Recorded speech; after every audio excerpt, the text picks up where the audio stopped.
Good morning, good evening, and good afternoon, and welcome back everybody to the next solo character challenge with the monk. We're going to start like we usually start a new game, and then I'm going to load the save file that has all the jobs already unlocked from the get-go. The reason for this is because I've done this for almost all the other jobs until now as well. I've basically just started a new file, reset the console, went over to... Oh, I forgot the timer. Good job. Whatever. Then we're going to reset basically the console, start a new file, and even though the job monk is actually available effectively from the very first crystal, I'm just going to do it like I do it with the other jobs and select the monk before entering the wind shrine. So that's gonna be the goal here. So also for the monk, it's a pretty interesting job class to work with, to say the least. Let me illustrate this just a little bit here, because a monk cannot equip any weapons whatsoever. You're entirely reliant on your fists. However, your fists are significantly boosted. They have a certain trait called barehanded, where its damage calculation is a fair bit different than normal. So worth noting, fists as a weapon. They have a 100% hit rate. You attack twice as long as they don't have a shield equipped, and well, as a monk we cannot equip a shield naturally. And well, the damage calculation is just kind of this little spreadsheet I set up here. And then the special ability of the monk is the kick. The kick is effectively a slightly different way of attacking with your fists. It is slightly less base damage, as well as it is still affected by row. You will see how it's going to work, because kick is actually going to be incredibly helpful, especially in the early game.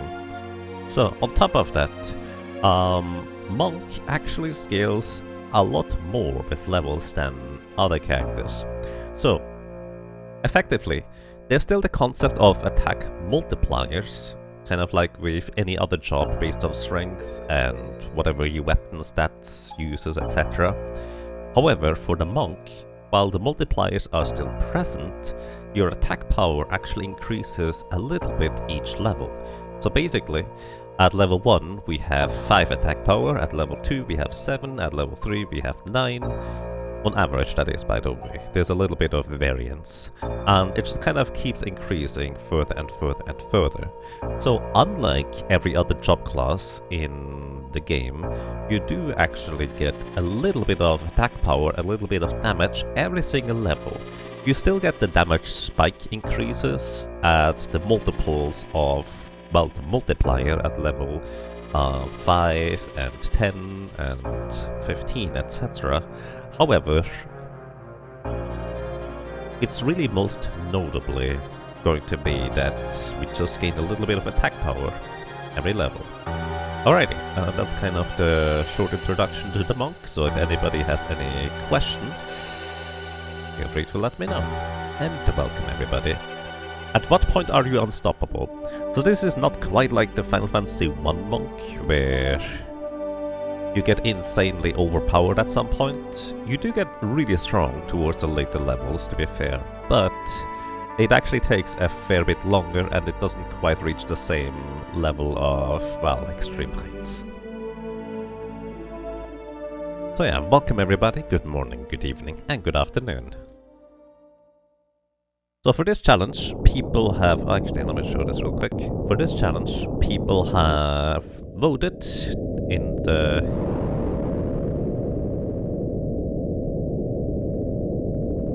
I'm gonna just wait until the meteor lands, because this is always really loud.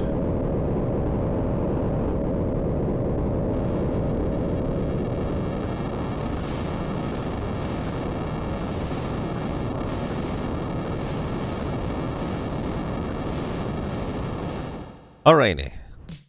With the monk, people have voted that we are going to choose Butts as our main character instead of Ferris.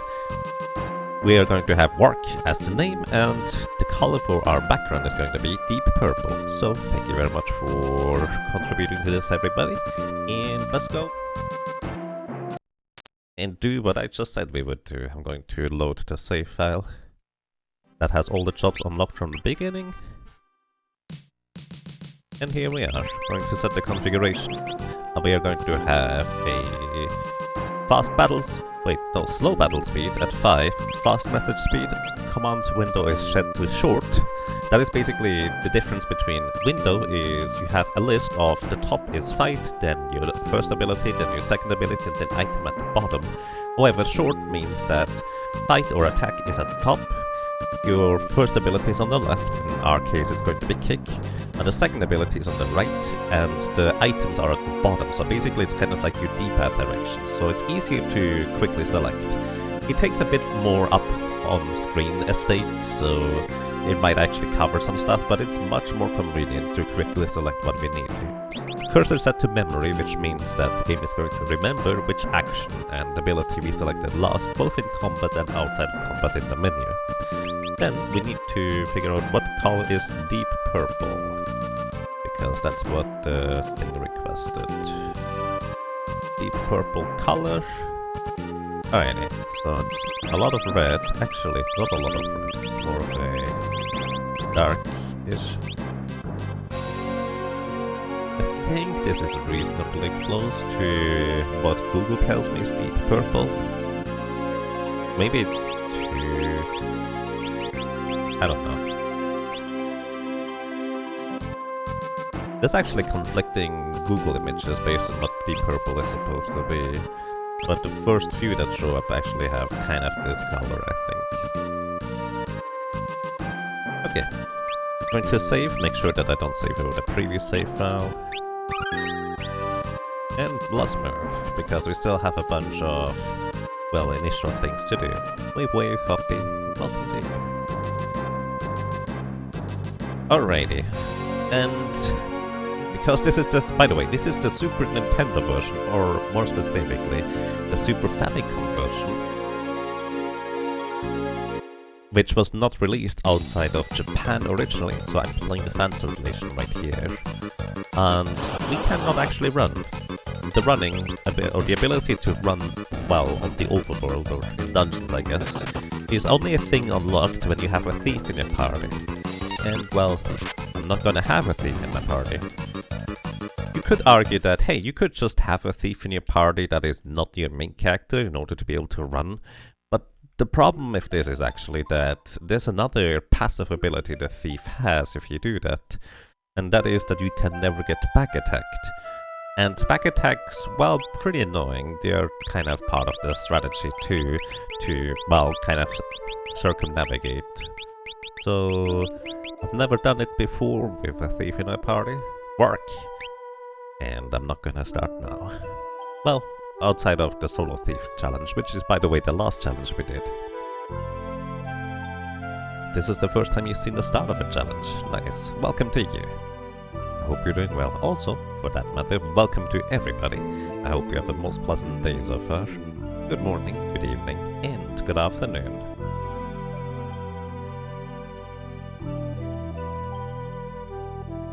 Alrighty. Hello. Everybody's saying hello. So, we grabbed the Phoenix Stone over here. We don't technically need it as a solo character, but they're worth, well, a 500 gold if we sell them. And here's a little fun fact. The monk is actually a class with some of the highest... actually it is, I think, the class with the highest HP growth of any character. So maximum HP is going to be no concern, but consequently, we also need a few more potions to get back up to maximum HP if we get hit. Hello. Also says hello every time. That's nice. Alrighty. By the way, in case anybody's curious, the little fuzzy monster called Fossil at the bottom left peeks out every time somebody redeems 1,000 points in my stream chat and says hello. No. That's the one thing that can happen when you peek out. Maybe for solo challenges I should have it peek out from the bottom right, so it doesn't cover the screen, but I think it's usually short enough that it's not going to be too much of a bother, hopefully anyways. Either way, we're just going to go through this next section, as usual. We could technically already start with the monk, but as I said, I'm just going to do the usual thing and turn my character into a monk at the very beginning of the game. As soon as we get to the wind shrine, and that's still going to take like, I don't know, 8, 9, 10 minutes of cutscenes and walking. That's just the nature of the beast. So maybe some other interesting tidbits about a monk compared to other classes. As mentioned before, we will have the highest HP growth, but there's actually more to that on top of it. In fact, monk has just straight up the best HP in the game, especially as a solo character, because once we get to the higher chop ability levels unlocked, we will actually have more maximum HP thanks to the skill that the monk unlocks with plus 10% maximum HP, plus 20%, and ultimately with the last jump level, I think plus 30% more maximum HP. So if we ever need health, that would be the way to go. I kind of doubt that we are going to be using those modifiers too often, but there might be opportunities and options where it's going to be useful. However, the other two abilities, well, especially one of them, might end up being more useful in some circumstances. And one of those abilities basically makes the monk focus. I'm not sure what the ability is called in this version. But the short version is, the monk effectively takes a turn, instead of attacking, just kind of waiting, and then you attack with double the strength. So you might be wondering, what's the point of waiting an entire turn and then attacking with double the strength? And that's kind of what I've been wondering too, for certain parts. So there's the obvious parts where, let's say, we push bosses to certain HP thresholds, and then we want to give them a huge shove across the line in order to have as much damage done before they go into the next phase. That is kind of where you may want to use that ability to just deal double damage in one swing. But also, if I'm not mistaken, I kind of remember that the waiting portion of a monk is not an entire turn. But I'm actually really not sure about that. Like, normally it takes a certain amount of in-game time until you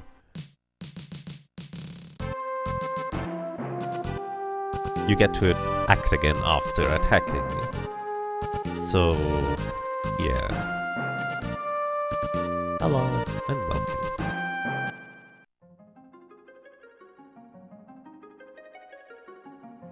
By the way, the main reason why I only really start the characters challenges stuff after we get to the Wind Shrine is because the Wind Shrine is when we have all 4 characters present in our party, and well, even though we're not going to be taking Ferris this time, I'm just going to do the same routine as we usually do. I think that chest on the left side is a leather helmet. Also, if I'm not mistaken, we actually do not start with a leather helmet, so I probably will want to pick that up, because even though it's just a measly 1 defense is still more than we had before, and especially in the early stages of the game, 1 defense can, well, end up actually making quite a bit of a difference. Oops.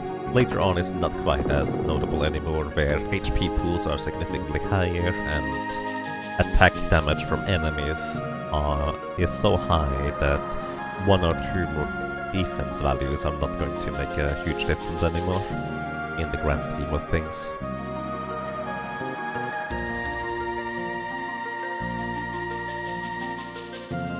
Alrighty, just walking through the cave here.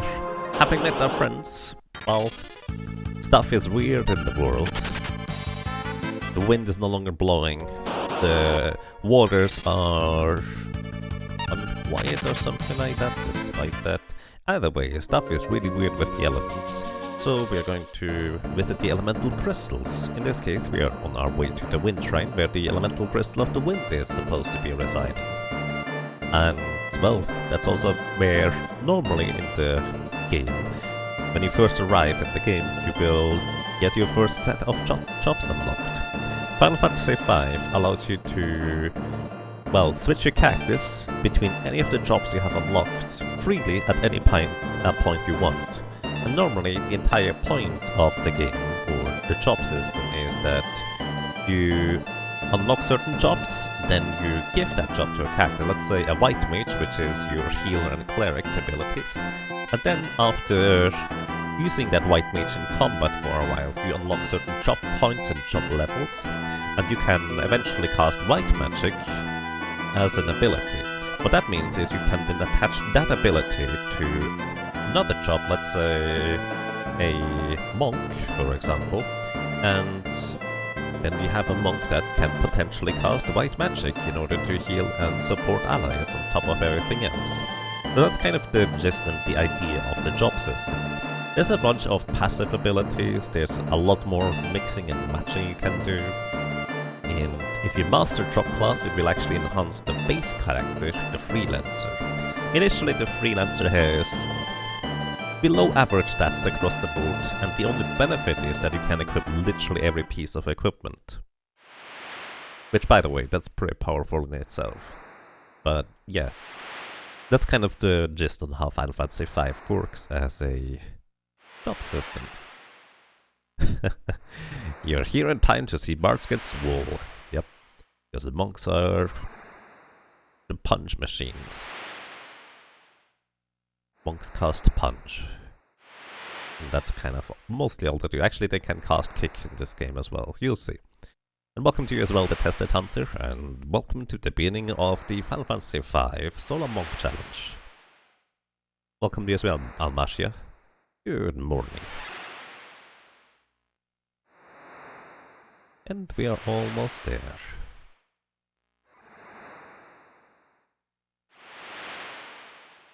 So I think for the initial grind, and yes, we're going to be grinding very early on already, because that's the nature of solo challenges, we are actually going to have one of the fastest grinds than compared to any other character, curiously enough.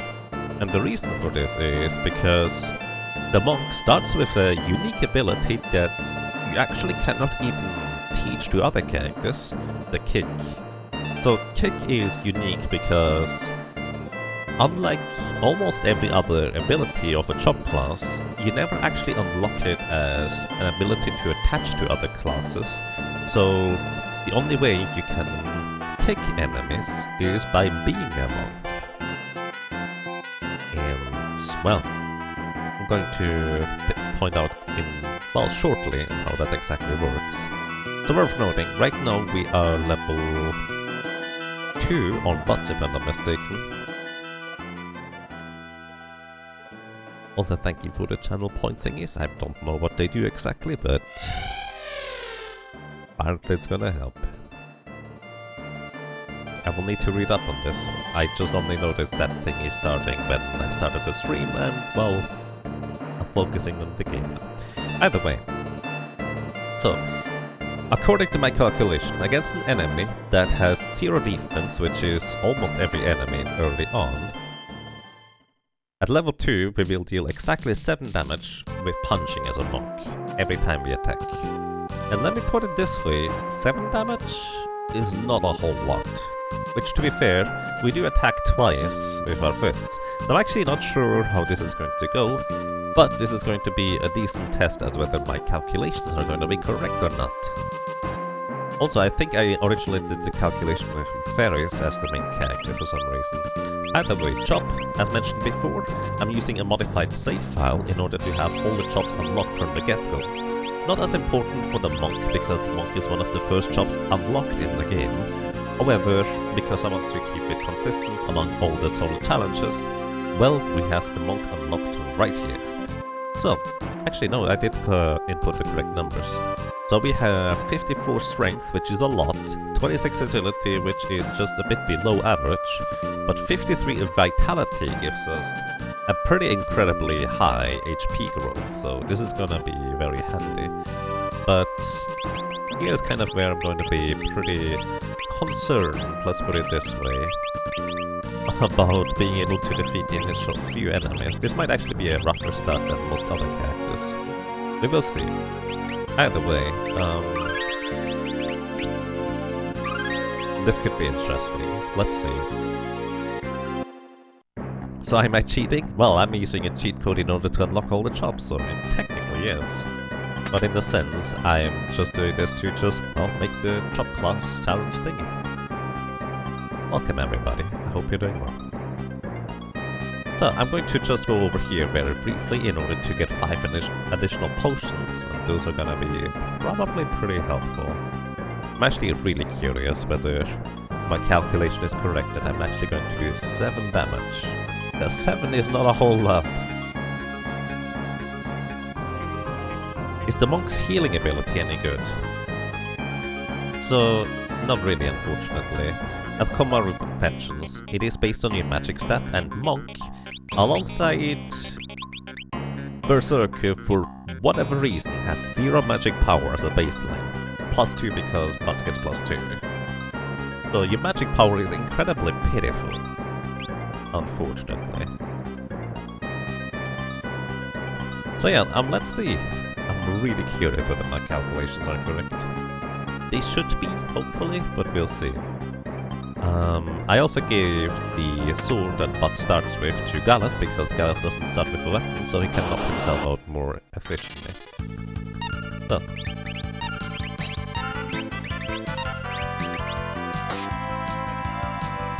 As usual, we kind of need to make this a solo character challenge run. 14? Huh, 14 is twice as much as I calculated. Oh wait! Oh wait, the damage is what I need to collect. Ah, I was looking at attack, but we have an attack multiplier of 2 right now. This makes more sense now. Okay, so technically I'm correct. It is 7 baseline. But the baseline is multiplied by 2 because our attack multiplier at level 2 is 2. It's gonna be 2 until the next one. Alright, so we're fine. So it's not quite as extreme as I thought it was gonna be. We're still going to stick around on the lower floor where there's less enemies and less strong enemies, so... Alright. So, punch. It's going to be 100% chance to hit, but we have, I think, an 8% chance to critically hit, if I'm not mistaken. Goblin Punch actually is going to be a concern once we hit level 7 or 8. I always forget. We already gained 1 more level, so... At level 3, we should deal 18 damage with each attack. And I think most of the enemies have around 30 HP. So as soon as we actually deal a little bit more than 30 damage per attack, we will be able to kick them instead. So... Oh yeah, I forgot about this! So, the monk just attacked back. We have an innate ability to counter enemies' attacks. We also already at level 4. So counter is the innate monk ability that if an enemy hits you, you have a 50% chance to counterattack. As long as you're not paralyzed or stunned or anything like that. So yeah, we're already at level 4, that means we deal 11 to 12 damage per attack. I don't know exactly what the distribution is, but that's kind of the... Well, 11 to 12 times 2. Alright.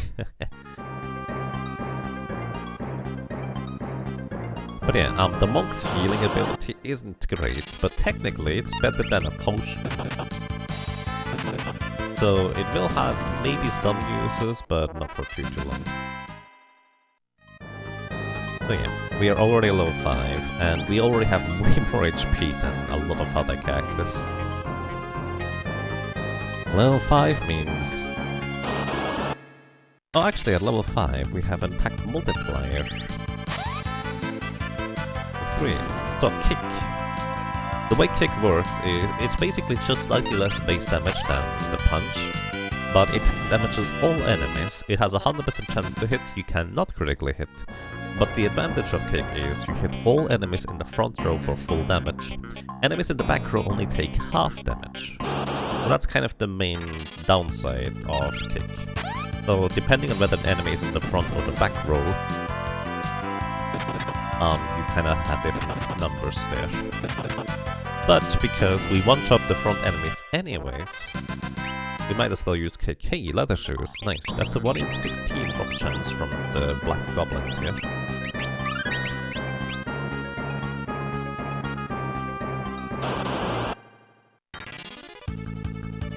Alright, and here is the reason why we don't have a thief in a party. Also, apparently, the White Snake I don't even get a turn, the monk just finishes off the enemies. Oh, this is actually kind of fun. Well, there's actually going to be strategies that involve literally just counterattacking and defending. It's gonna be interesting. So this is the reason, right here, as to why Monk is probably going to be faster than most other classes for the initial grind. Because I think only Black Mage has a multi-target ability on all enemies with magic. However, the magic is so weak that you will never be able to one-shot all the enemies. Unless you level up really, really high up. However, the Monk is eventually going to be able to one-shot kick all the enemies in the back row even, rather than just the front row. So I think level 10 is when we're going to be able to one-shot them. But I'm not sure how far we need to even go anyways. But this is why, effectively, Monk might actually be one of the better classes to get started, so to speak. So, maybe a quick note as to why we are even grinding. Like, why do we need to grind this early on? Even though it's just the beginning of the game, the enemies can't be that strong. Well, the problem is the first real boss, not this guy here, this is just the tutorial thingy. The first real boss is Carl Boss, that's literally its name. And the problem about Carl Boss is that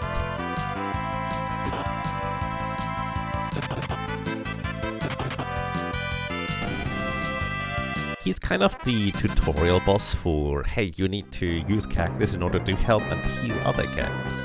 Because Carl Boss has two abilities that are very, very devastating to a solo character. One is called Tail Screw, and Tail Screw has a very high chance to hit. It's not technically guaranteed, but effectively at our low level, it is pretty much guaranteed to hit. But Tail Screw puts our character into critical HP, which means we have 9 HP or less remaining. So any physical attack afterwards would just knock us out. And Carl Boss has a physical attack that also stuns on top of it. And the stunning part is the really, really bad part, because unless you entirely avoid the stun attack, you will get stunned. There's no two ways about it, that's just how it is. And as a monk, we don't have a shield, we don't have any other way of evasion, so as soon as Carl Boss uses that stun attack, we will get stunned for an entire turn. Our agility is not high enough in order to attack, well, quickly enough against Carl Boss, let's put it that way. So, well, it's gonna be a little bit more awkward than I kind of hope it would be, I suppose. Either way, the short and long of it is that the shorter we can make the fight against Carl Boss, the better it is in the long run, because it is going to be really, really rough to survive on it. Like, here's a stun, and you can see how long we're gonna be stunned here. The White Snake is just getting another attack in, and then another attack in, and then we need to recover our entire ATB, because Carl Boss is fast enough, he would get a third attack in on top of it. It's just, well, pretty awkward, let's put it this way. Also, we just acquired an ability, Build Up. This is the first monk ability, and that is the one I mentioned earlier, where you basically wait an entire turn before you attack, and then you attack. That is going to be not a good strategy against Carl Boss, because chances are very high that we get stunned every turn. So we want to get any damage in that we can without the chance to accidentally not hit it. No, I just accidentally activated build-up because I'm so used to selecting the ability on the right. Big whoops. Okay, let's see how long it takes until bots actually attacks here. There it is. 114 to 120 damage. It's pretty good damage for this early on, to say the least. But it takes, well, a long time until we actually attack. But not the best of ideas. Hello, and welcome. By the way, these white snakes can also paralyze us, so that's pretty bad. But once we hit level 8, which I think we might be, yeah, we're already level 8, is when it's dangerous to leave black goblins alive. The reason for this is they have a Goblin Punch, and Goblin Punch deals 8 times damage ignoring defense if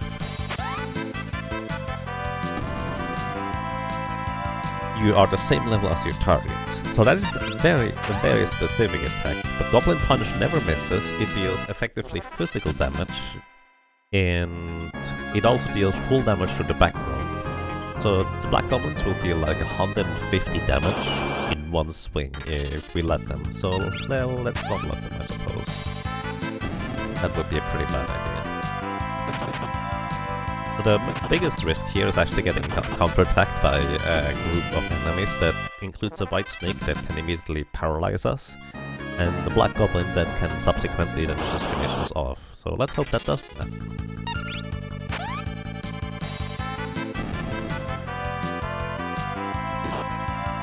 How do you get advanced jobs in the beginning of the game? Kind of like every other job too. We just use a modified save file or a cheat code in order to unlock the jobs early on. So, to my knowledge, there is no in-game way of getting the jobs early without using like a modified save or something like that. So that's just kind of how I do it. Plus, by the way, about the advanced jobs. Advanced jobs do not exist in the Super Nintendo version, so I would have to play the... well, I will have to play the Game Boy Advance version in order to play these. Which I already did for the Oracle and Gladiator. Not Gladiator, Oracle and Cannoneer. Something about the also Necromancer. Something about the Cannoneer. I've actually checked my highlights, and the final part of the Cannoneer is unfortunately missing. There's no way to highlight it at this point anymore, so I might just redo the Cannoneer run. It was pretty easy if I'm not mistaken overall, because you can equip shields and the Cannoneer across the board is really strong. So we might redo some of the challenges sometime. There's some parts missing, but we'll see. Either way, let me actually start figuring out.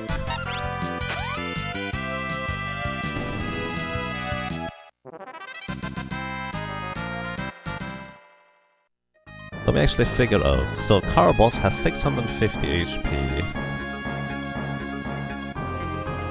And I wanna see how many attacks do we need. Preferably divisible by 2. Alright.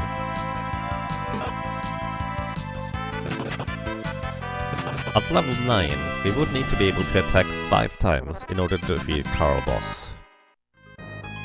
At level 10, it's actually going to be only 7 and some change. And if we get a critical hit anywhere in there, that would actually reduce it to 6. Which it actually is total of 3 attacks. We didn't get Goblin Punched, that's good.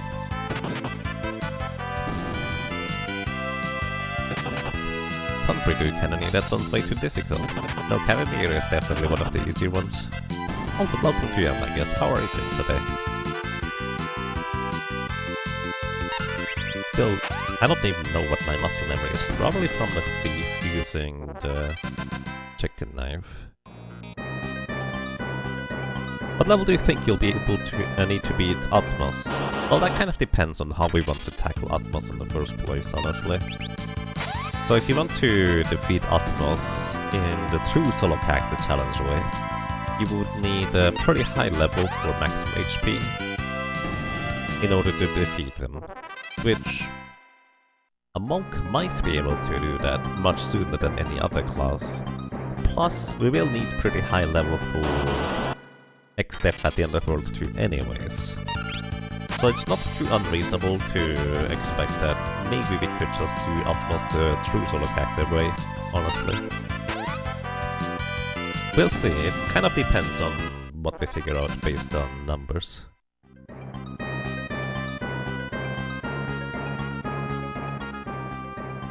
Is it just you or is the game louder than Yaga? Well, I just toned down the game a little bit.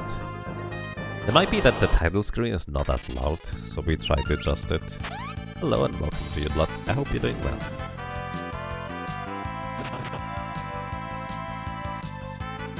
I hope this is better now.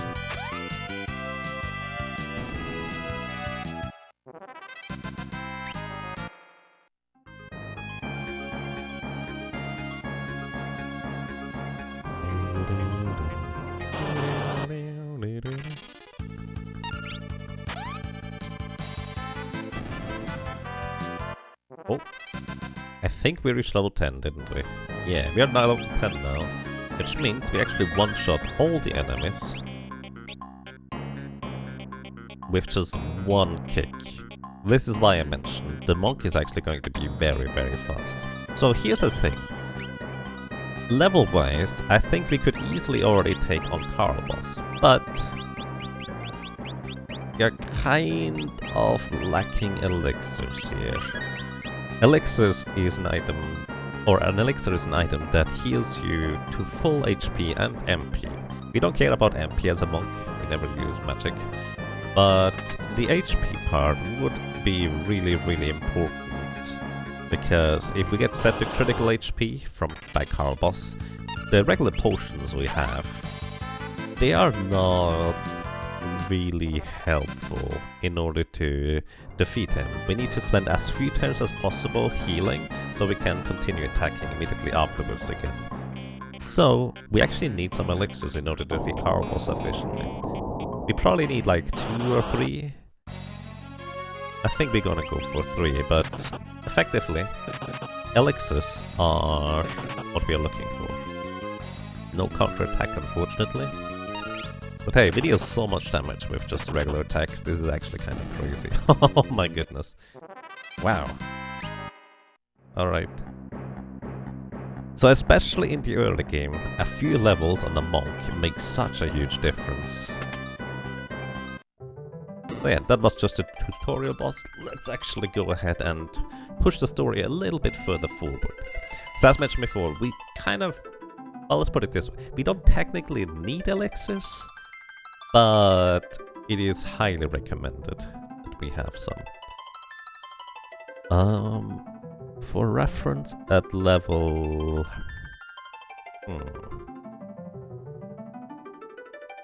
At level 15, we would need to be able to just attack twice in order to defeat Carlboss, on average. That is assuming no critical hits.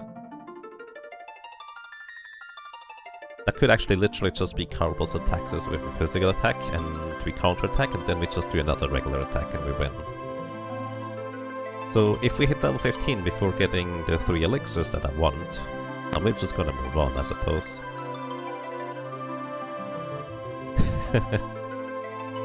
Oh, I see. You're fine? Glad to hear that. And welcome.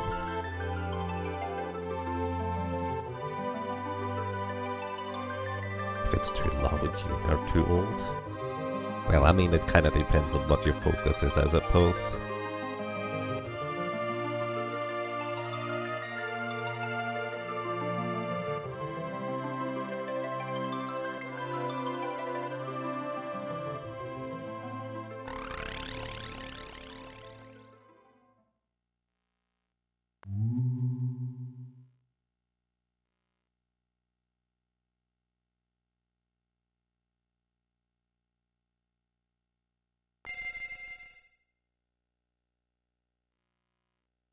Alright, this is where you normally would unlock the monk, so it's really not too far apart. You would gain like 2-3 levels, defeat the Wing Raptor as a freelancer, and then you just move on up here. But yeah, sometimes on some characters, defeating the Wind Raptor as a monk, or well, as any top class really, is pretty interesting.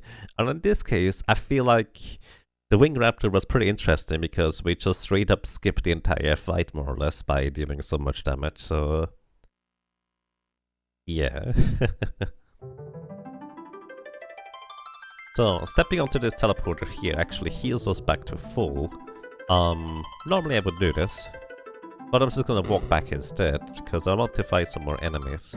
Specifically, I would like to find more Mold Wind enemies. Mold Wind enemies are the ones that have a 1 in 16 chance to drop us elixirs, and that's kind of what I'm looking for here. And as long as I don't get back attacked, I will one-shot all the enemies here at this point, which... this is going to be so much faster than most other job classes, it's kind of crazy.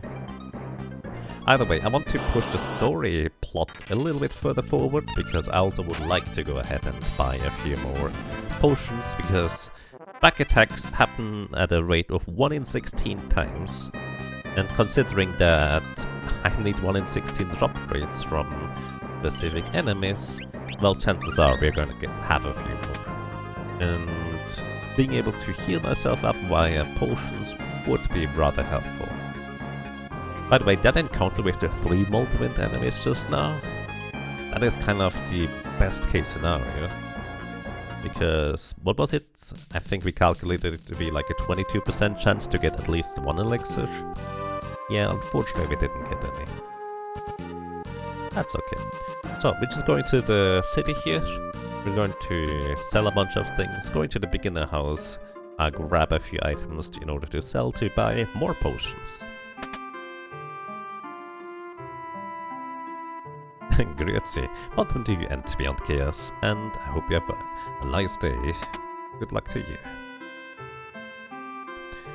Alrighty.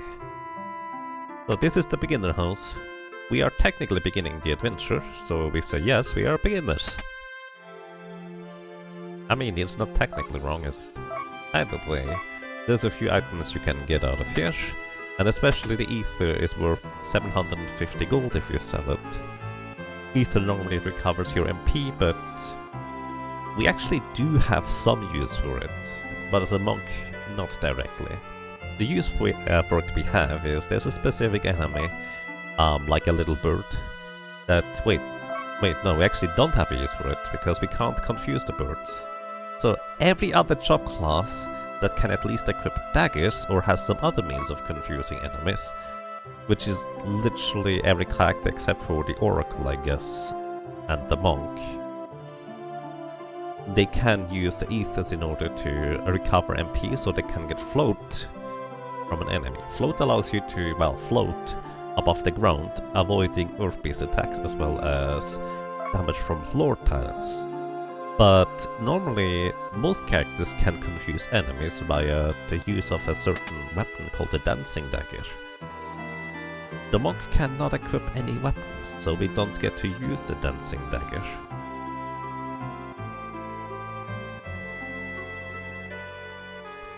Welcome to you, Yusuf. I'm doing quite fine, thank you. I hope you're doing well too.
Oh, the music doesn't play for long enough.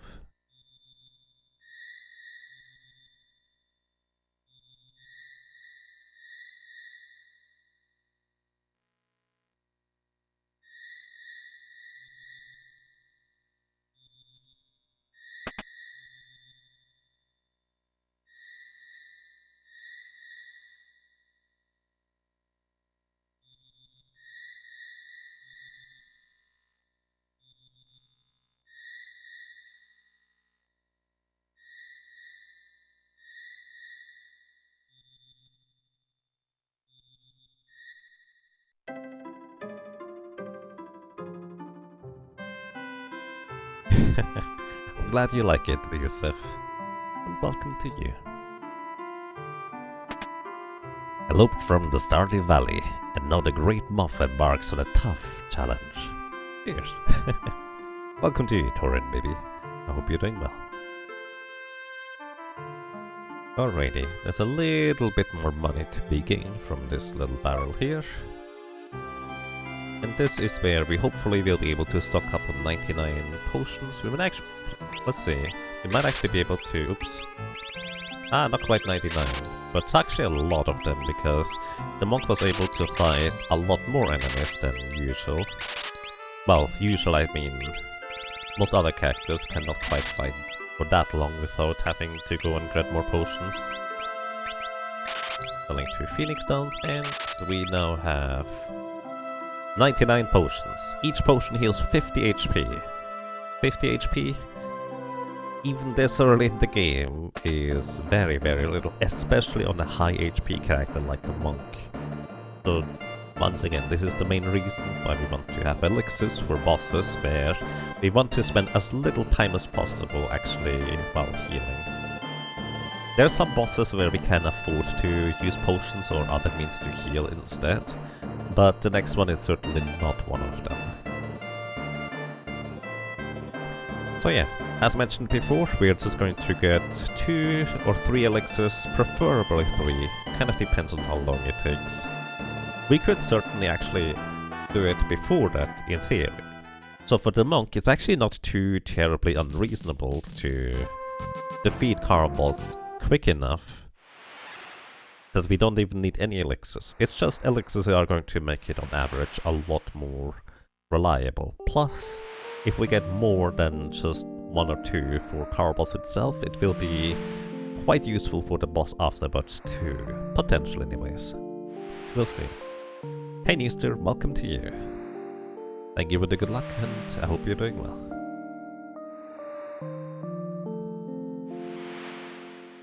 Also on top of that, we actually are going to get a few more ability points for our Monk Chop class, so that could also be quite helpful.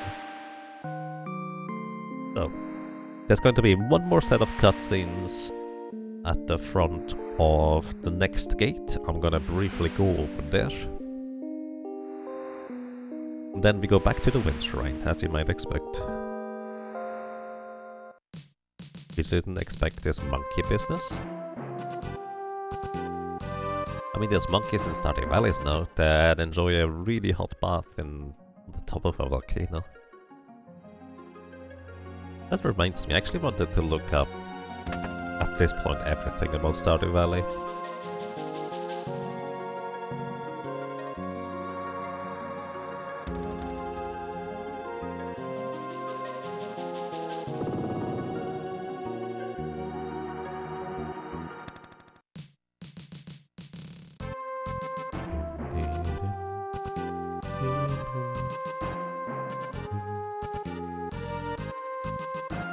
Alrighty. Oh, this is actually kind of funny. So, you see, Ferris is actually the character still knocked out in combat here, or in our party. The reason for this is because Ferris briefly leaves your party while in town, but you do get a full heal by sleeping during the cutscene section. So all the characters that were with us get fully healed, but because Ferris slept in a different place, she as a matter of fact does not get the full heal. It's actually really silly.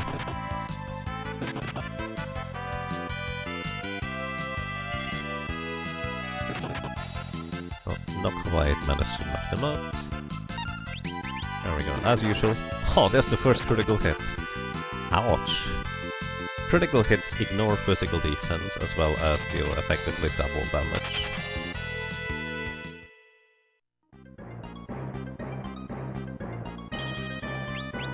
Alrighty. One of the most amazing things about Stardew Valley is that all this is a free update. Almost any studio would have sold that as $10 to $20 paid DLC. Yeah, it's really ridiculous.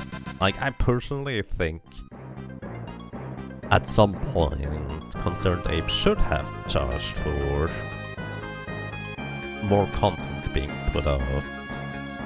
Like, doing this for free, I don't know whether that's an economically reasonable decision. I don't know anything about the economics behind the entire thing, to be completely fair, but I feel like that's kind of crazy to me. Either way, we're on the hunt for elixirs now. I do think we have high enough level to reasonably tackle Carl Boss, so we hope for elixirs from these guys here. Still none, oh boy. Well, I mean, more levels are gonna be helpful too. And yes, Kick is really useful, especially in the early stages of the game. It's very, very good. So, by the way, fun fact, for a long time I thought that Kick actually had a chance to miss. But probably what I remembered is trying to use Kick against the Black Flame encounters, where it kind of works, but because the enemies have evasion, you don't have a great chance to hit. But yeah, this is very, very reliable.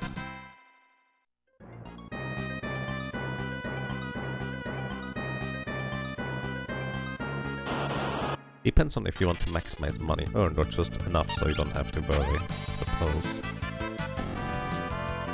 That's a good point too, actually. Terraria is also doing ridiculously huge updates for free. That is very correct as well.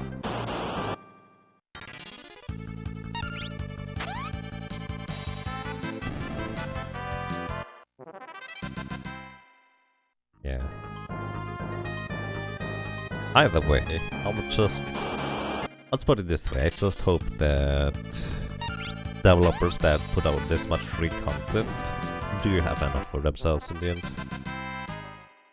Alright, we also just unlocked a new monk ability with Brawl. Attack empty-handed as well as a monk. So basically, this is an ability that you stick onto other subclasses. This is kind of what I mentioned the other time before, where normally the idea of Final Fantasy V is you have one job class and you learn an ability on that job class and then stick it to the other one in order to have certain abilities. Brawl ability is actually incredibly powerful, especially early in the game, because what it does, it doesn't just give you the ability to hit as hard as a monk with no weapons in hand, which that is decently substantial early on, but on top of that, it also gives you the monk strength, which is the highest of any job class in the game, baseline. So what this means is that anybody who puts, let's say, the Brawl ability on a Black Mage, suddenly the Black Mage hits like a truck. You still have the same HP as a Black Mage and the same low defense armor values, but you hit really hard with that. It's really good, especially early on. It's actually really good with certain other job class combinations, like let's say a Dancer too. So yeah. And Flare Star, thank you! Thank you for the good luck with the run, and thank you so much for 12 months with Prime Gaming. Welcome back, and I appreciate the extra effort to keep coming back here with the extra subscription thingy. I'm glad you enjoy your stay.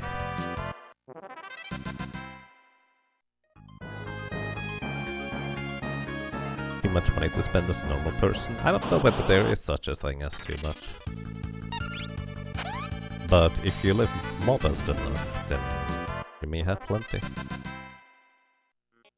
I mean, to be fair, I kind of also go kind of along the way of I just need the baseline enough and that's when I'm happy. Then again, I also really dislike making streams about money. Well, about my money anyways.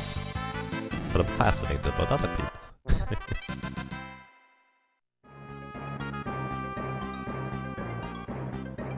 Brawl is about basically a monk's equipability, I guess. Yes, that's actually pretty accurate.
And let's go pink pants.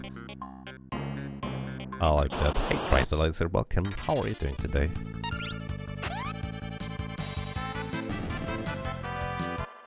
He kind of looks like a...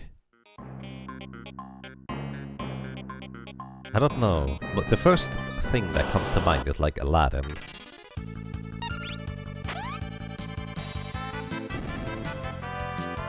I'm pretty sure we still haven't gotten a single elixir so far.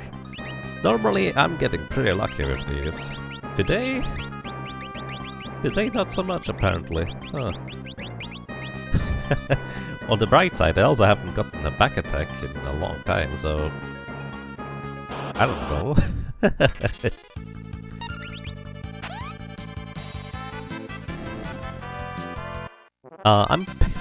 I'm trying to pick up elixirs. But if we hit level 15 before we get elixirs, we're just gonna move on to Carl Boss, because at that point I only need 2 attacks in order to defeat him. Marx looks like a pirate. Maybe some form of pirate, I guess. May have to leave and reboot. Oh, good luck to you.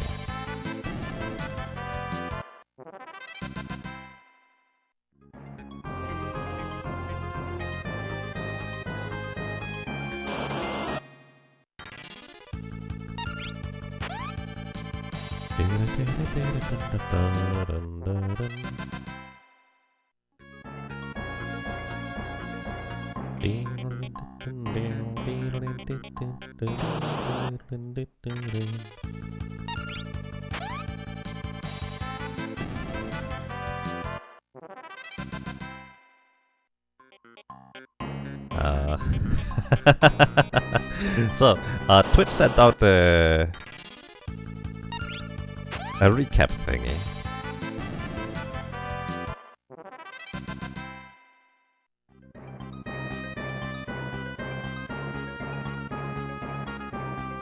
And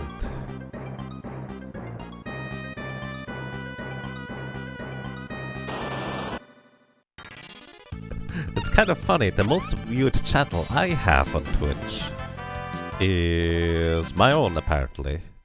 Because I do tend to keep it open in a separate tab. Actually, I wonder whether the chat is just a thing that is open. So... I think that recap needs a little bit of work.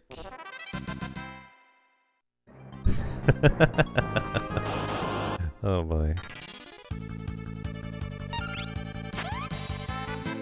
Are we becoming the Punch Man? Yep, it's gonna be the Punch Man, but not the One Punch Man.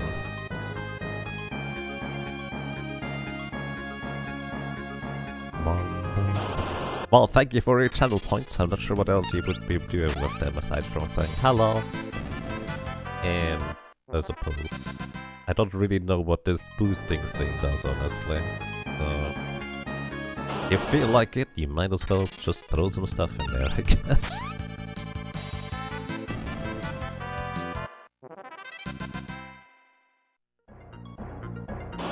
What will we get fasted? Elixirs on the Monk's Chakra ability. Yeah, I guess I don't think Chakra is going to be strong enough in order to heal us. I suppose it might. It's better than potions, I know that much.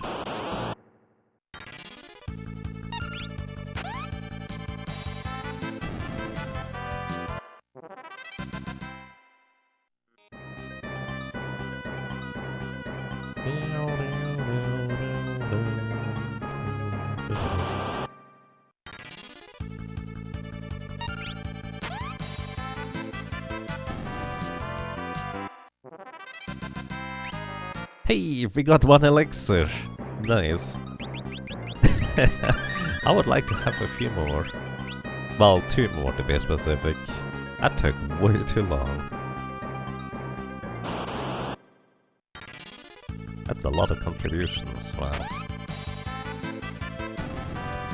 So will Kai's Knuckles play a role in late game, or is it Hermes Sandals all the way? Well, that's actually a fun fact. Is the Kai's Knuckles are the main reason why I even made a separate calculator for the monk. So just kind of while we are running around, let me show you real quick. This is why I made a separate calculation thingy for the monk. So I would actually have an idea on how much damage the Kai's Knuckle did. So it will probably be the Hermes Sandals all the way, because it's not just that you go twice as fast, but it also is that you are immune to 4 separate status effects as well. So I think Kai's Knuckles are just not quite strong enough in order to work out, because the way this kind of works is they give you a flat attack bonus, which is actually pretty substantial to say the least. But at the same time, I don't think it is large enough to warrant actually using it. But I do have an entire table of things, and once we get the Kai's Knuckles we can look at these numbers again, but we might already be way beyond the point where they're gonna be terribly useful overall. Either way, that's just what I basically did there for the calculation thing. So my guess is that the Kai's Knuckles are going to be way too late in order to be useful still. Plus I would have to do the barrier tower, so I might just kind of skip them based on that. That's a lot of contributions, holy cow. I need to scroll up in chat in order to read the things again. But in the end it's not doing much anyway. The small streamers will remain unknown, the bigger ones are known anyways. Hey, if you don't try, you're not gonna know. I mean, this kind of business is largely a case of you need to make sure that people who are interested in the kind of thing you do, the kind of thing you stream, they have an opportunity to find you. Because if they never get an opportunity to find you, how are they going to? That's kind of the gist of the entire thing in my book. Welcome to you, Megadactylus. How are you doing today? Hope you have a nice day so far.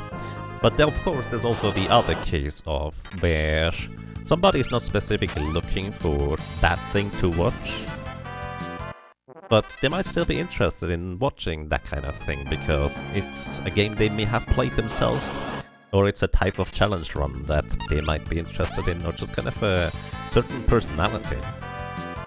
So it's kind of like, I keep thinking about the example of, I think my economics teacher once made an example that before people knew what a vacuum was, nobody needed a vacuum. Nowadays, it is such a standard appliance for household chores that a lot of things are just not that great to clean anymore without a vacuum. Sure, you can still do it, but it's so much more work, so you kind of need a vacuum nowadays. So I feel like it's a lot of a similar case where you may not know that you would like to watch something until you do. So there's that. Coffee and cookies, what more could you ask for? Nice. I like that. I could get some more coffee too, actually. A blueberry muffin. Ooh. That's nice. I should make some muffins sometime. I think that would be kinda neat.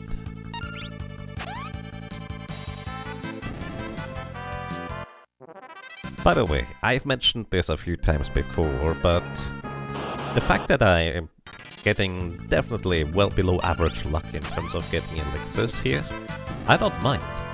The reason why I don't mind in this case is, as long as I get lucky in the places where luck really matters in order to actually be able to defeat the boss or progress, then that's kind of what I'm usually focusing on. Here, I get unlucky, well, I still get levels. Plus, I will eventually progress towards what we're looking for anyway, so it's quite fine.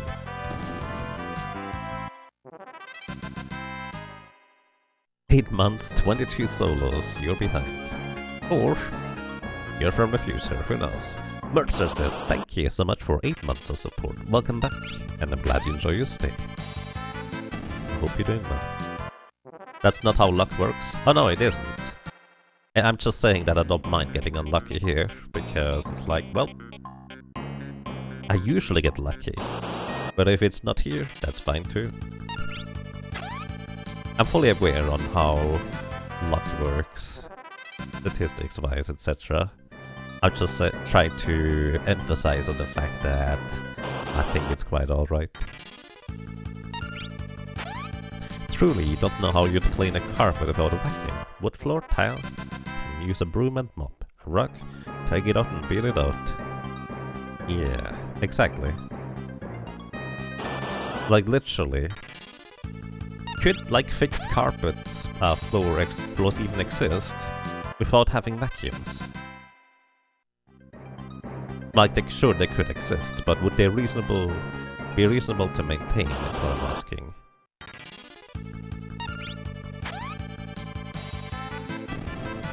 Because if it's just kind of like a rock, you can't take it out and beat the thing until the dust and all the nasty stuff is out of it, but then you still need to wash it properly eventually. Well, I guess you need to do that anyways. Welcome to you, Supramedical. How are you doing today? Is that another... Yeah, we have 2 elixirs now, but so many leather shoes. Leather shoes are also 1 in 16 drop rate. From the black goblins here. This carpeted floor, that's kind of what I'm referring to, yeah. Can you reasonably clean that without a vacuum?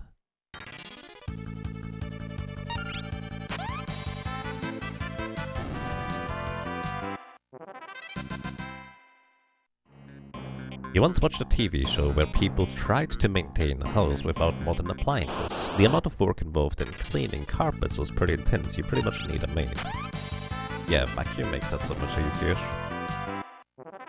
Once in a while a steam cleaner, I suppose. Never again. Yeah.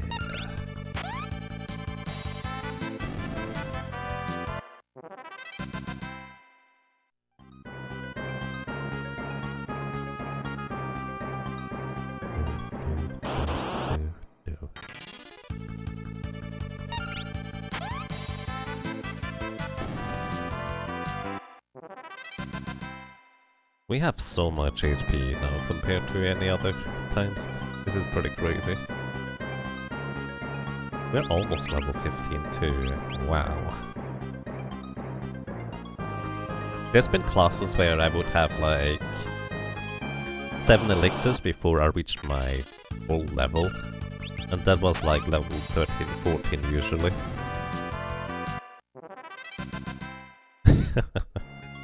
Wow. I mean, this is a nice and relaxing grind at the very least.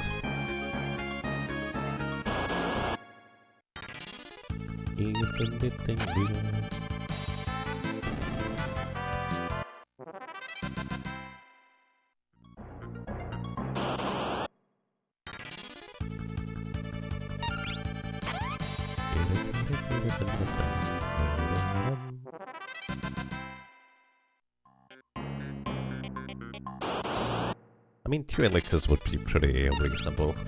I'm pretty sure we could easily get past Carl Boss at this point. Hey, there's an elixir. There we go. How close are we to 15 at this point, though? Because the difference between needing to... It's actually really close. Let's just get to 15. The difference between needing 3 attacks and needing only 2 attacks is huge. So it actually might save me more time in the long run getting to that appropriate level right here. In fact, what I can do, since I'm specifically looking for experience at this point, we can go into the Torna Canal. The Torna Canal is very unique, I guess. Actually, I don't know whether we get more experience than here.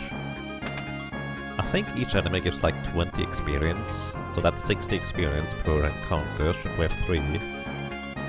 The Torna Canal might not be as much. Well, we'll see.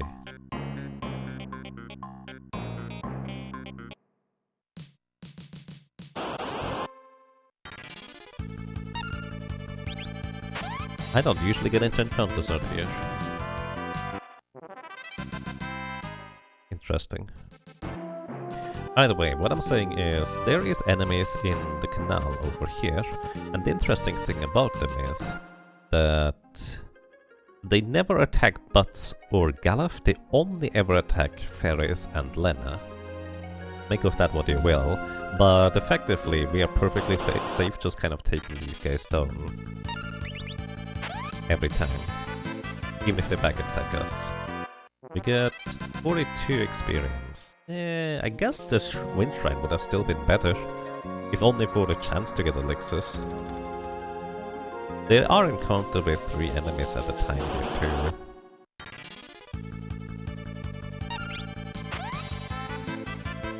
And I'm not really in any danger of dying. Yeah, that is literally just 21 experience rather than 20, so that's not really worth it, I dare to say.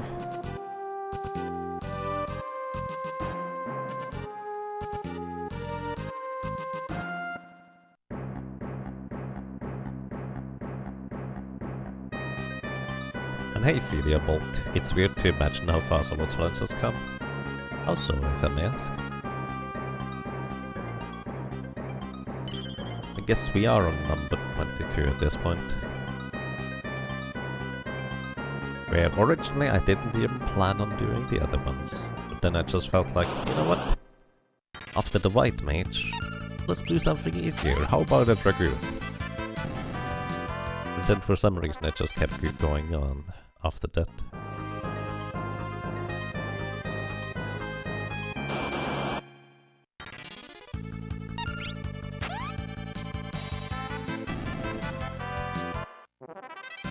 It's been 4 years of runs, many weird bosses and stories. I suppose that's very accurate, isn't it?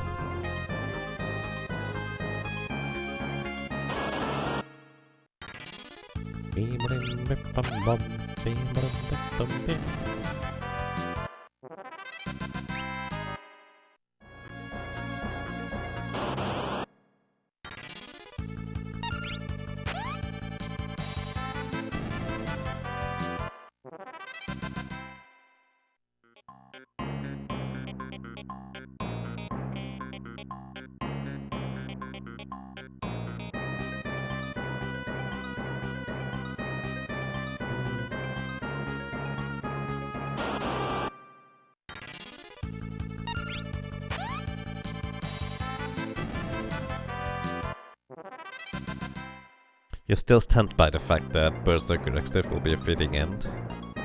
We can do some Berserker XDev attempts. Just for fun at the end. I'm just never going to guarantee that we will win. Because that's just not entirely reasonable.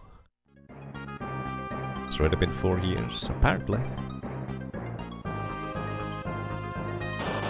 It's been quite a while. Just be lucky with it, right.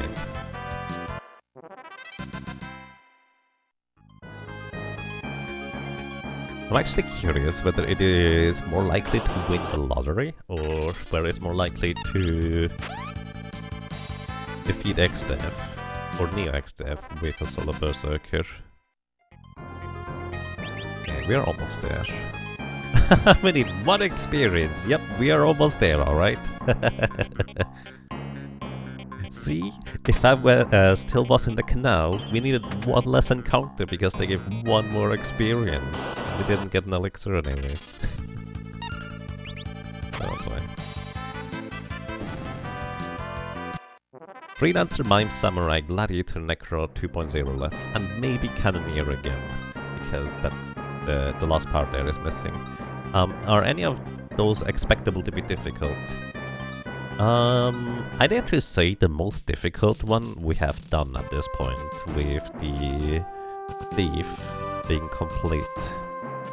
I think Mime is going to be the trickiest remaining, but it's mostly going to be a case of, like, planning ahead. In terms of... the plan is literally going to be to break all the rods. There might be some more ideas and plans that emerge throughout, but for the most part, that's literally just going to be that plan, so to speak. I wonder whether it's faster to just kill the enemies rather than run away at this point.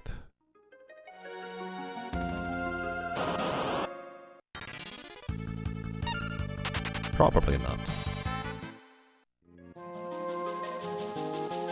You thought you were here when you started the challenge with the White Mage. Guess you were wrong. Well, you might have been. I don't know. Maybe you watched it at some point.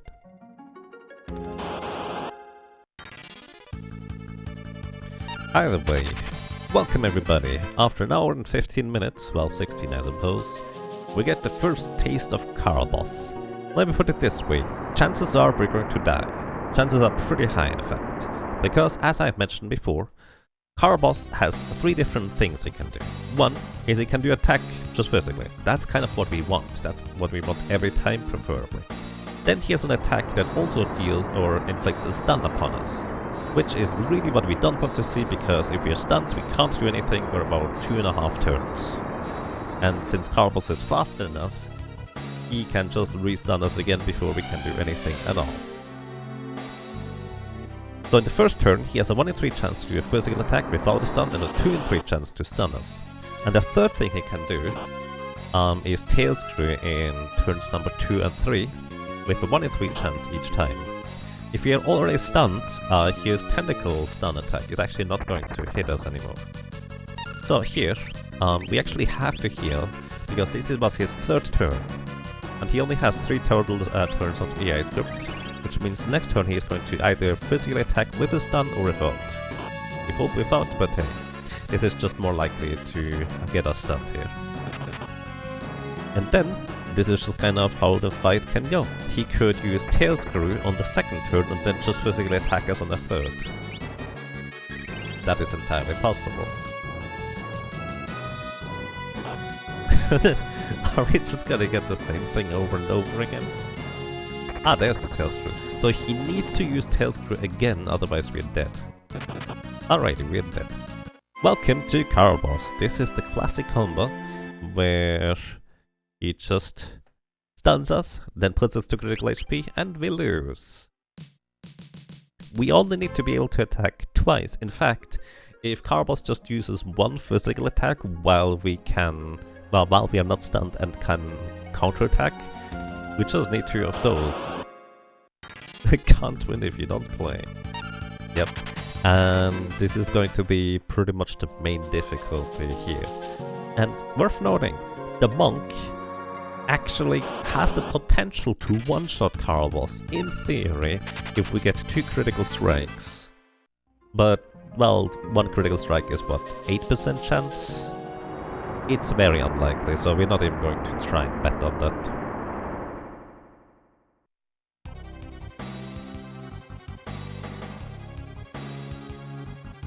If it's the same as Final Fantasy VI, Mimic nothing turns into Fight. Oh, you can equip Fight as a command ability as a mime. No. I think when you get 999 ability points, you learn Mime that you can then subsequently attach to other job classes. I think, anyways. The laws of turn order mean nothing. Either way, Mime is definitely doable. Alrighty. Hey, he does a physical attack. He has 650 HP, by the way. That actually is not enough with... Let's see. That is 330... No, this is enough. See? It was that easy.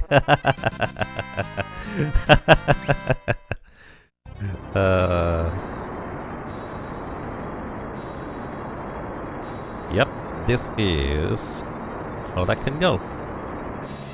But as I said, the odds are still stacked against us. That's just the nature of the beast, so to speak.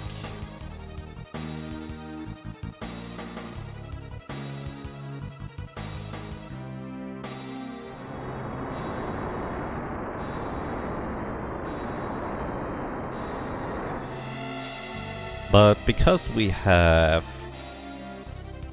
such a high attack power at level 15 already as a monk, and because, well, it took me so long to finally get the elixirs, I figured might as well just go to the point where we only need 2 attacks. We might need a monk crit count for this run. That would be tricky to keep track of it, honestly. We already had 1 crit, and that was against Lena, because I needed to knock her out quickly. Can I take you to the casino, Yaga? You don't have to play, just stand next to me. I don't think I'm that lucky. It's a 1 in 3 chance for Caraboss to do a regular physical attack, then a 50-50 for us to counterattack that at the beginning of the battle. So it's effectively a 1 in 6 chance for this fight to occur exactly this way. So it's not that low. It's higher than getting an elixir for that matter.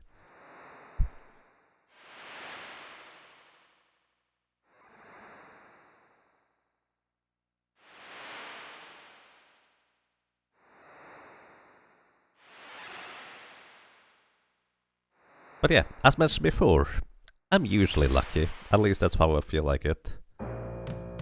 Because I think in most cases, when it was like very unlikely for us to defeat the boss in some capacity, I managed to defeat most bosses before, well, the theoretical probability suggested I would be able to do so.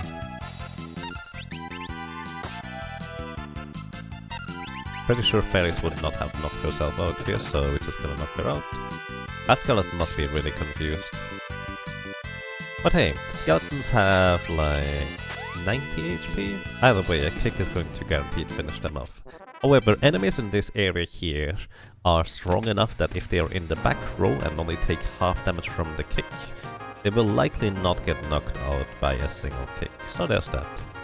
But I'm still going to just go ahead and, well, kick probably most enemies along the way. The main reason why I didn't kick enemies on the way to Caraboss is because the decently high likelihood that we are just not going to win. So it would be just more wasted time. Either way, these car cursor enemies here, they have a 1 in 16 chance to drop us an elixir, if we're lucky.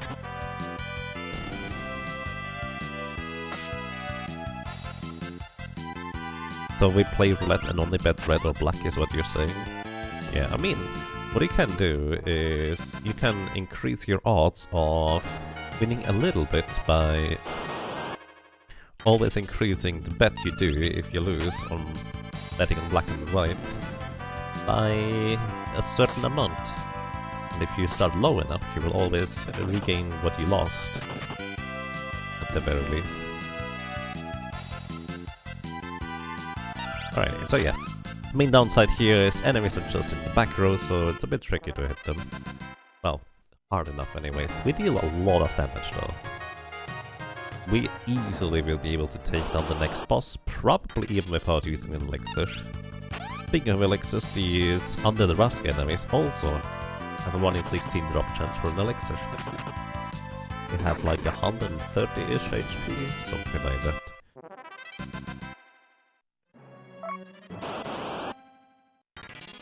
Either way, the convenient thing is I can just hold down the kick button. Or, well, the A button, which automatically executes kick thanks to Memory cursor. That's a lot of encounters though. Wow.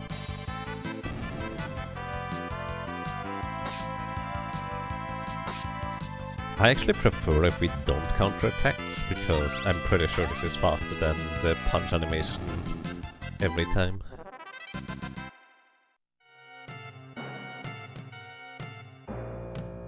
The north door, by the way, contains a chest with a phoenix down. I don't really need the 500 gold. This one contains 1 potion. Not that amazing, but hey, it's literally along the way. You forgot where the knuckle weapons increase your kick damage. So in Final Fantasy V, the only knuckle kind of weapon you have is the Kaiser Knuckle, and it's considered an accessory. And yes, it does increase your kick damage. It gives it the same boost, basically, plus 50 baseline attack power, which, well, you just basically have 1 punch, but on all enemies in the long run. Technically slightly less base attack power, but the higher level you are, the less of a difference it's going to be between a kick and a punch in terms of, like, percentage values.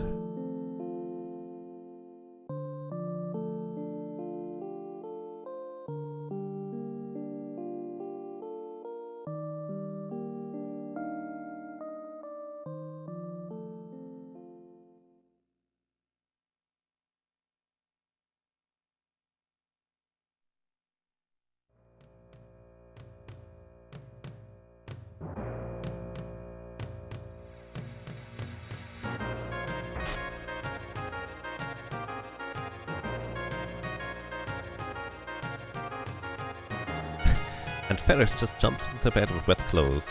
Yep.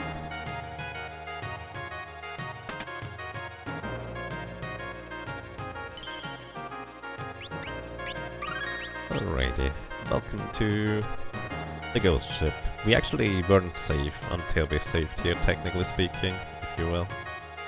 But yeah. Did we already learn the chakra ability? Oh, we did! Here, I actually forgot to point that out. I didn't realize we already got us some chop levels. So, mantra here it's called. What mantra does is it allows our monk to take a turn and just heal a little bit and remove poison and blind effects, which is kind of neat actually, if I dare to say so. I'm just gonna run for this one.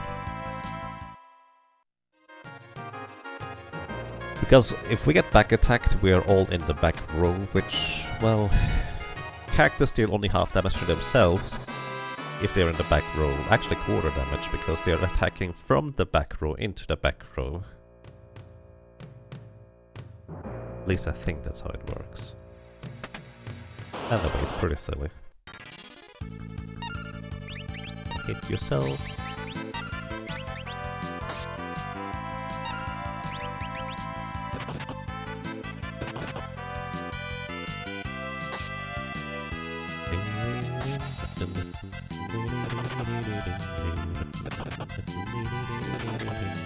Oh yeah, there's actually a real chance that we might be able to defeat all enemies before we get to knock them out, and before we get to knock out our allies. Purely because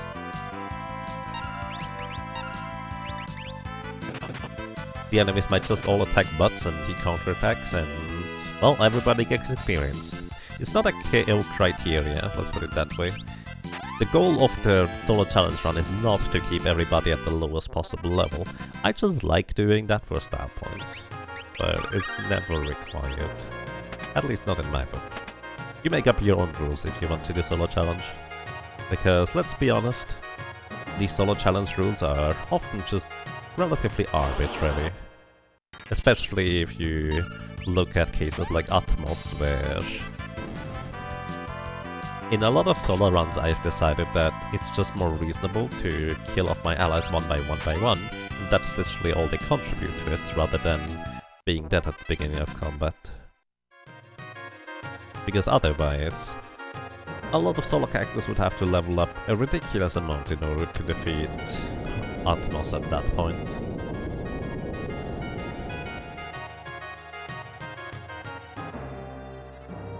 Either way, welcome to the next boss. Well, soon anyway, it's gonna be a bit of a cutscene in between.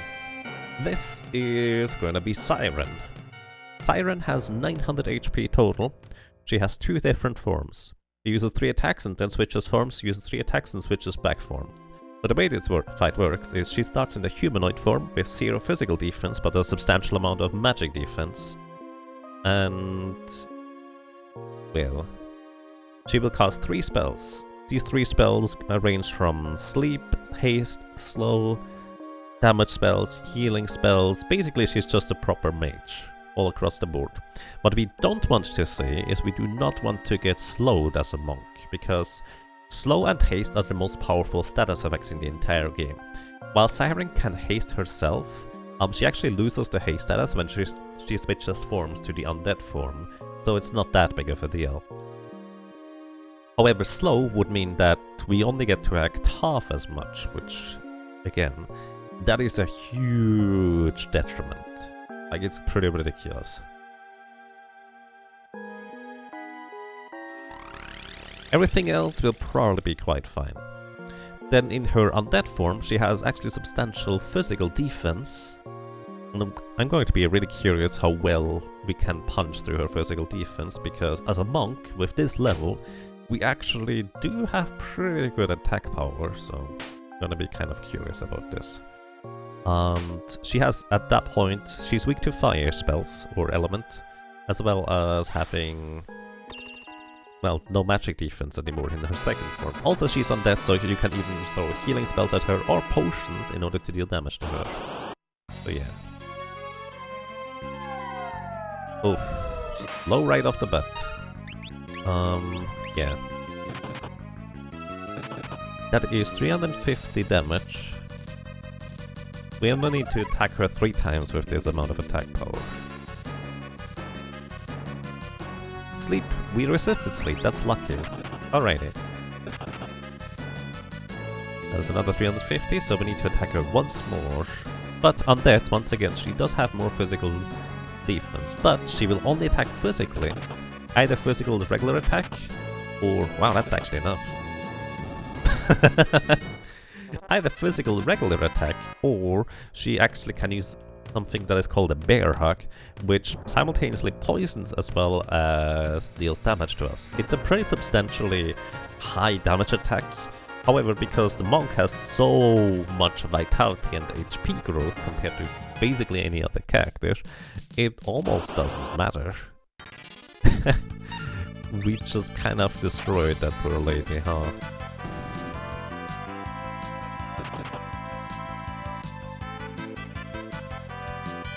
Yes, monk punches are really strong early on. So, here's the thing. Monk, you could say, stays pretty strong throughout the entire game if you level the monk appropriately.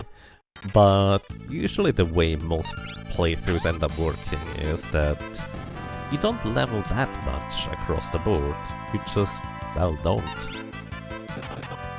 And because you don't kill everything all the time, or you don't spend a substantial amount grinding, the monk will fall behind in terms of levels, in comparison to the weapons that you find for other subclasses, etc. So right now, monk is effectively the strongest character in the game. But very soon we find like night weapons or magic spells or stuff like that that just completely outdo anything the monk can do. However, early on, it's pretty nice. Oh hi, look at this guy. Let's try a mantra for once. 120 healed, that's actually pretty decent. That's a bit more than 2 potions. That's really good actually. We can use that.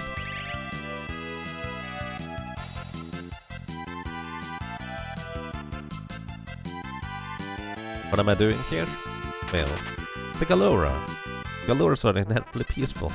You don't attack Galoras, they will eventually run away.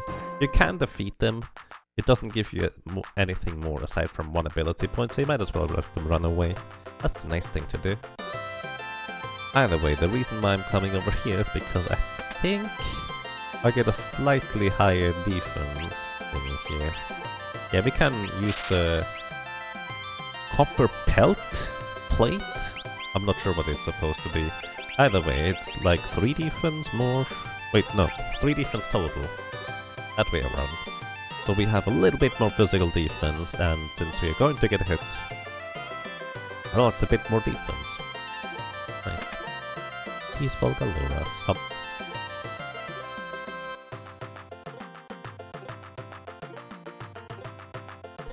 Mid-game, a lot of power comes from the equipment. Yes, definitely true.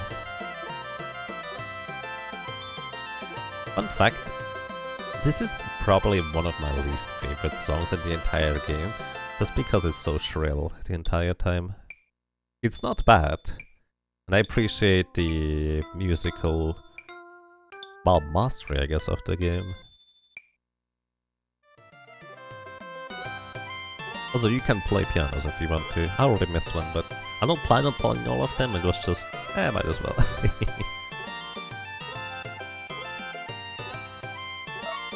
Have an antidote, and we're out of here. There's also an ice rod you can grab here, but I can't equip weapons anyways. So there's no point in grabbing it.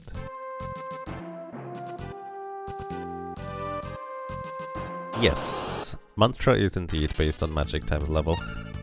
It's kind of like, it's just your standard magic formula. The more magic power you have, the higher your magic healing multiplier is going to be in the long run. Wow. I think that's critical hit number 2.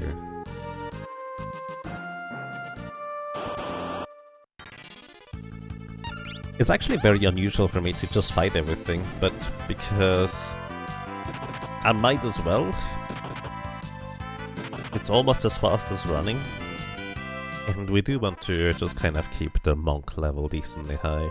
It's not terribly efficient to do this here. If I want to get more experience, I would better be farming enemies around Karnak, but why not? It's a bit different than usual. Monk needs many numbers, indeed. Welcome to your rating, Loon. I hope you're doing well. Well, I guess these are the encounters I will probably just run away from. Unless Butts decides, or Wark decides to just defeat all the enemies anyways. Wow, that's 3 50-50s counterattacks. At this point I might as well just defeat the enemies. Counterattacks are fun, but also they kinda slow. I think we just gained that 1 level though. Welcome to Ixion. Pleasure to make your acquaintance too. Hello, and I hope you have a nice day so far.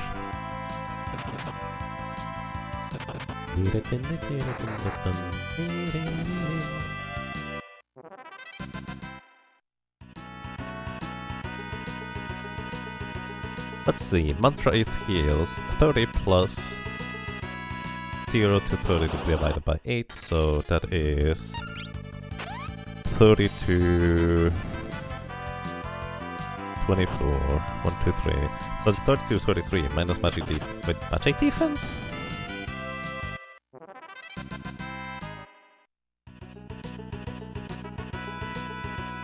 Wait, the more magic defense you have, the less Mantra is going to work.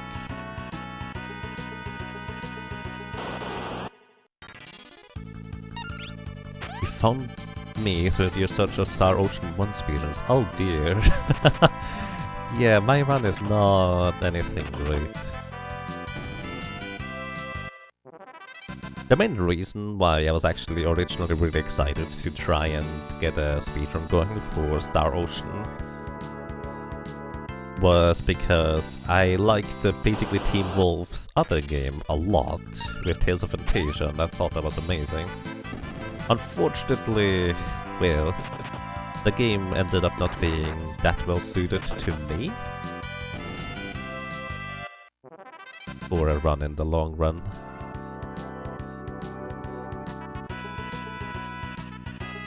So I just did 1 run.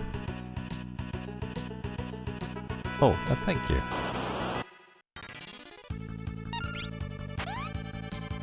Mantra's negative damage.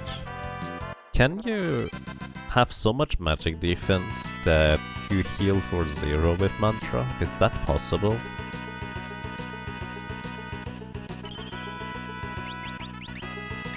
What's the highest magic defense you can acquire?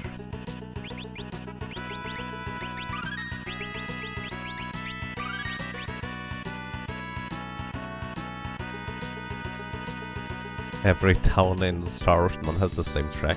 I honestly didn't even notice. I tend to notice these kinds of things when I play the games more and more and more. And I haven't quite played Star Ocean 1 enough in order to notice that. So if you're doing real quick, if you're doing a speedrun of Star Ocean 1, are you going to implement the manipulation I tried to do? So, actually, let me real quick back off real quick here. So in Star Ocean 1, I think the Japanese... I hope you found the Japanese speedrun, because that's actually a good baseline. The Japanese speedrun actually uses the pulse trick in order to get into that high-level cave to get the chest and then back out of it early on. So that's pretty useful. But also, worth noting there, I actually managed to figure out that there's some semi-reliable manipulation you in theory can do, where you don't have to do nearly as much pausing, by just kind of saving, resetting, and then doing a very specific set of inputs and movements through. Because the randomness in Star Ocean 1 is very manipulatable after with save and reset, it feels like. I say that without necessarily having looked into the details, but just kind of empiric evidence suggests that. They also all look like portons. Yeah, I think Star Ocean 1 kind of suffers from the idea of it had too short of a development time, I feel like. It has a fantastic and fascinating idea overall across the board, and I was very surprised on how quick the game actually ended at the time. But at the same time, considering that it was developed after Tales of Fantasia for the Super Nintendo, well, Super Famicom, it seems pretty ridiculous how much they managed to cram into the game still, basically for it to be still released on the Super Nintendo rather than anything beyond that.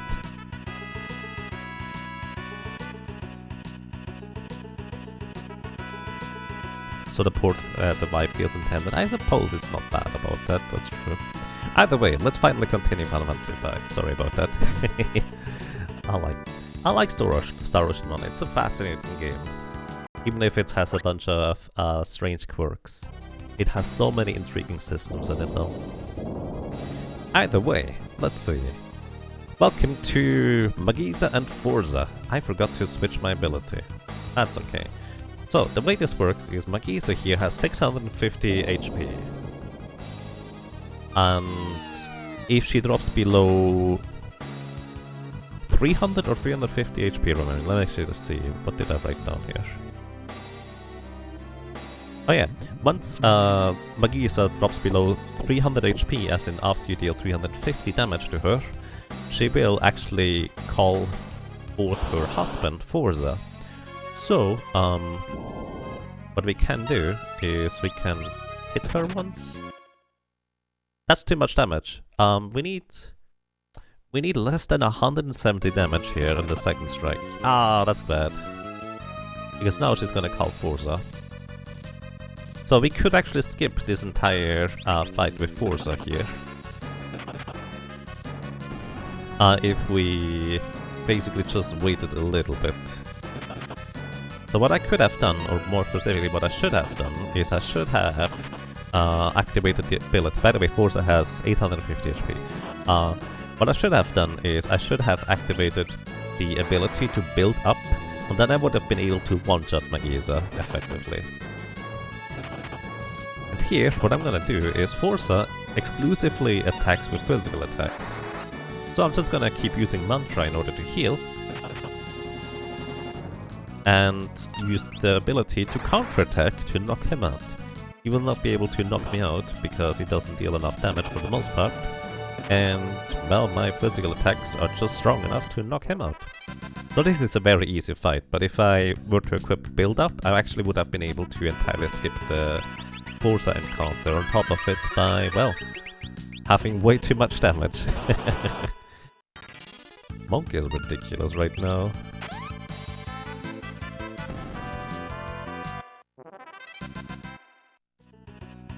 Looking it up, most monk helmets and armor give 2 defense, so I'll have 4 magic defense for a long time. Like, well, not as a monk, I guess. I was just kind of generally wondering about it, Kamaru. Like, what's the highest magic defense you can get to? And then you just put chakra onto a character that has that magic defense. But thank you. That sounds pretty interesting indeed.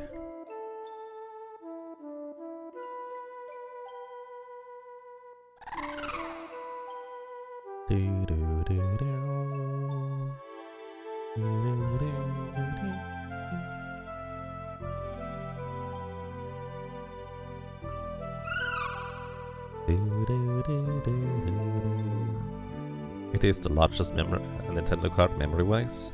I think that honor is shared among Star Ocean, Tales of Fantasia, and Dragon Quest III Remake.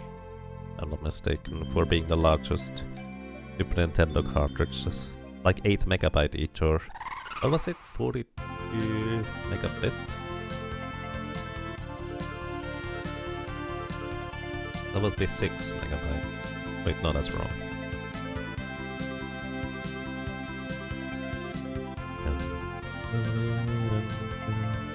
Alrighty, either way, this encounter was really easy. We're way too high level in comparison to most other things. So, what I'm gonna do here is I'm going to briefly enter this town on the right side after going through these cutscenes here, and also grabbing a few more items to heal. What I'm gonna be doing is I will be getting the glasses. Actually, can we equip the silver ring as a monk? I don't think we can we?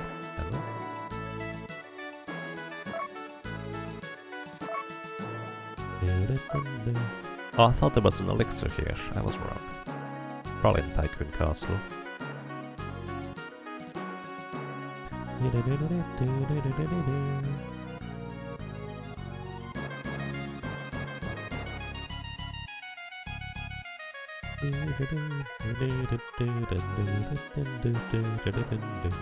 Moku.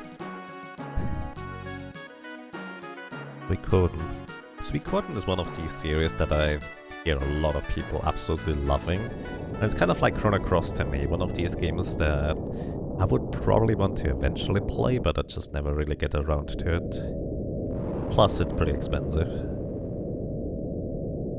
Maximum defense, Flame slash Ice Shield is 5, Lamia's Tiara is 7, Black slash White Robe is 14, Guardian slash Angel Ring is 10, Will 36. So, in theory, we can actually get less attack.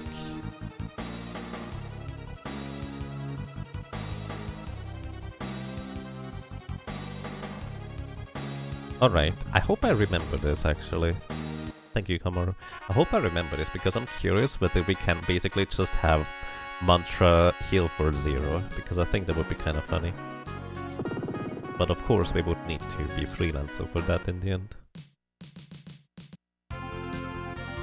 So the reason I want to go into this town here is... Actually, there might be new armor available here. I don't think there is. Of course there's no new weapons because...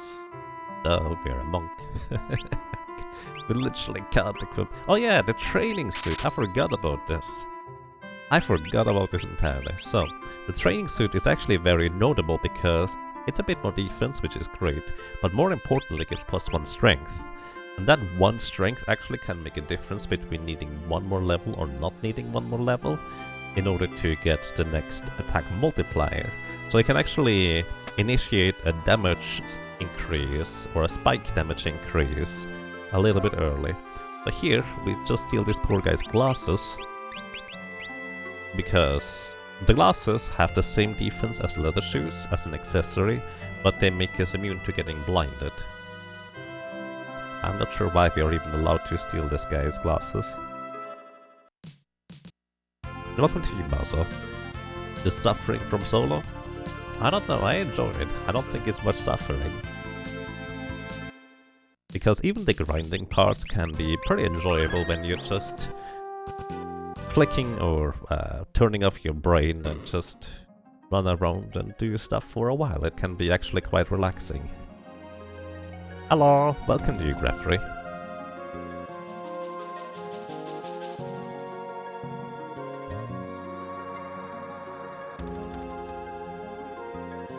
So over here we have the Silk Robe. I don't think a monk can equip the Silk Robe. I'm pretty sure monk can only equip medium armor. Silk Robe is light armor. Yeah, we can equip it. Silk Robe actually gives you a pretty substantial amount of magic evasion.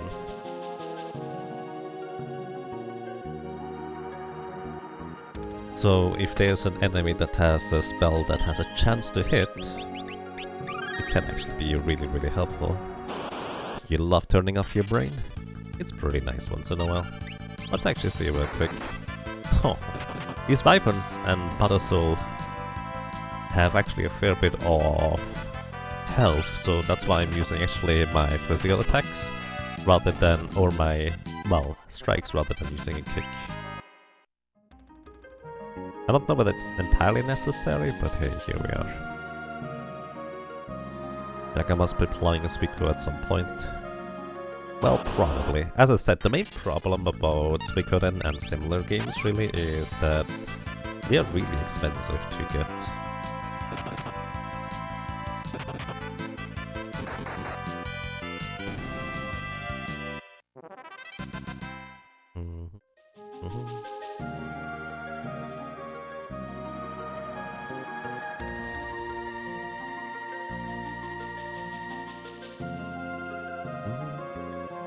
Alright, let's see. I don't know whether a monk can equip a Silver Ring or not. I think you can. Yeah, you can, alright. Silver Ring is a bit more magic defense and physical defense. So that's quite nice. So we actually did not necessarily need the glasses. There's not a whole lot of enemies that we need to worry about in terms of getting blinded for the most part. So having just straight up more defense is quite nice. Wow, this guy just stops us. Then he heals himself. And he stops us again. Wow, he's clever. Then he drains. Drain actually. So fun fact, Drain deals a tremendous amount of damage. Wow. This guy is playing well. I'm going away in here. We can only run away. Fun fact, in the Super Famicom version, we can only run away when we had one turn already. In every other version you can run away even if you haven't had a turn yet. So it's actually quite a bit more dangerous sometimes if enemies back attack you and do stuff like that. Either way, these guys can be pretty mean apparently.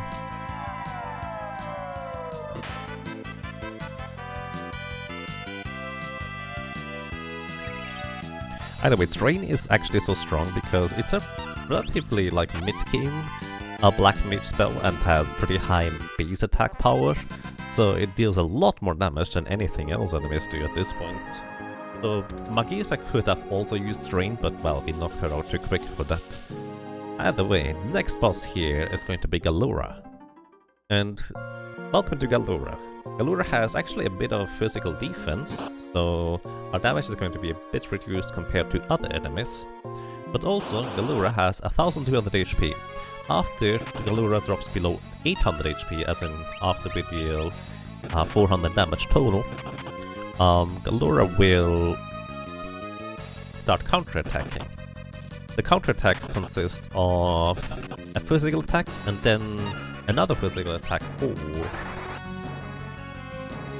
potentially a rush attack. Rush would put us in, would give us the HP leak status where we continuously lose HP very, very quickly. The longer we stay in the menu, the more HP we lose too, so it's just kind of like pretty mean. However, what I'm doing here is I'm literally waiting for Galura to attack me, because if I counterattack Galura, Galura cannot counterattack my counterattack. So consequently, I just defeat Galura without even attacking myself. So that way I completely circumvent while punching into the counterattacks of an enemy that is actually decently strong. For a monk of this level, it wouldn't be too terrible, but worth noting, as a monk, my punches attack twice. Consequently, because I attack twice, the enemy also can't counterattack twice. And because Galura actually has 2 attacks for 1 counterattack, that would mean Galura would actually potentially counterattack me up to 4 times for each one of my attack, for me, well, doing the attack command once.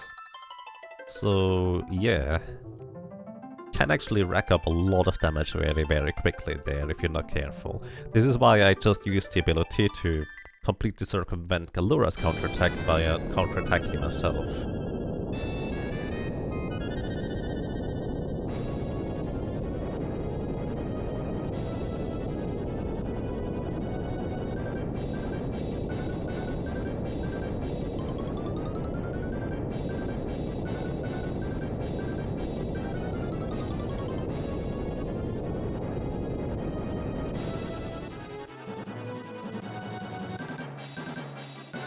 Painted level backgrounds all of Final Fantasy VII are the best.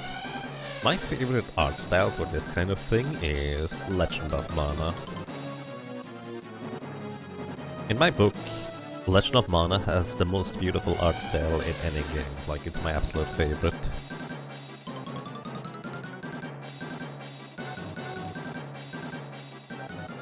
The game is called Fantasian.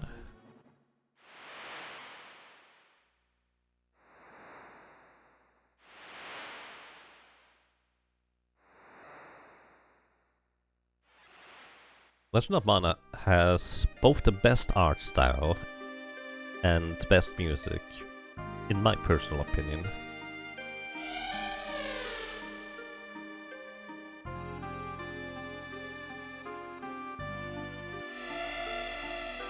Goodbye. Until next time, Sildra.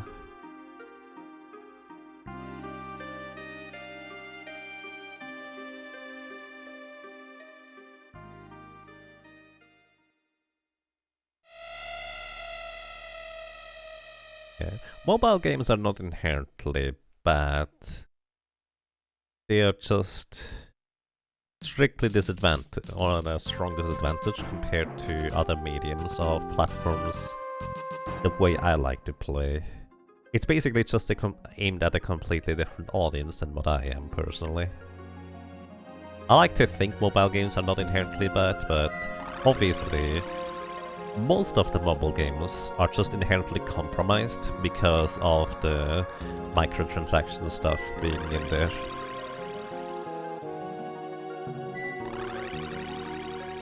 No shame in that, you find work where there's work, exactly.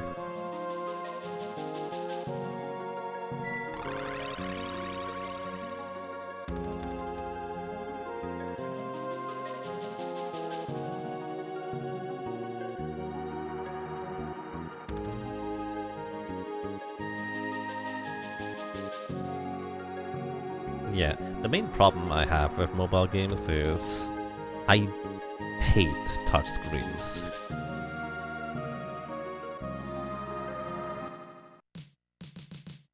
But at the same time, I don't really know what else you would do for phones. Having like a controller attachment, I guess, would be nice. Which also does exist for various games, but I'm not sure how reasonable that is to do for the average consumer market, obviously. Also, that's a quick back attack right there.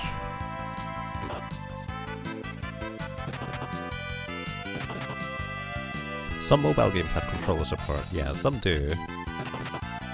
But to me it's always kind of the same concept, because they are developed around using touchscreen. They can never have the depth or complexity. Well, they probably don't have the depth and complexity that other games might have.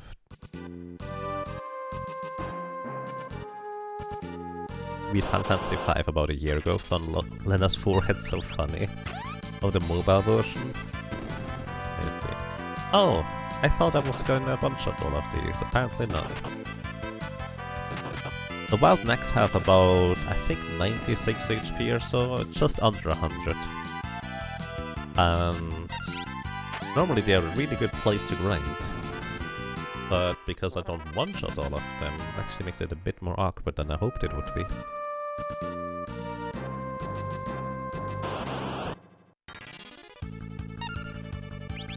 Mobile games for me are just games that I play for a few minutes and then put down, play a few more minutes and then put down again, etc. You don't feel like it's a real game session. Yeah. I mean, that's kind of also how they are designed. Mobile games are literally that. You play them on the go while you're just in a bus waiting until you get to your next station, or maybe in a train. Or maybe while waiting for 5 minutes on your takeout route or something like that. That's just how it works. That's just exactly what they're designed for. It makes sense. But also because they are designed that way, I'm just not usually interested.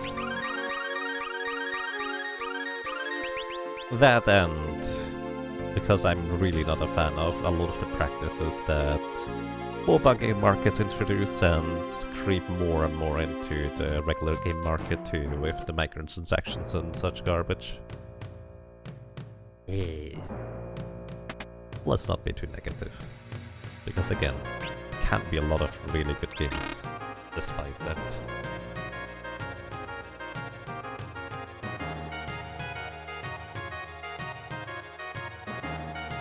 There's a free Stranger Things game you could download, which I did, and was surprisingly good. Yeah, that's nice.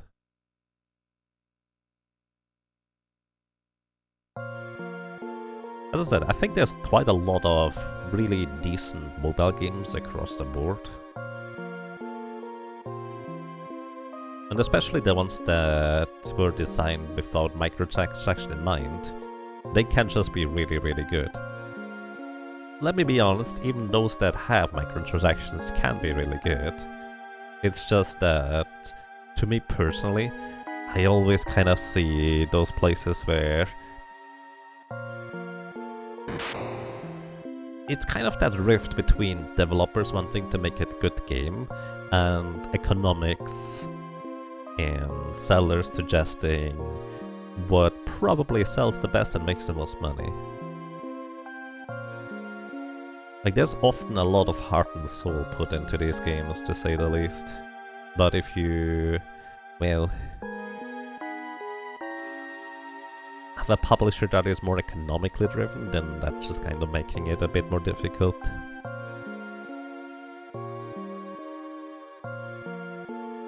I have no idea about that, Ixion. Boost. I don't know what these boosts do, really. Actually, I don't know what the boosts do in the long run. Like, specifically anyways. So, thank you. I'm not sure what it does, but we'll see, I suppose, once we hit that thing. If we hit that thing. Because apparently everybody can only contribute like once or so.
Alrighty.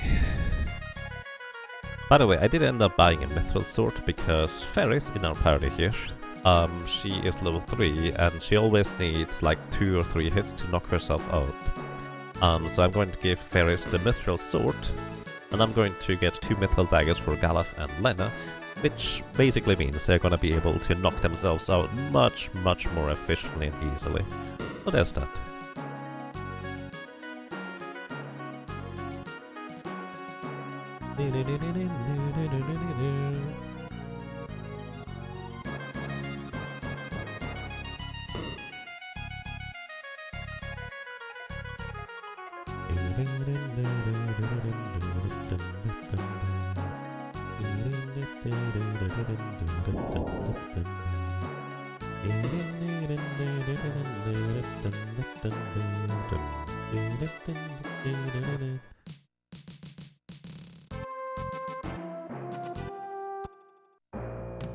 Alrighty.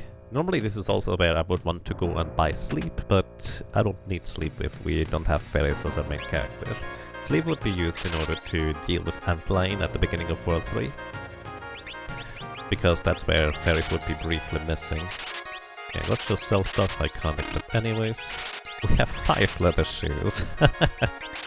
So many more leather shoes than the other things. A bit silly. Velcro we can't equip anyways. Alrighty. Let's see, we can buy a plumed hat. Plumed hat is actually a surprisingly good headgear equipment for a monk, because it gives a lot of magic evasion and defense. So in some cases I might want to equip it. We'll see. Also, silver armor is slightly more physical defense than a training suit. Does not give us the +1 strength, however. So I'm not sure I will be using it. It kind of depends on whether that 1 strength makes a difference or not for stuff. It can make a difference, but it does not necessarily do so. Also, next up, I'm gonna go ahead and buy some status recovery items, just in case I need them. That's kind of all I need to buy. He seems in pretty good condition, Muzzle. Well, the thing about Sildra is, you don't really see the entire, like, creature. It's implied, basically, that Sildra used the last of its physical capabilities and abilities, which just kind of dragged the party here back to safety to the beach after an entire peninsula sinks.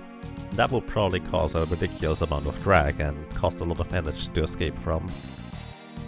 So that's just kind of my interpretation of how it works. Like, Sildra doesn't have any, like, visual things that are wrong with it, but the implication is just that Sildra was badly wounded from the Maelstrom earlier and couldn't, like, drag the ship any further because Sildra was just kind of gone.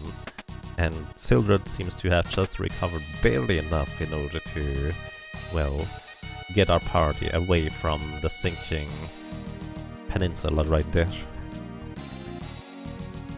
So in theory, if we didn't sink the peninsula, Sildra might have actually survived because it might have been recovering, but kind of cut the recovery short because, well, we were drowning and stuff. That's my interpretation anyways, I don't know exactly. But also, I guess it might be just a, like, limitation of the Super Nintendo because you have very limited space for displaying visual differences, and maybe they didn't want to, like, have any I don't know, any bloody visuals or anything like that in the game. Could also be a reason as to why they decided to not, like, physically alter Sildra's head. It's just kind of the static sprite you see. I don't know. There's a lot of ideas.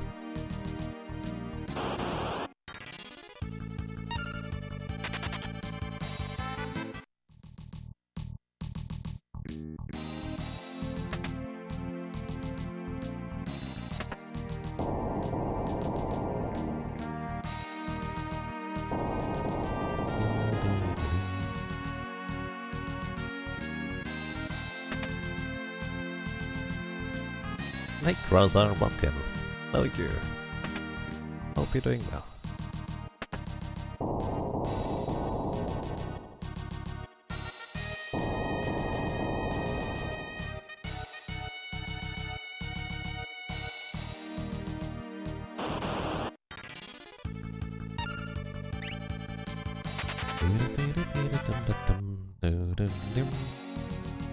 So the steamship here, I'm largely ignoring the enemy encounters, but this is also where, at this point, I'm not overleveled anymore. I'm just about at the level of where a monk probably would want to be. So I need to be a little bit careful about how I approach the next set of areas, because I may have to actually do some more grinding.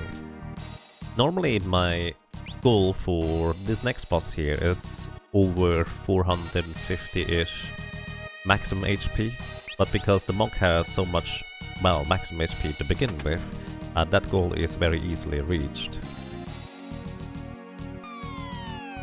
Oh, I went down the wrong chute. Oops.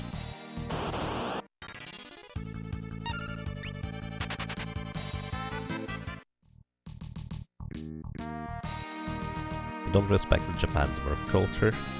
Well, I mean, I respect the idea, but there's probably a reason why they have such a high suicide rate, unfortunately.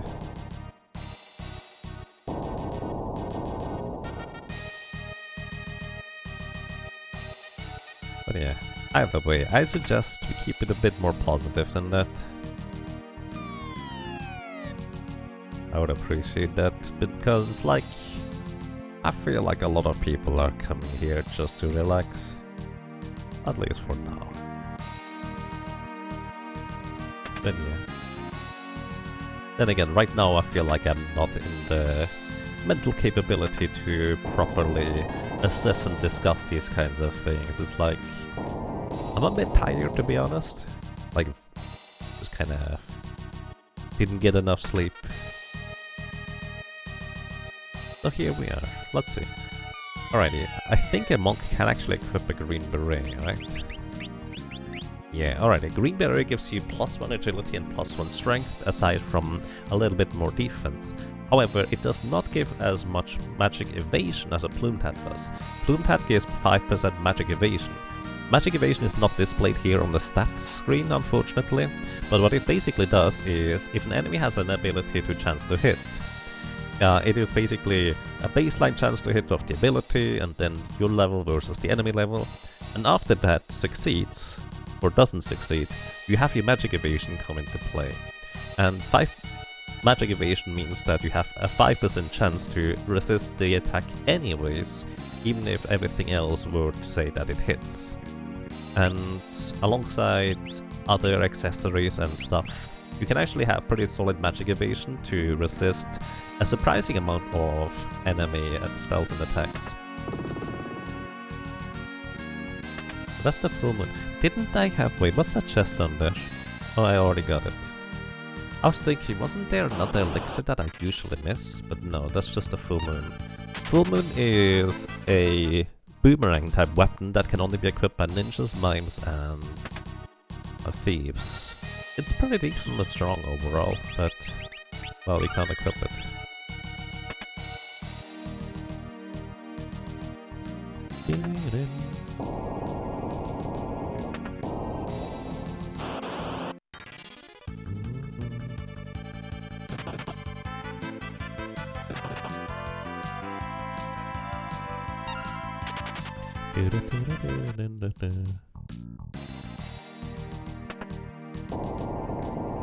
Oh, sorry, I didn't see the thing, Plushie. Also, welcome to you, hope you're doing well. Let's see. You have a question about Final Fantasy V. Are there any ridiculous easy bosses battles in this game, like suplexing a train or using a Phoenix Stone to insta-kill a boss who just happens to be undead? There is one kind of boss that is undead. More of a mini-boss though, to be fair, that you can use a Phoenix Stone on. But there's also, well, as Komaru mentioned, a few bosses that if you have their, well, weakness, that is just putting them to sleep, they can be very easy prey. Among other things, that's Atmos, Merujin, Stalker, although Stalker is weird about it, and there's probably also Antlion. So there's like 5 bosses you can put to sleep, and as long as you don't use physical attacks, you will never wake them up, so they are, well, surprisingly easy prey, I guess.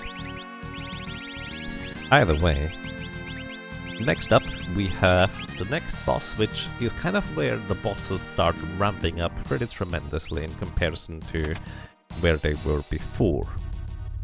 So just kind of to illustrate this boss here, this is Liquid Flame. Liquid Flame has 3000 HP. Each one of the forms has a bit of evasion. The humanoid form has like 20% evasion, the tornado form has 30% evasion, and the hand form has 10% evasion. I think. And then humanoid might be switched on that. Either way, the short version is the humanoid form likes to use flame, which is 25% of our maximum health in damage to your entire party.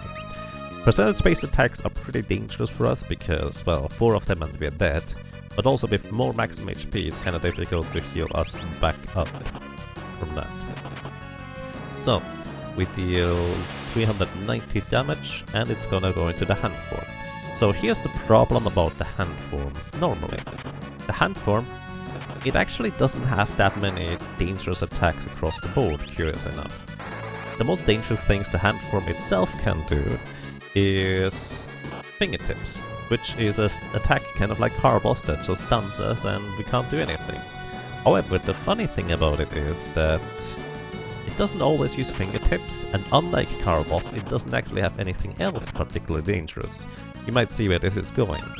So the thing is, if you attack Liquid Flame in its hand form, it will counterattack with Fire 2. Fire 2 will deal about 300-ish damage to you. That's kind of a problem, because we have just barely more than 300 HP. So, in short, what I'm doing here is I'm literally just not attacking directly. I am effectively just letting Buds counterattack and do nothing else. Also, apparently Chakra is influenced by magic defense, so I'm actually healing less with Chakra now than I did before, because I have more magic defense. It's kind of silly. Or mantra it is, not chakra. Either way, because I'm never directly attacking Liquid Flame myself, it doesn't trigger the counterattack and form switch. So, this is literally going to be my entire strategy here. So, one of the default strategies for a lot of Solar Cactus against Liquid Flame is to push it into the Tornado form. For reference, it is random which form the boss switches into after you attack it with and deal some damage. And if you're lucky, you get the Tornado form right away. Then you just wait until the Tornado form heals itself 5 times or 6 times. Either way, that's literally all the Tornado form does. It doesn't do anything else, it just heals itself. And once it's out of magic, it can no longer heal itself, so you have effectively time to heal during the Tornado form. The hand form has a total of 3 counterattacks with Fire 2. So as long as you have enough maximum HP and don't get like burst down, you will survive. The humanoid form with its flame attack and counterattack simultaneously, that never costs any MP, so it's always gonna be dangerous. However, because our counterattacks do not trigger enemy counterattacks, well, we just straight up win.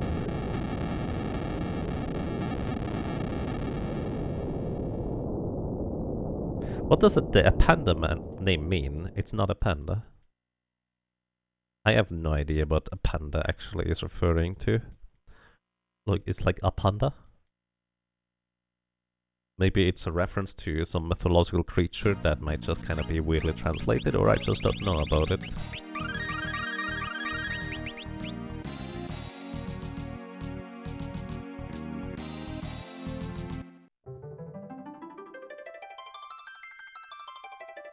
Every single boss has a unique gimmick, which is really neat. Yeah, a lot of bosses have actually multiple gimmicks rather than just one.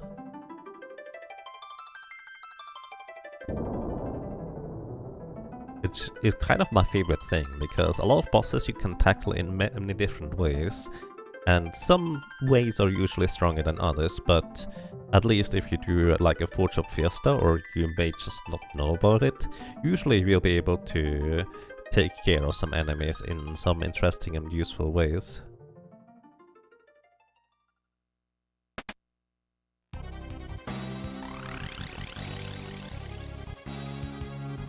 Either way, I figured by the way, I only just while I was starting the fight with Liquid Flame, I realized that this is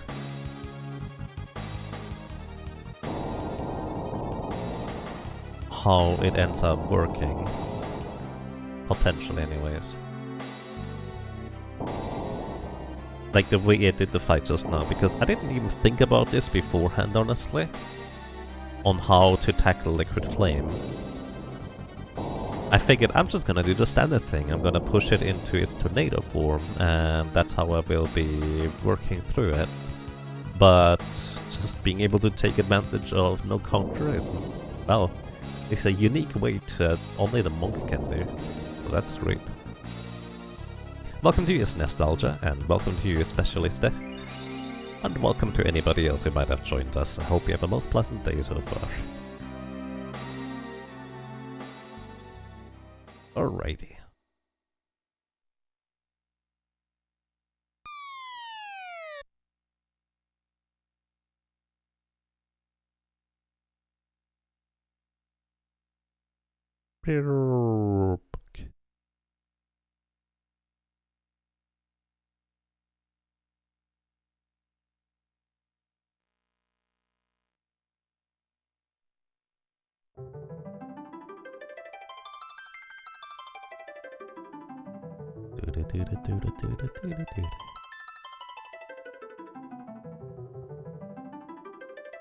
Rump. Liability. Alrighty, so we have 10 minutes until the castle explodes. So there is 2 items that you normally want to get with basically any character that gets to this point. I'm gonna go ahead and actually equip the build-up ability, because we may want to use it. Either way, the 2 very useful things... Actually, this might be a bad idea. We might get killed by... Sorcerer. Yeah, I'm not gonna be able to one-shot this guy. But the reason why the Sorcerer is actually really dangerous is because the Sorcerer can confuse us, and if we get confused, we deal a lot of damage. We will deal a lot of damage to ourselves. So this is actually pretty dangerous across the board if we end up getting confused. Or Frog, I suppose. Frog sets our attack power to 3, so effectively we don't deal a whole lot of damage anymore. So we have to remove the Froggy by using a Maiden's Kiss. I like Froggies, but not that much, I guess. So yeah, this is unfortunately a pretty dangerous encounter here, with the Sorcerer in there. And most of these encounters will have a Sorcerer in there that, well, it's gonna be a bit tricky to deal with overall. I'll need to actually tackle this probably slightly differently. However, most of the chests that are guarded have either an elixir in them or a pretty unique type of item. In the next room, there's a ribbon on the left, which is effectively the best headgear equipment for a dancer, but also across the board is the best headgear if you can equip it, but it's very limited to which character can equip it, basically. So these random encounters here are basically just either you defeat the sergeant and the wolves will run away, or you defeat the wolves and the sergeant will run away. And well, you see what I did. Also, there was a ninja throwing item on the right side there too. Then most of these chests up here contain elixirs, except for the ones that are very far off the beaten path here on the towers. One of them I absolutely want to have, that is an elf cape. An elf cape gives us a 1 in 3 chance to dodge physical attacks by enemies, which might not be the best thing to do actually. Curiously enough. Oh, don't confuse me, that's bad. Hit me please. Thank you.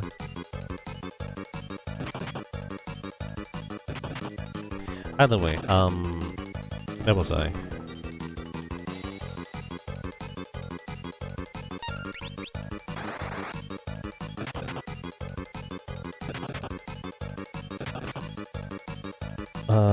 Yeah, the Elf Cape is an accessory that gives us a 1 in 3 chance to block physical attacks, which is actually ridiculously good. These Gygas enemies are specifically why I decided to... Oh, that's not good. That's not good at all. These Gygas enemies are specifically the reason why I decided to equip the build-up ability.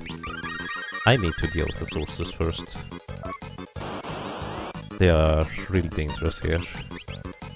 By the way, it's really difficult to run away from these chest encounters, and I was really lucky that I managed to do so right off the bat. Okay, the sorcerer should be down here.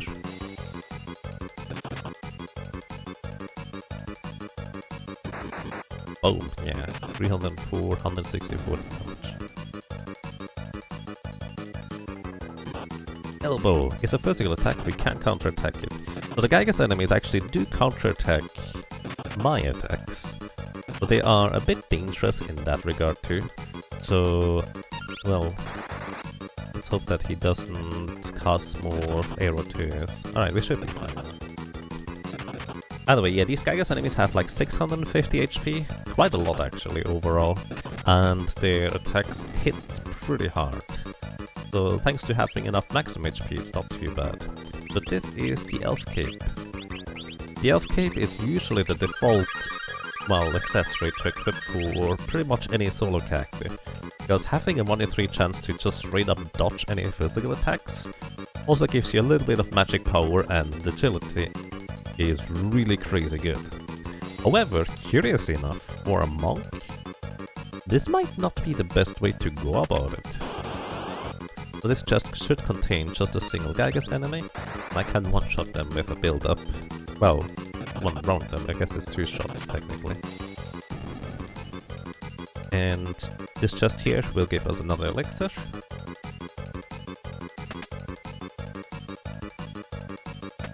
And this should also be just a single Gygas enemy guaranteed.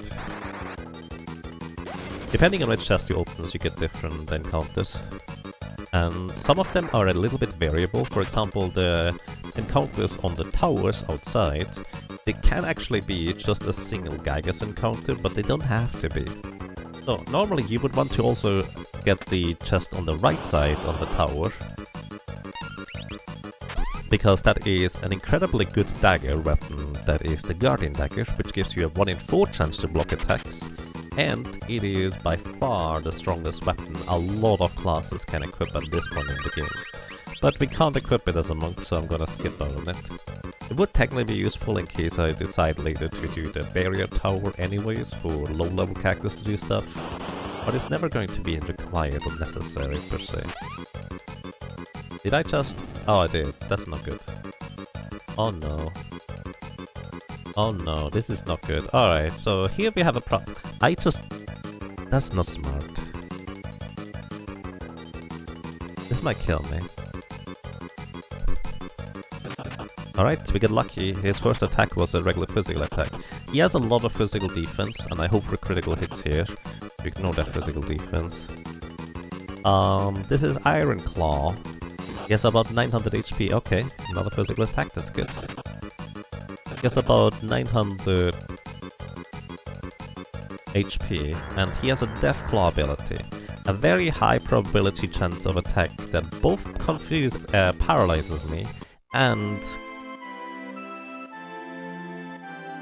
that was such a mistake on my end.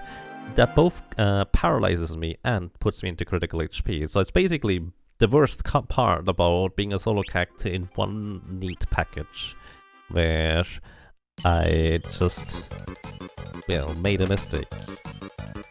Okay, let me explain what the mistake even was, I suppose. Did I equip the build-up ability?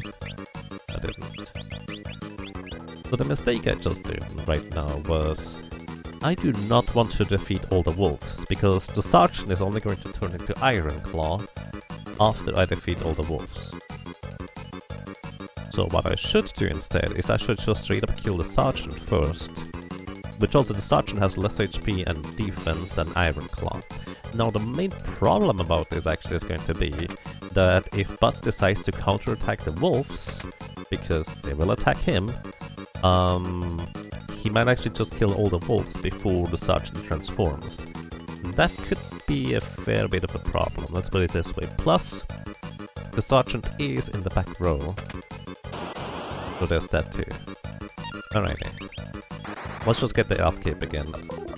And get charmed. Ooh, arrow. That's not good. Hope the wolf hits me. Thank you.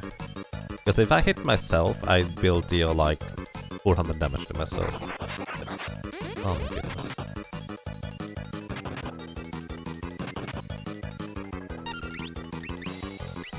This is probably the most trouble I've had with these chest encounters in a long time.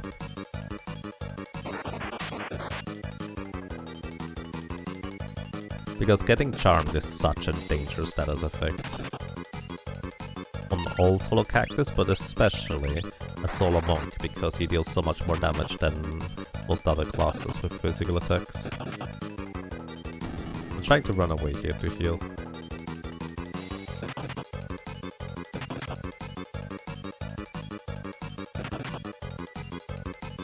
Alright, Sorcerer should be done.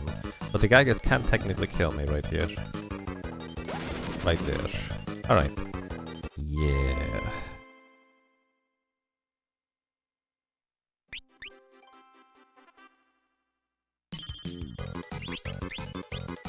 Whew.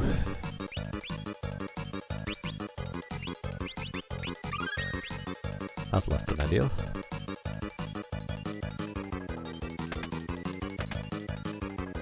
That is huge damage for a toad.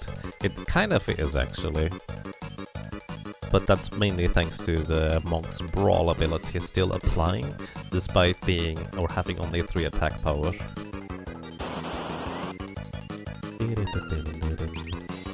By the way, this wolf here would actually just run away if you let him. But since it wastes the same amount of time killing it and letting it run away, I might as well just hold down the button.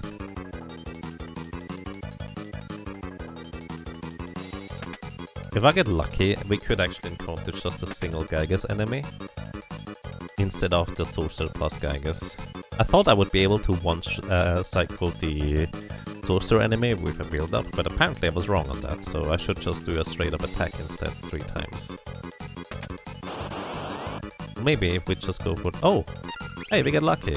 Single Gygas enemy. Not terribly likely.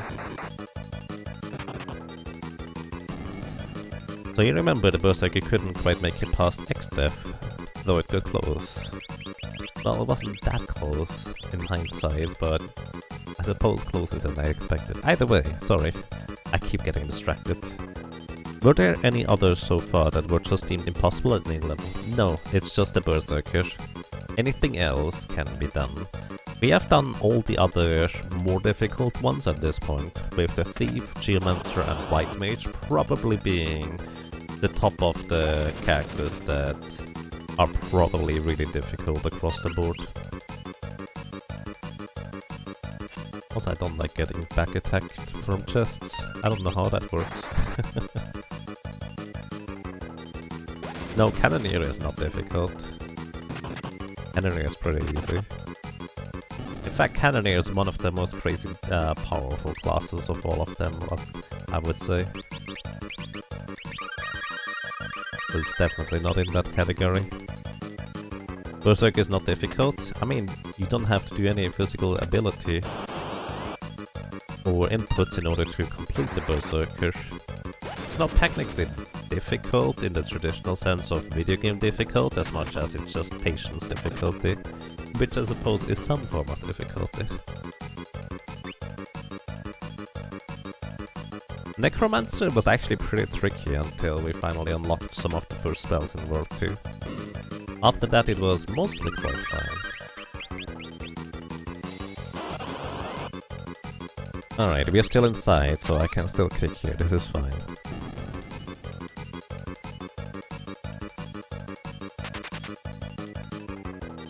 Alrighty. We gained a job level apparently.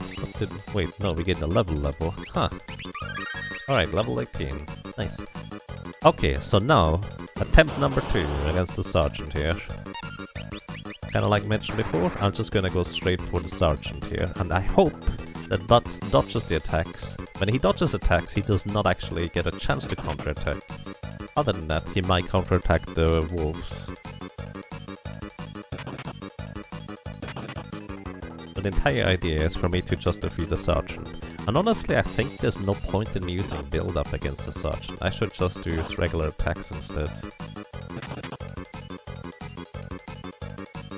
Unless, for some reason, build-up is just faster, which it might be, based on weird round timings. Was that half damage? I think it is. I wonder actually whether we can counterattack these wolf attacks, because technically the wolves themselves don't attack, it's just the sergeant commanding them to attack. You know, like Final Fantasy IX Stein, there's a special move where he lets all other characters attack. This might not be counterable.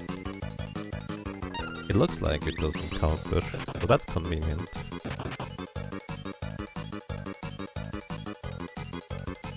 And yes, Mime can break rods. Mime is probably the trickiest of the chop classes remaining, but at the same time it's more going to be a case of calculation beforehand. With normally the calculation stuff I just do offline at some point. Alrighty, Sergeant down. And the wolves, when they are alone, or well without anything that isn't a wolf, they will just run away.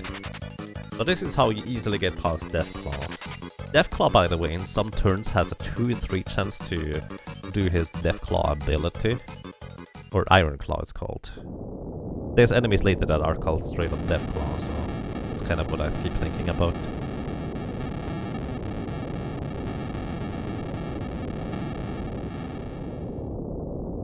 Not gonna lie though, Monk seems like easy mode so far.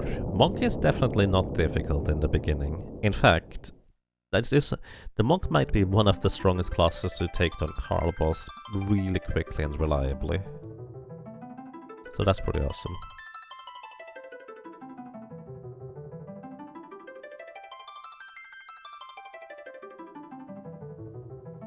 Ninja!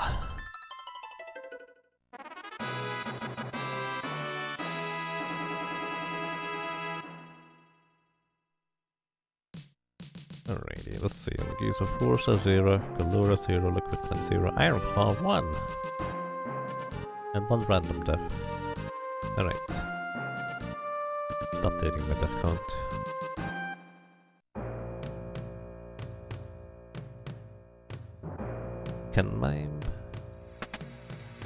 Can Mime mimic breaking a rod without needing a second rod? I would like to know that too. I don't actually know. I don't think so, because you're technically mimicking the action. But if you don't have the rod in your hand, you can't take the action of breaking the rod in your hand. But I don't know. I honestly don't know. I will be curious about that as well, honestly. So if anyone does know, feel free to let us know.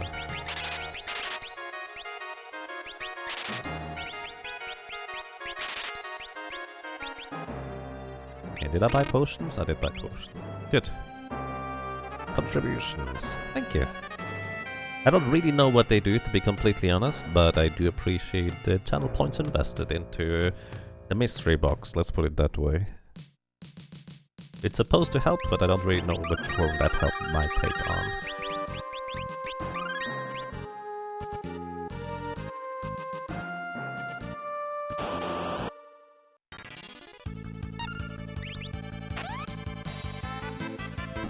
Alright, just barely manages to one-shot one of the eagle enemies.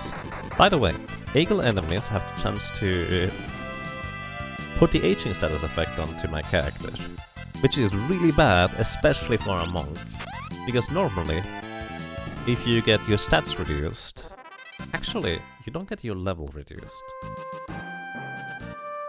Either way, I think oh wait.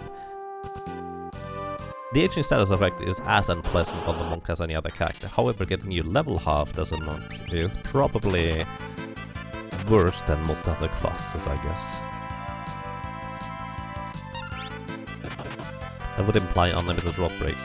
Maybe, if you don't have to do stuff in between, that is. According to the wiki, mimicking an item does not cause another item of that item used up. Yes. So I know that mimicking using an elixir on yourself means that it's not gonna use another item. However, I don't know whether that applies to rod breaking, because it's technically a slightly different action that consumes the item and you no longer have it.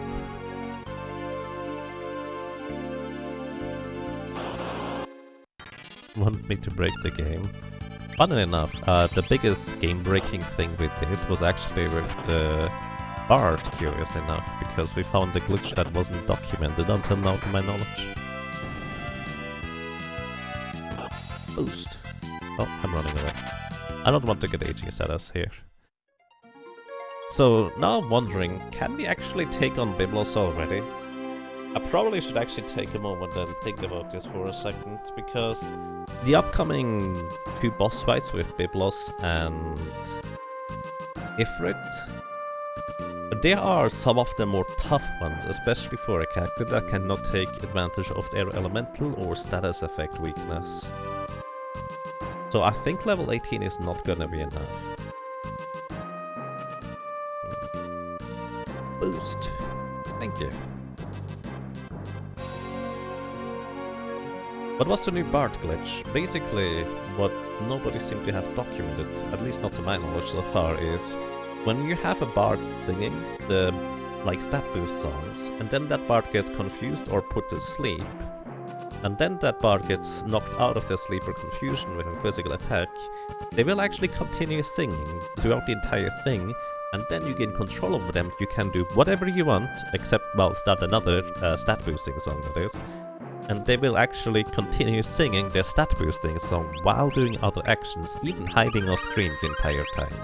So in theory, what you could do, if you're lucky as a solo character, you could start singing, the enemy confuses you, then the enemy knocks you out of your confusion with a physical attack, then you hide off screen and you just wait until you max out your stat plus 99. And it's kind of ridiculously good. Mimicking oneself feels strange. It does. Feels like a weird concept. Alright. Yeah, honestly, I think we are not strong enough to take down Biblos and Ifrit. Ooh, those things have more HP than anticipated they would. I'm pretty sure we're not strong enough to take on Biblos and Ifrit, so I think we're just gonna go grind for a while. I'm gonna see what would be good levels to get.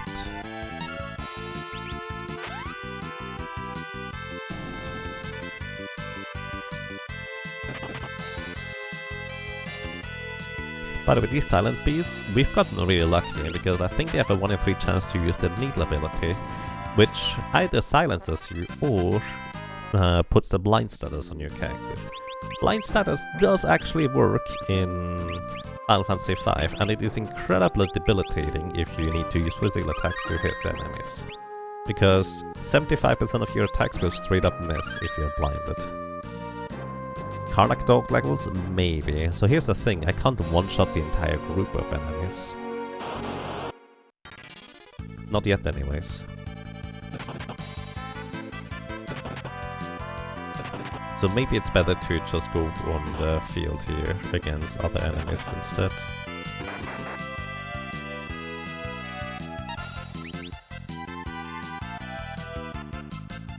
That sounds like awesome tech for Forge of Fiesta. It is, indeed.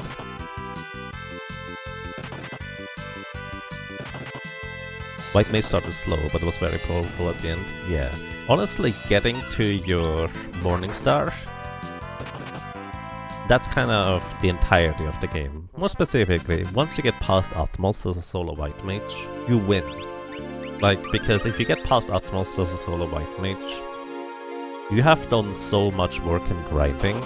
There is no doubt that you will be able to do the rest of the game without too much trouble remaining.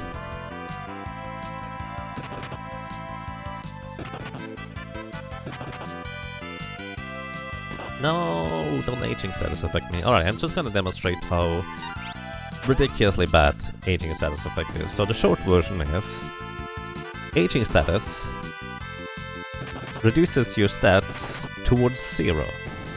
Quick well. If you get lucky with counterattacks like this, I guess I can't demonstrate. Either way, your strength gradually, well, actually pretty quickly gets reduced closer and closer to 1 until it is, well, 1. And with 1 strength, you have significantly less attack multiplier. Curiously enough, if you put the aging status effect on enemies, they also lose levels. But as a player character, you only lose stats, so Curiously enough, we actually don't lose attack power, we just lose attack multipliers as a monk.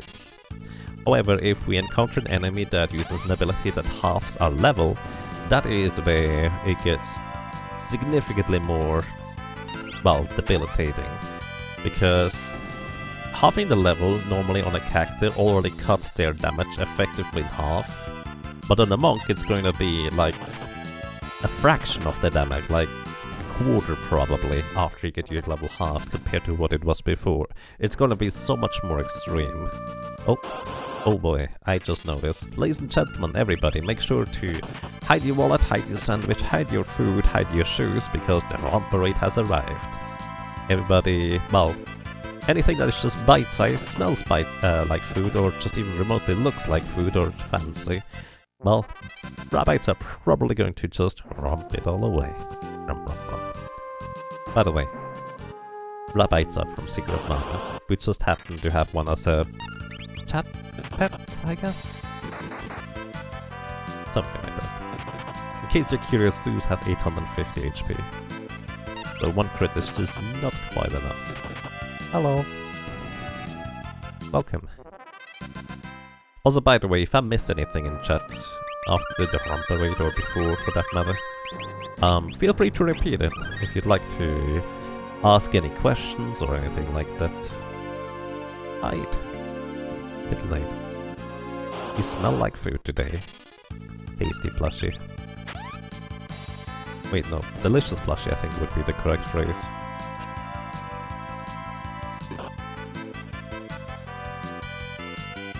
We did a monk solo single character run in early 2021, but it did not level 19 first. The force bolts can be one-shot with a kick attack. I'm 19. That sounds about right, actually. Because I did get 2 levels since last time I tried the wolves. So we did actually... let's see... What's my strength right now?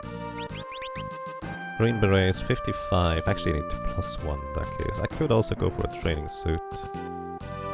What, does 56 make a difference? We are 19. Ah, wait, actually.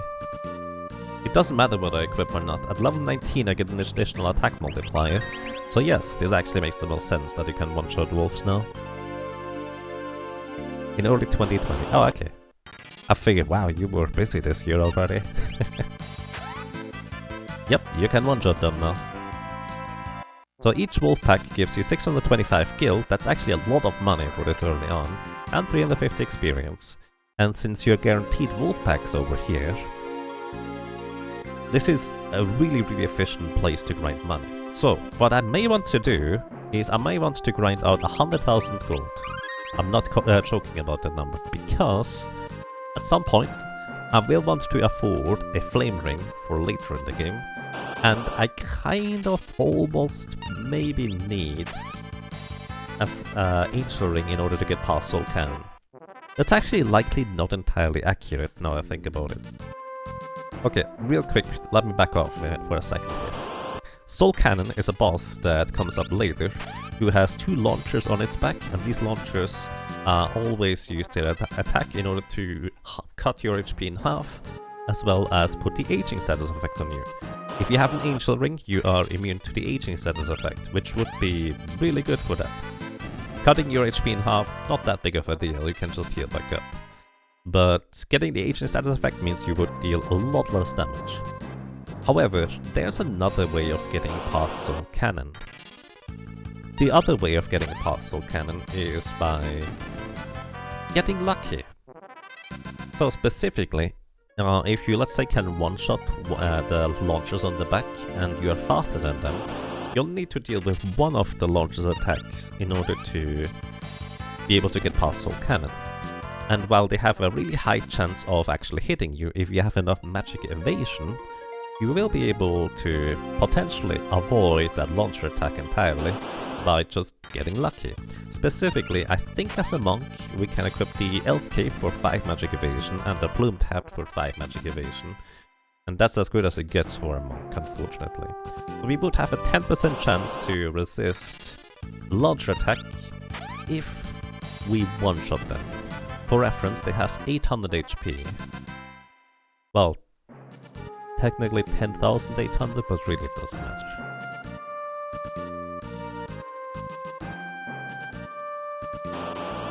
Trying to think what would happen if you were put in the food box. I don't know. What would happen?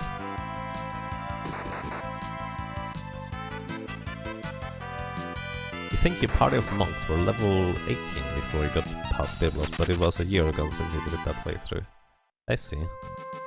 Yeah, a party of monk might have it a little bit easier, but then again, you do get a lot more experience as a single character, so the grind is not nearly as lengthy as with 4 characters.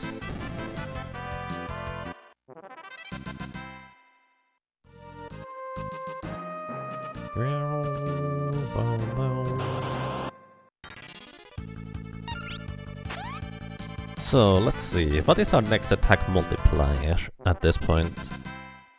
Depending on whether I want to equip the plume hat or not, does it make a difference? Let's see, 24 right now at 54, 56, 23, 55.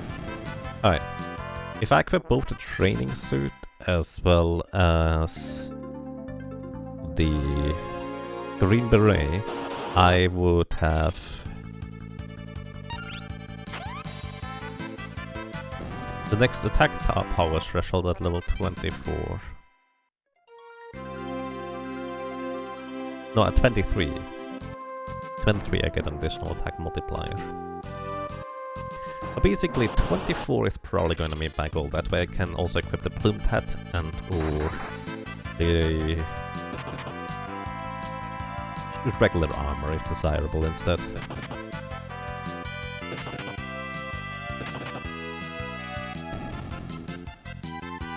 There's no Yagmoth, only Yagamoth.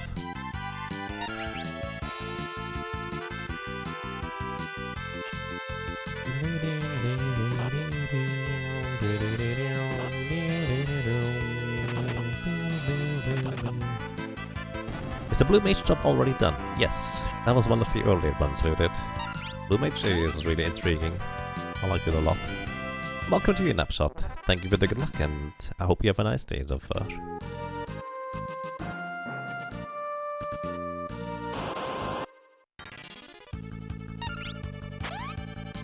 It says Mime can equip bone mail and shields. Mime can equip shields, which is definitely going to be a huge asset, but I guess probably bone mail too? I'm not sure about it. I think Mime can equip medium equipment, which is basically both mage armor and like medium equipment armor, which is actually a pretty long range, just not heavy armor I think, or dancer equipment. I think. I'm actually not entirely sure. I need to look that up. But yeah, if you'd like to see, I mean, I have time just running back and forth here. Let me switch over real quick to the spreadsheet thingy. So we do have a little overview here about which characters are already completed. The very first one was White Mage, then we did Dragoon, Dancer, Blue Mage, Chemist, Necromancer, Time Mage, Geomancer, Oracle, Mystic Knight, Hunter, Summoner, Bard, Cannoneer, Ninja, kinda Berserker, Red Mage, Knight, Beastmaster, Black Mage and Thief. And now we're on the Monk. So those are all the ones that we have completed already, and remaining here at this point are Gladiator, Necromancer 2.0, Mime, Samurai, and Freelancer. By the way, I want to do Mime before doing Freelancer, which is why Freelancer is not on the straw poll, in case you're curious. That's just kind of my one, well, restriction, so to speak.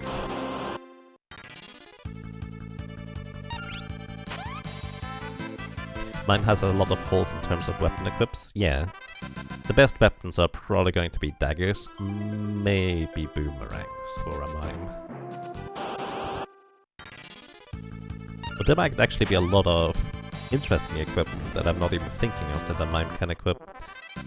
Once people choose Mime, I will want to go through the entire equipment list and figure out what can a Mime equip that I did not necessarily expect beforehand.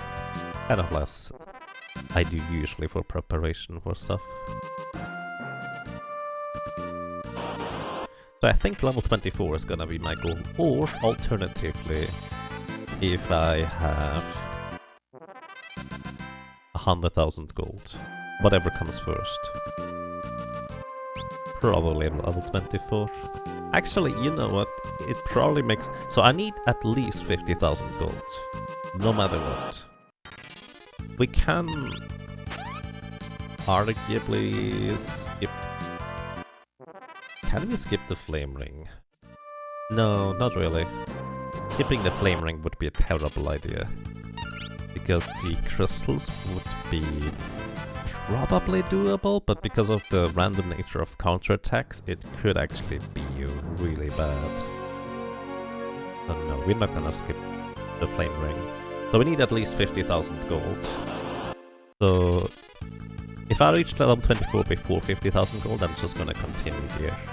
And if we reach level 25, while I reach level 50,000 gold, I will need to go to level 26, because I don't want to randomly get killed in the library. Because in the library, there's an enemy called Page 64. Page 64 will frequently use level 5 Doom, which instantly kills any character that has a level multiply or divisible by 5. So if I'm level 25, I would get killed. You can technically circumvent that by equipping in a special kind of armor that is called Bone Mail, but we do not have the Bone Mail until World 2. Yes, Caves of Narshi actually is really nice for a lot of good information, displayed in a useful way. Because one of my biggest pet peeves is that the Final Fantasy Wikia, the formatting is just terrible for what I'm looking for information. It's not really what I want out of my information dump, so to speak. So yeah, I think Caves of Narshi is mostly reliable. I don't remember specifically finding anything in particular that was wrong in that website. There might be something that I'm just not thinking of right now. Alrighty. Okay, everybody. We are about to reach 3-ish hours of having played. I'm going to be taking like a 3 to 4 minute break.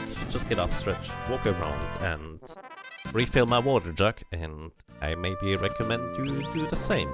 We're gonna be grinding here for a bit longer still anyway, so if you need to do any household chores, do your taxes, or I don't know, make a handstand and salto mortale, whatever it is you need to do, now would be a good opportunity, because I'm gonna take a short break, and you are not likely going to miss much, because we're gonna be running up and down here for a while longer, so be right back.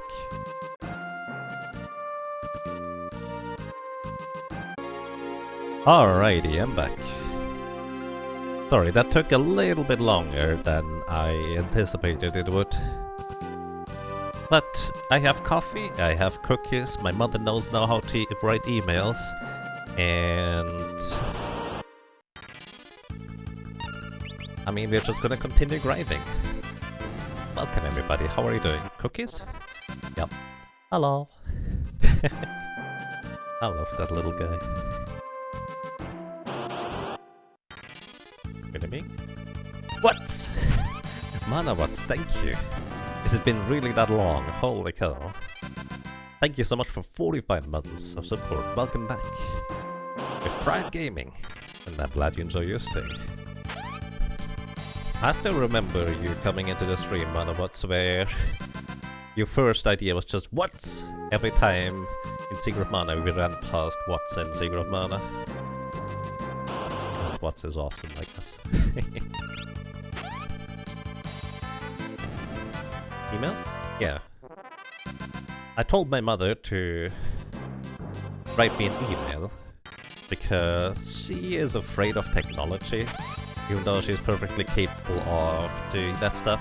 So basically just as practice, plus that way I'd know what to do for washing the next day. What? cookies. Also, yeah, but those are really good cookies too. They are... I have no idea how to say that in English, or even German for that matter. I'll actually see whether that's a German expression or that.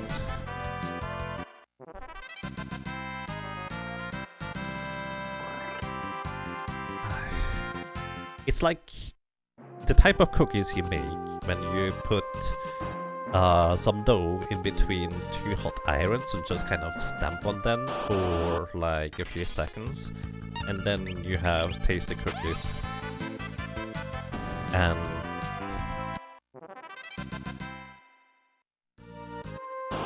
the dough is like a lot of lemon, citrusy stuff, kinda yellow. Pretty good.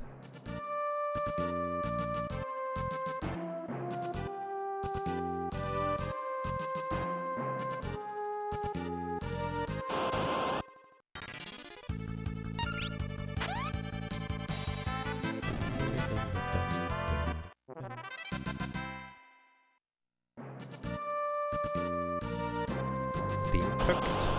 It's not steam as much as it's just hot irons. Like you also slabber some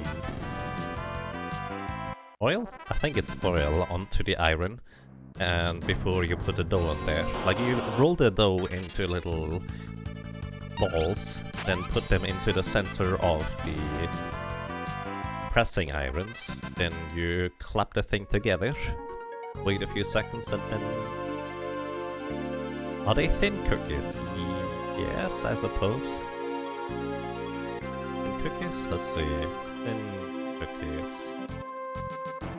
Not quite. Well, at least according to Google Images. They are thin cookies, but not those kinds of thin cookies. Welcome to your human story. How are you doing? Thin mint Girl Scout cookies? Thin mint Girl Scout cookies. No, not quite, no.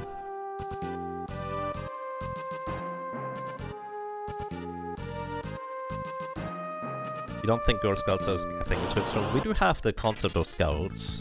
They are not really separated by gender. I was in those once. Put a photo on Discord. Well, if I don't eat them before that, I can do that.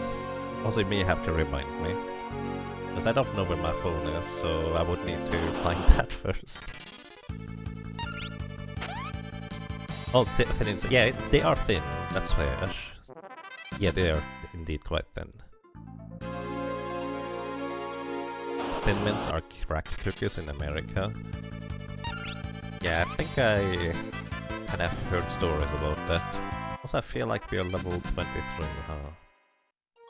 I think we just learned a new ability. Level 23, yep.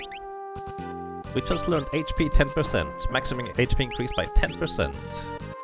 Which, I can't really think of anywhere where we will need the HP plus percentage outside of Optimus. Actually, maybe on...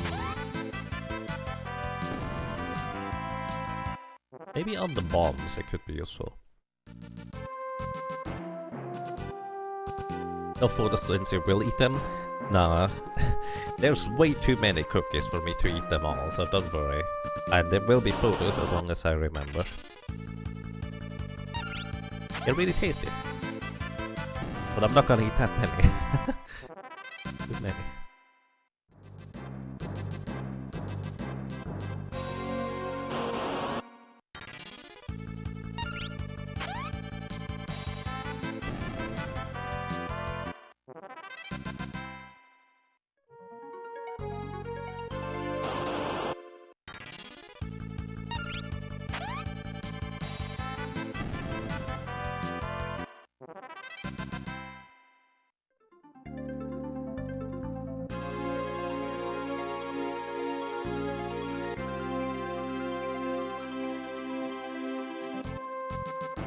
Oh, there we go. Yeah, Pizzelle cookies actually is very close to what I have here. It looks at least very close. Yeah, I think you got it spot on there, Zachary. Zachariliac?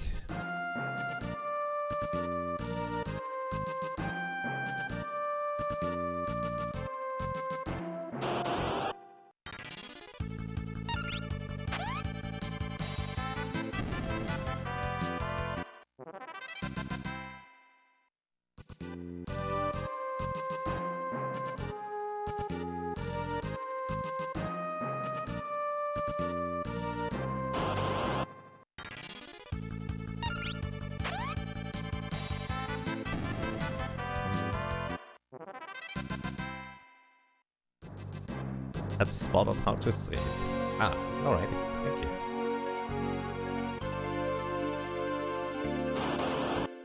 I'm usually somebody who is more into chocolate type cookies, but these Zell cookies are just really good. I may have substituted my breakfast for some of them sometime. Which also explains why I was so hungry after the stream yesterday.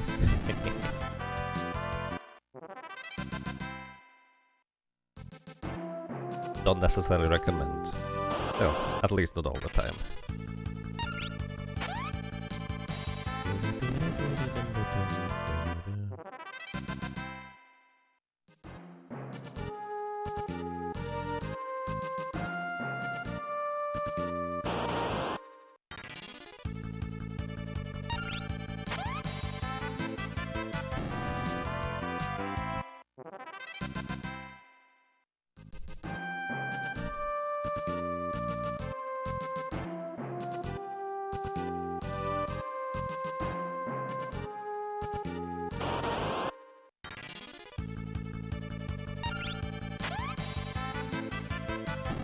I just kind of randomly opened up the Steam stream page right now, and I'm seeing Baru do some Stardew Valley.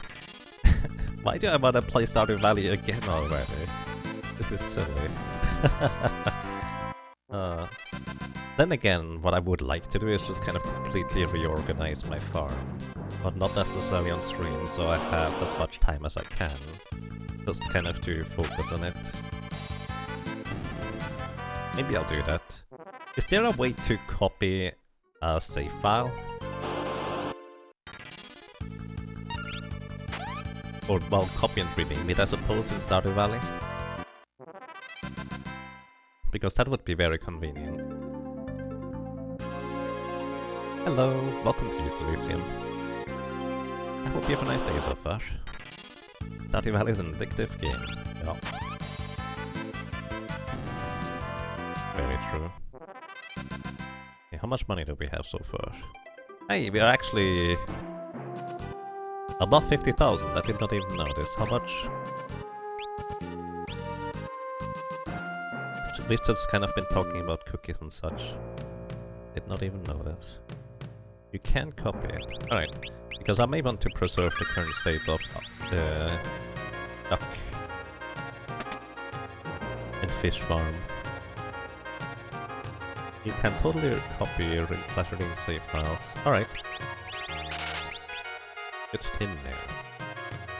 I was just wondering whether there might be some trouble with, like, different names, etc. Because it might have the same farm and farmer name comparison.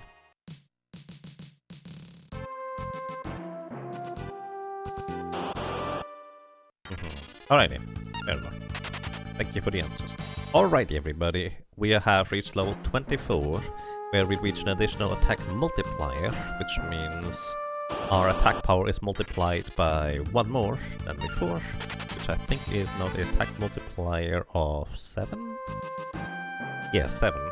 So that means we have a certain base attack power, and that is multiplied by 7, rather than 6 then, compared to what it was before.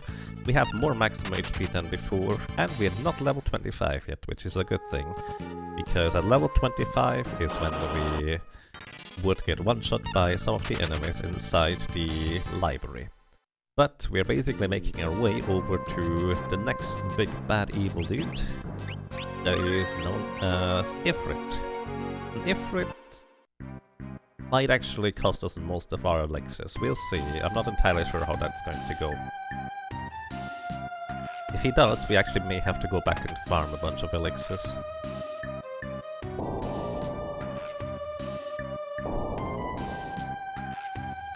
Yeah, and also possible Cannoneer redone, because the Cannoneer highlight are missing the last part.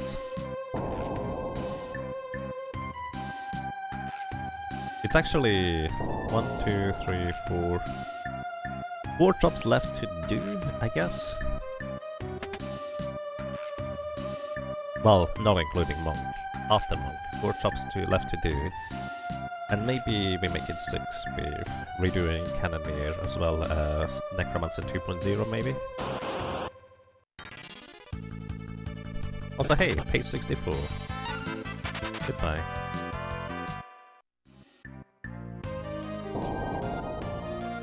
Alrighty everybody, welcome to Byblos. Probably. Alright, no encounter in between.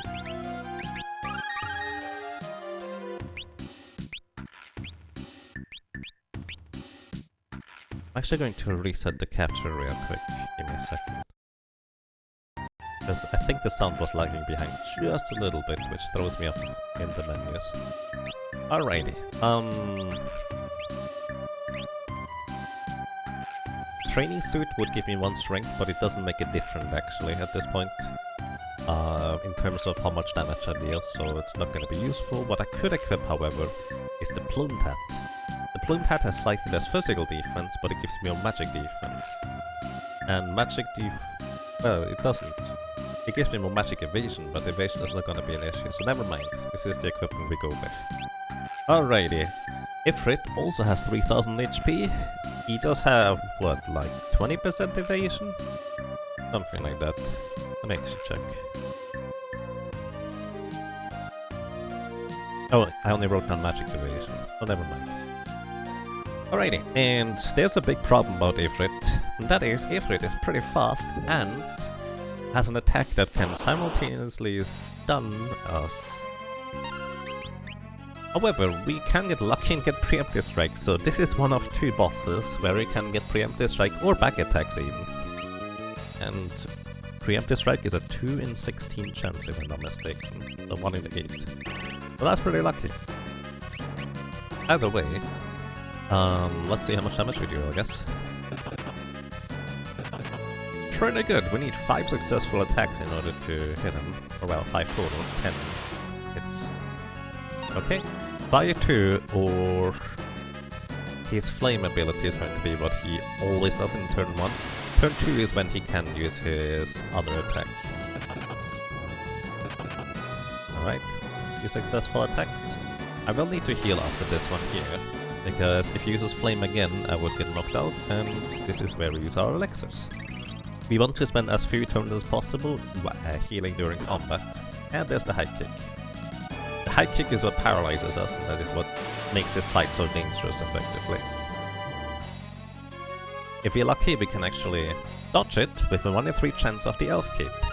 Other characters actually have a 50-50 chance with Elf Cape and the Guardian Dagger, but we're not that lucky. Okay, 288. If he paralyzes me... Not actually 2 seconds. Oh, it's just gone.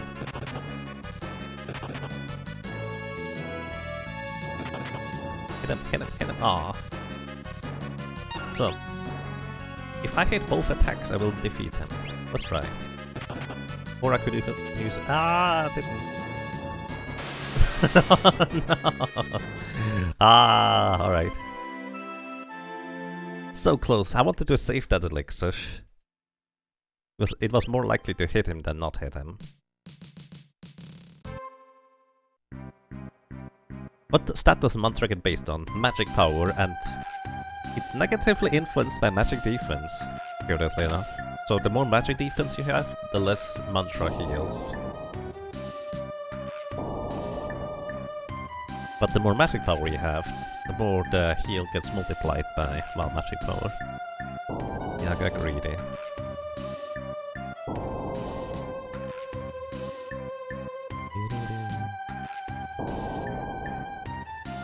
Either way, as long as we don't get too greedy or unlucky, I guess, against Ifrit, I guess he's not gonna be too terribly difficult. Then again, we did get really lucky with the preemptive strike. The chances are I will need to, well, do more stuff now. Also, a little fun fact, these page enemies in the library, for the most part, not really worth fighting. Because the way they normally work is, after you defeat one page, it will usually go to another page. And these encounters can have, like, different enemy strings for up to at least 5 enemies, maybe even more than that. And you only get experience and money from the last enemy you defeat. Unless you defeat the enemy via counterattack, because their creature switch or page flip is a counterattack. Wow, another preemptive. Holy cow, this is lucky. Right, that is one successful package.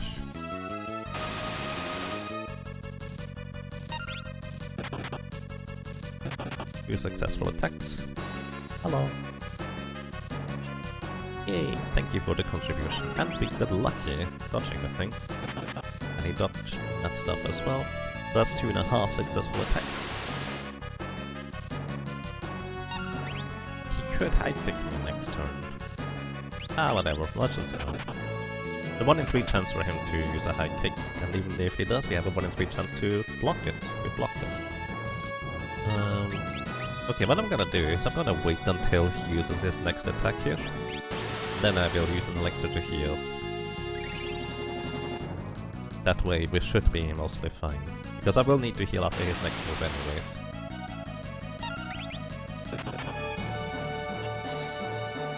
Okay, one more successful double attack would do the trick, I think. Ooh.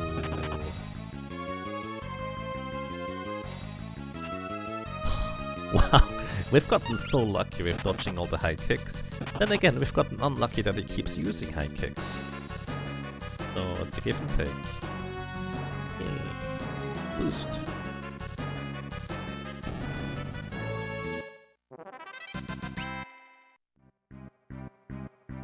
Alrighty, Ifrit down.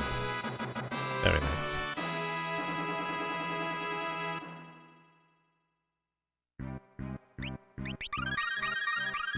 So Ifrit was not the concern as to why I wanted to level up this high. The reason why I wanted to level up this high is the boss coming up, named Biblos.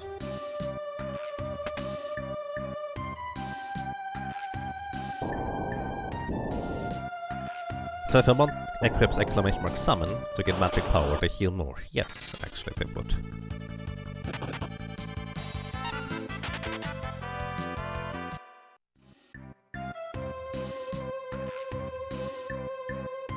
So here we get a stealth rope.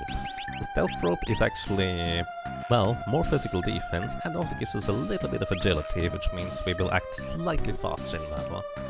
And while one agility doesn't really make a huge difference on one turn, over the course of the battle it actually can make a pretty substantial difference for whether we get an additional turn before the enemy gets 2 turns or not.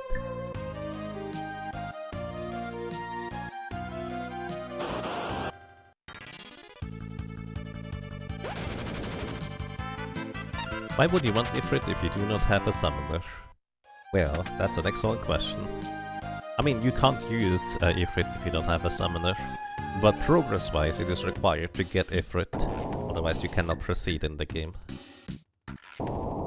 Like the bookcase literally prevents you from continuing on unless you have Ifrit already recruited to your cause, so to speak. And yes, I think Ifrit and Titan are the only required summons, that is also about right.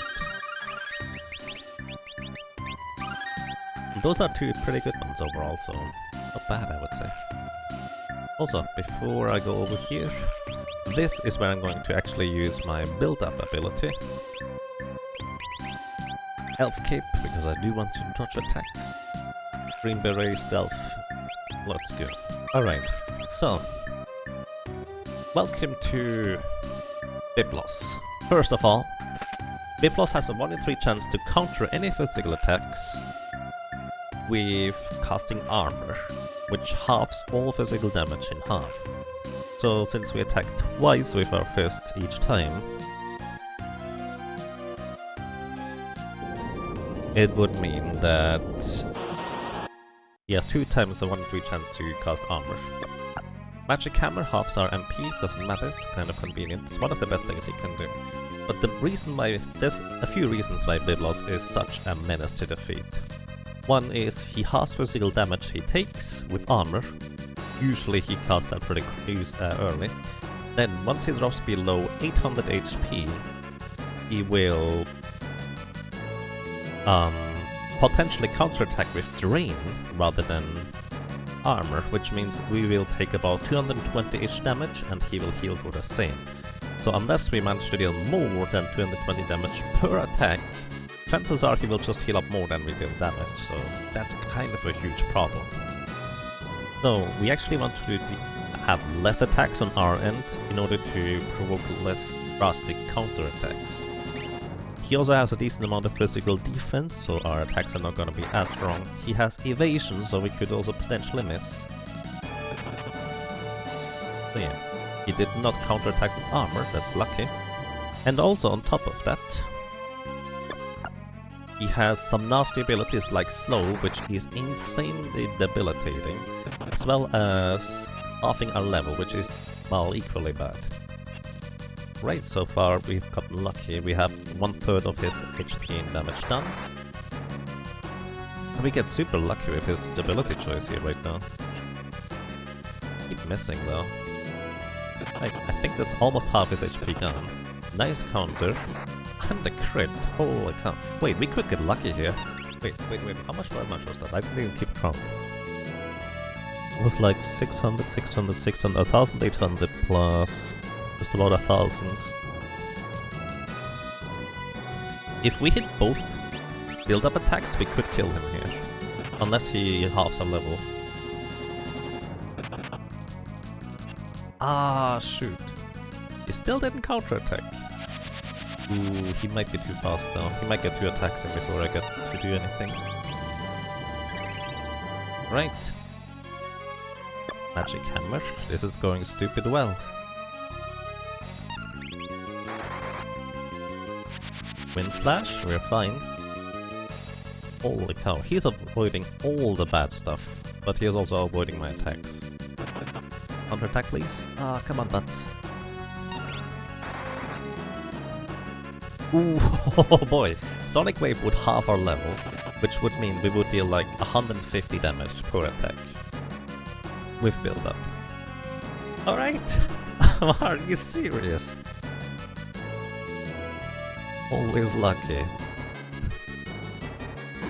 No counterattacks! This is so unlikely. I mean, we missed a bunch too, but that's kind of expected because he has a lot of evasion. Wow. Let me tell you, I expected this to be like 10-20 deaths right here. Because he almost never used the Sonic Wave, which halves our level, and as I said, Monk level is one of its most valuable assets because it's both attack multipliers as well as attack damage. Most characters it is just multipliers, which already halves the damage, but for a Monk it would be quartering the damage. So it's ridiculously lucky that he almost never used it, and even when he did use it, we resisted it. That's so unlikely. Holy god. That was an absurd fight, alright. Also, hello PJ, welcome. I hope you have a nice day so far. That was so lucky. Wow. I seem to have a lot of luck today. Yep. Kind of like as I mentioned at the beginning, I got really unlucky getting elixirs. But I don't mind getting unlucky getting elixirs if my luck for boss fights is in the correct spot, and that absolutely seems to be the case. I mean, I got 2 preemptives on both Ifrit attempts, and Biflos pretty much did nothing for the longest time. You also saw he deals a lot of damage when he attacked.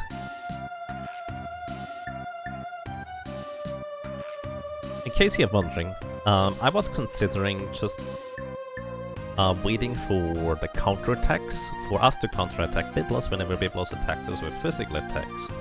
But I decided against that strategy because of the potential for Biblos to cast Slow or Sonic Wave, which would be significantly worse than him armoring up or, well, counterattacking with Drain.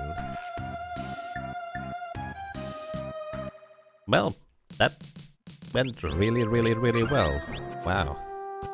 I do think level 24 is actually pretty much the perfect level as well, because we managed to effectively just defeat the Biblos with the least amount of attacks necessary. If we went with any less than that, it actually could have been pretty bad. Also, one thing I'm curious about. So, normally the aging status effect reduces our strength by a lot. Now I'm kinda curious whether it affects kick or not. I'm just going to intentionally wait until my stats are... That's why! I wanted to intentionally wait until the stats are drained, probably for quite a bit, before I go ahead and attack with kick, just to see whether kick is actually affected by the aging status effect. I don't get to do that if you actually just kill the enemy. That's so silly.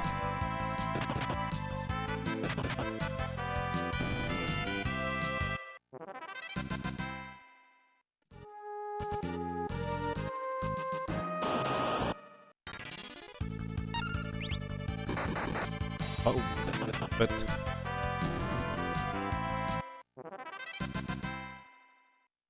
Actually, if I'm not mistaken,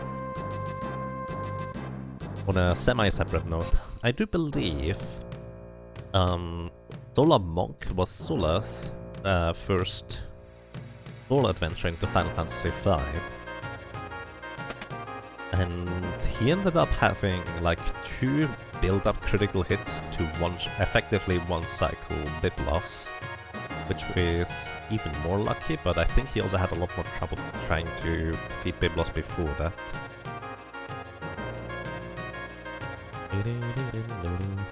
By the way, just kind of as a note, shout out to Sola, who was and still is a huge inspiration for doing these solo challenge runs. I'm not the first one to do these Final Fantasy V solo challenge runs. There have been a number of people before, but it's just kind of the nice, like, diary-like entries by Sola that kind of inspired me to give it a shot myself. Also, T-Hawk with the White Mage, because I figured, like, I wonder whether I can do that better. And surprisingly, well, maybe surprisingly, in a lot of times, I'm actually motivated to play certain games myself when I see somebody play a game and I wonder whether I could do it better. Like, that's literally one of my main sources of motivation. Because I saw some things where I figured, maybe I could do it better. And let me tell you, sometimes I came up with slightly more elaborate strategies, but for the most part, they did some really good groundwork. I'm the type of person who likes to do research and just kind of figure out what strategies to use based on all the research and knowledge gathered around him, rather than figuring out everything by myself. So there's that.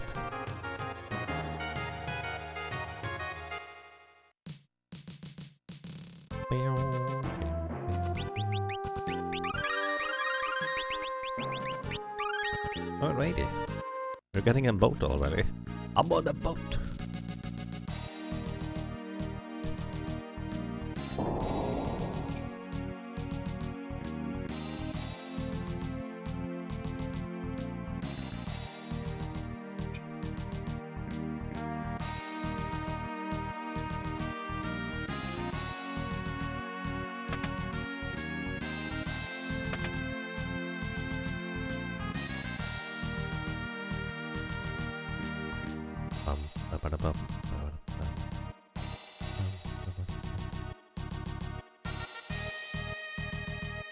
Flip flop, flip flop, flip flop.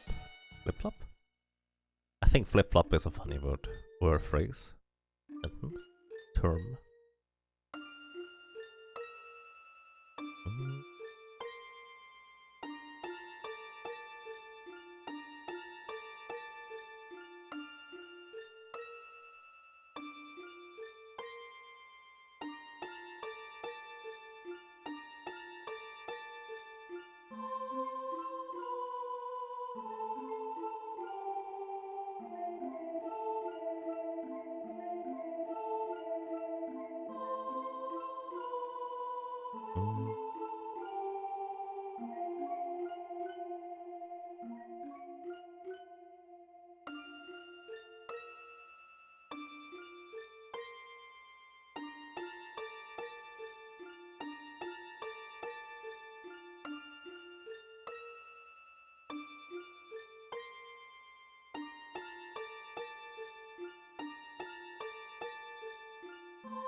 Hello, goodbye. Oh yeah, this is actually the first time my allies get awoken up from the cutscene slumber. So actually this is where I want to give Galloth and Lena the mithril knives, as well as Ferris the mithril sword. That way they will be able to one-shot themselves without me having to do much else, and there's also less chance that they accidentally level up because the monk just counterattacks everything else into submission.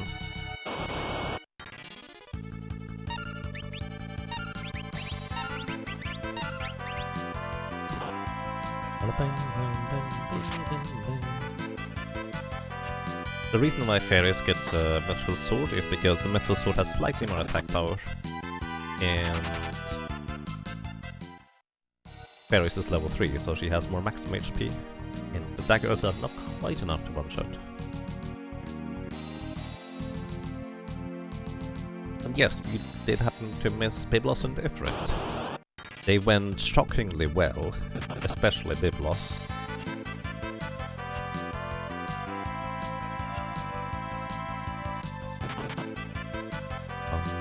Yeah. So these CEVs have a ridiculous amount of physical evasion. So I'm just gonna ignore them. It's not really worth fighting.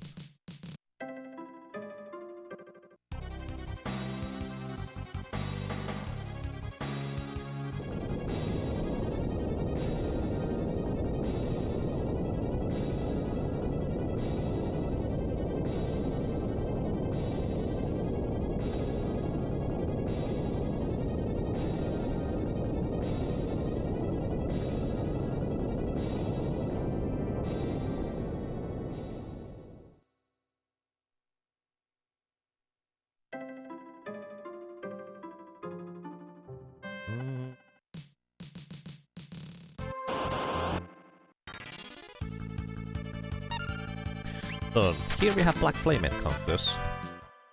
They have a lot of physical evasion. The monk, well... So here's the thing, excuse me.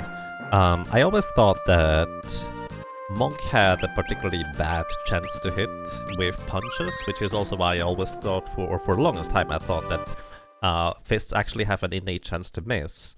But it's more that...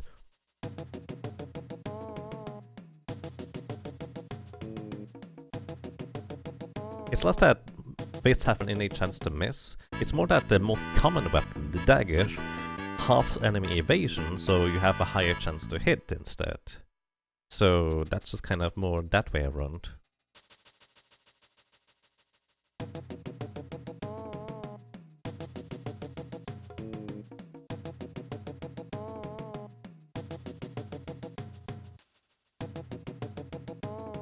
And welcome to you, Proveness. Kinda surprised Monk took this long to come up in the vote. How's the run been?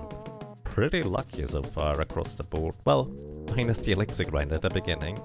But even that wasn't a bad thing because we ended up getting a bunch of levels in the process. Huh. Curiously enough, the wolves actually might still be our best experience grind opportunity right now.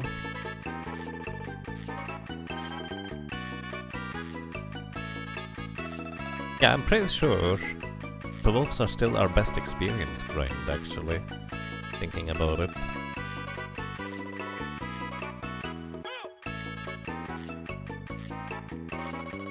Because we one-shot them, they are guaranteed encounters, and you would be hard-pressed to find encounters or places where you get more experience than that. Huh. I like the music. You know what, I'm gonna go to Butts' hometown briefly. What?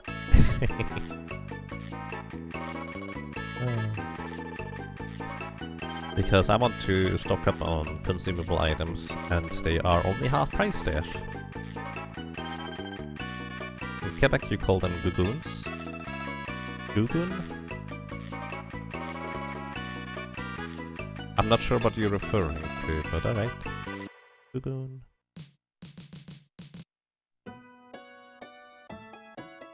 Also, my favorite music in the game. Oh, the flip-flops, I see.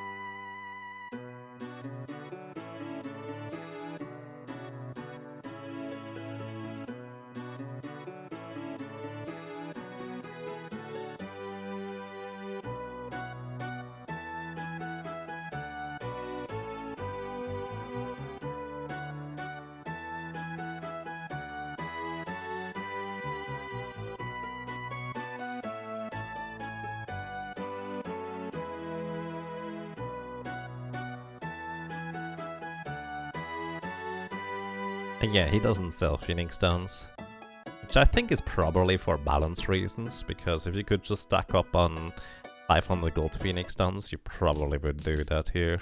And it might make some things a little bit too easy. Because one of the ideas of, I guess, expensive Phoenix Downs is that using them as a resource is an investment.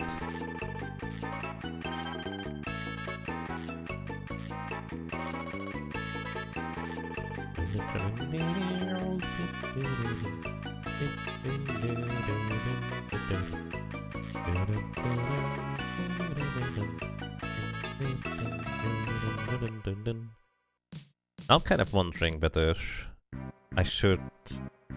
You know what I should do? Let me actually figure out how much physical defense Crayclaw has. The upcoming boss... Sandworm is gonna be easy enough, but what about Crayclaw? Crayclaw has 40 speed, 25 defense, that's a lot of defense, dude. Let's see, 25 defense and 2000 HP.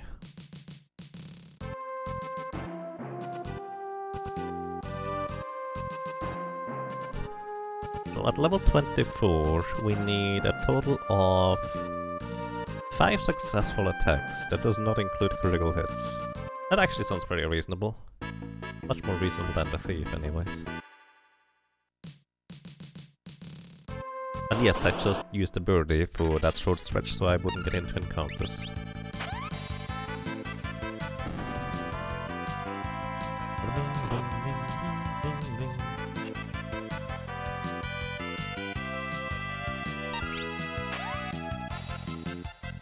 I'm pretty sure a third kick will actually kill the zoo here.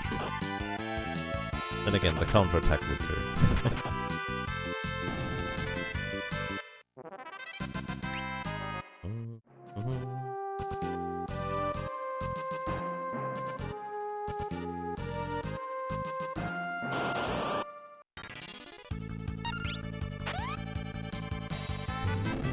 I'm actually surprised that the turtle is considered to be in the back row in this encounter here.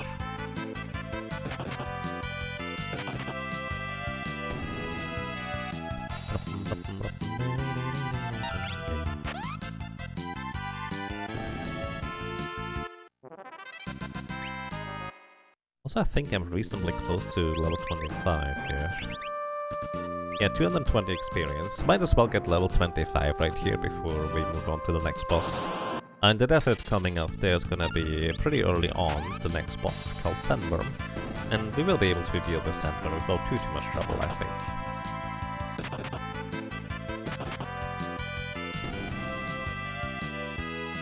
Needle! Okay, we got blinded through the needle. Well, that's less than ideal, because in order to unblind ourselves we need to use eye drops. Alternatively, you can use the unique monk equip ability, Chakra, Mantra it's called in this one, in order to remove that, but, well, I don't have it equipped. Which I probably should, all things considered. And we gained the level. Nice. Level 25. Let's get Mantra, because I might be able to avoid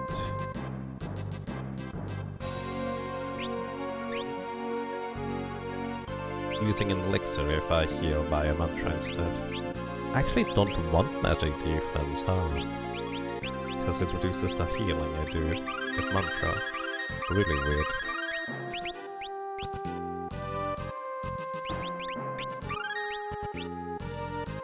By the way, also, I deliberately did not equip the Elf Cape because I want to counterattack if the Sandworm decides to attack physically. Sandworm's physical attacks are not particularly strong, so getting hit by them shouldn't be too bad overall. And not dodging them means I have a chance to counterattack instead, which is gonna be, well, basically my main goal there. Alrighty, so, however, Sandworm is a bit of an oddball boss. He is weirdly fast due to how the entire fight works, let's put it that way. Either way, Sandworm can attack like 3 times in a row without you getting any turns in between, depending on how, well, the fight works. Either way, on top of that, if you attack the wrong thing, instead of hitting Sandworm, you might hit a hole and you will get counterattacked by Demi, halving your current HP. Well, if you get hit. The idea is that in other games, that is called gravity, and I like to imagine that while trying to attack the Sandworm, it is switching holes so quickly you fall into one of the other holes, that's why you take, well, fall damage. Also, the odd thing about Sandworm is it's always considered to be in the back row, so that means no matter what, my physical attacks are halved in power as well as the Sandworm's physical attacks are halved in power. It will frequently cast Quicksand, which is effectively damage onto your entire party. Nice crit. Damage onto your entire party, exactly 60, and inflicts the HP leak status. The HP leak status is pretty severe this early in the game, where you don't have that much maximum HP. For a monk, where your maximum HP and, well, our current level is actually rather significant, it's not as bad anymore. It still is going to add up over time, but this is why I equipped the mantra ability. Also worth noting that there's actually 6 targets here technically, so if you use an ability that randomly targets one enemy, it's not a 1 in 3 chance to hit the correct target. It's a 1 in 6. Was it 1 in 5? I think it's 1 in 6. Either way, it's kind of silly. Also, we haven't counterattacked so far, unfortunately.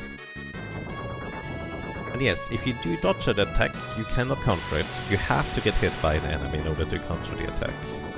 Which is a bit unfortunate, because it's kind of like counter to the Elf Cape's dodge ability, which is normally amazing, but in this case, well, I would like to get some counterattacks instead.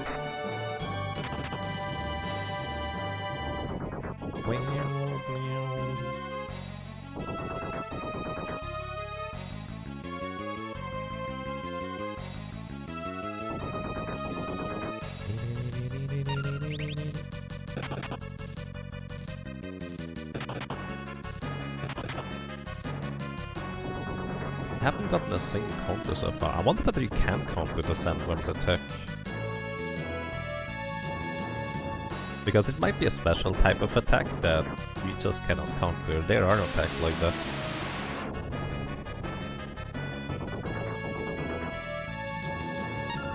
I'm gonna start using mantra to try and heal up. So I may be able to avoid using an elixir.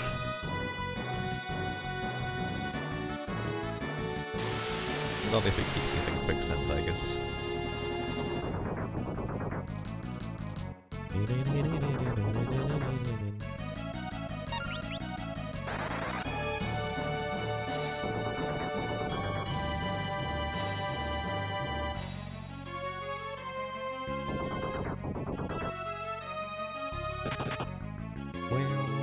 Yep, still no counterattack.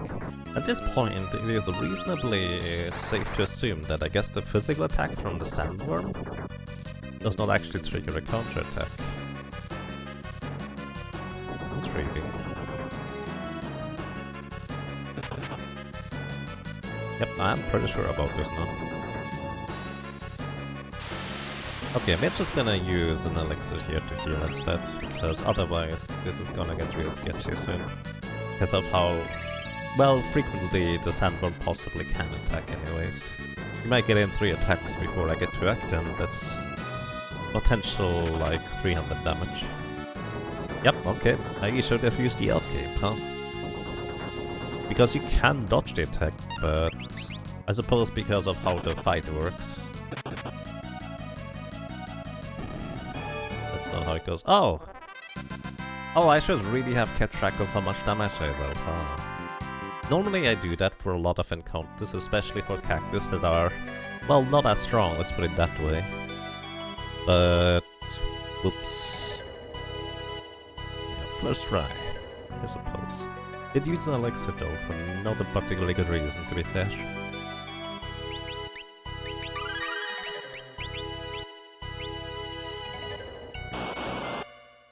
Alrighty, in the desert. Not really worth fighting much, I don't think. Enemies have a decent amount of HP. And they do hit pretty hard. I'm actually curious whether 2 kicks will get rid of the sand porkies here. It does, alright. Good to know. Also, I should equip the Elf Cape now again. Chance to dodge attacks that hit pretty hard is kind of nice to have, even if I don't get the counters.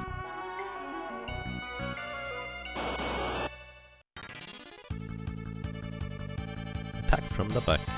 Goodbye. And the encounters in the desert can be tricky to run away from, as in your chance isn't the greatest, generally speaking, but it's also not too terribly bad compared to later areas.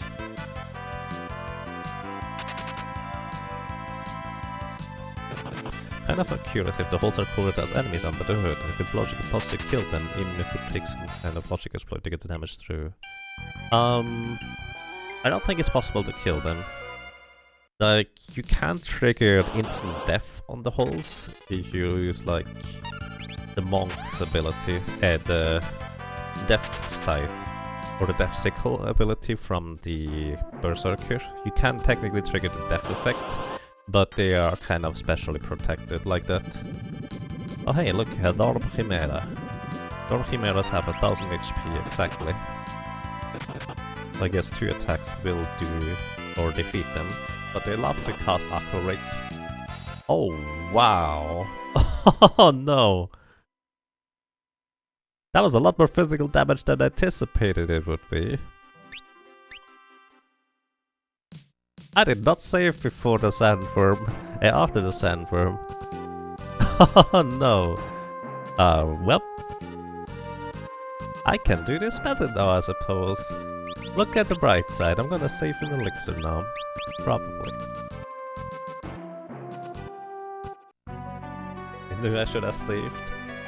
Yeah, it's kind of unusual to even encounter a chimera in that area anyways, because you have to specifically get an encounter on the desert tile.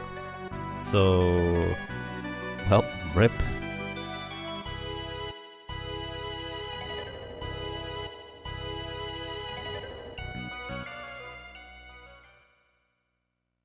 But yeah, Aqua Rake is normally the dangerous part about the Dorm Chimeras, because that is 350-ish damage to all your party members, and that's a lot of damage. Frequently your cactus will not have as much HP as you take damage for this early in the game.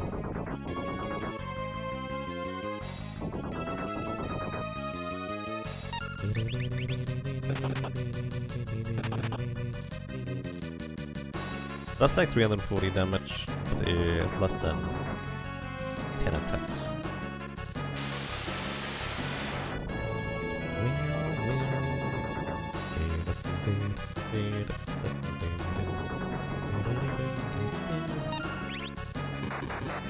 Nice crit. Wow, 2 crits. I suppose that's 3 attacks now. Total. It's lucky.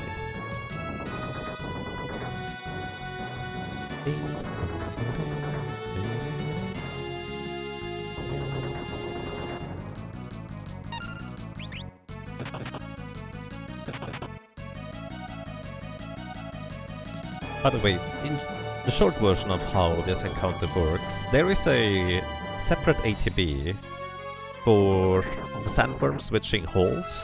That is just kind of its own, like, quote-unquote creature. It will trigger pretty frequently that it will just kind of switch the sandworm's place. And each one of the specific placements where the sandworm can appear has its own ATB on top of it. Which means it's entirely possible that the sandworm almost fills up the bar in 2 of the holes and then switches to the 3rd one. In the 3rd one it gets an attack. Then because the AI that switches the sandworm around in the holes is so fast, it will just kind of switch to another hole, and that hole just fills up its ATB because it's almost full, and then attacks immediately again, like here.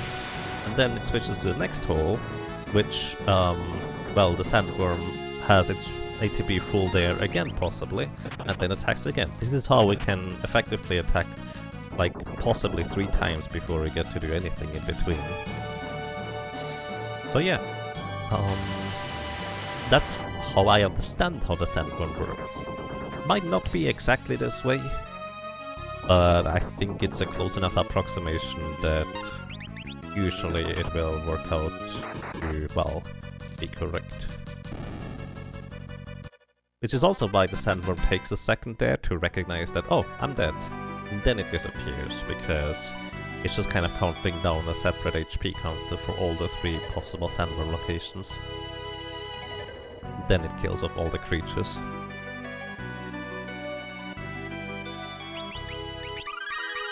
Again, that's how I understand how it works anyways. Okay, after defeating sandworm again, because my dingus. Alright, sure, we can defeat the Sandbear. Sandbears do have a fair bit of physical defense, as well as HP, so normally I don't bother defeating them. However, they guaranteed drop an antidote. Sandbears also can bear hug you, so they're kinda dangerous.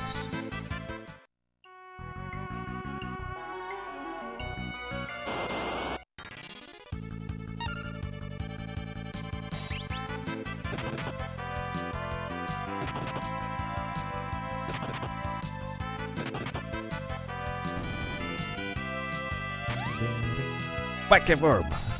Yep, we whacked the worm. We whacked the worm twice. On both times. Now we just need to not die to the next set of enemies. And Ryu, holy moly, thank you for a crazy long time of 61 months of support. Welcome back. I'm glad you enjoy your stay. I hope you're doing well. Good morning. I am Ryu. Or something like that.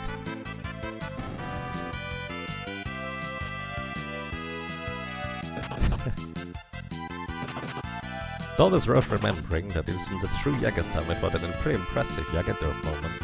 Yeah.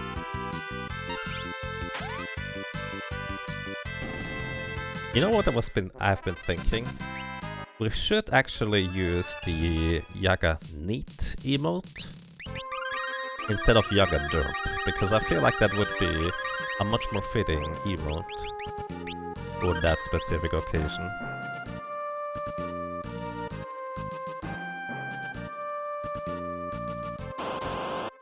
Yeah, that one. I think that's actually a much better derp emote, isn't it?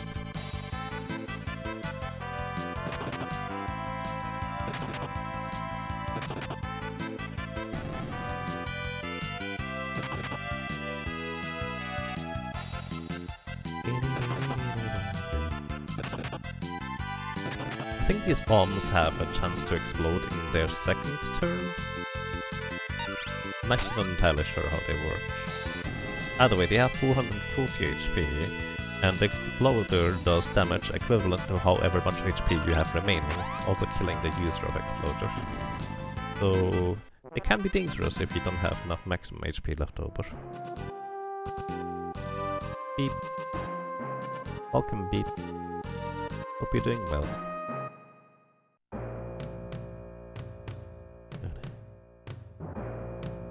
Kramer always has a derpy look, so it fits. Yeah.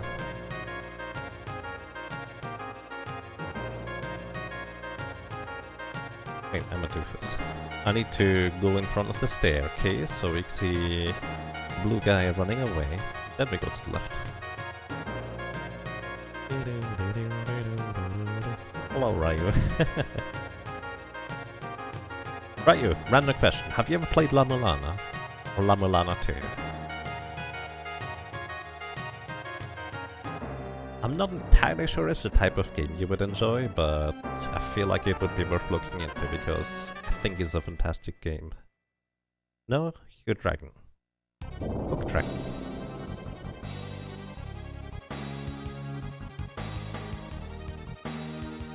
Must be the friendliest dragon you can encounter.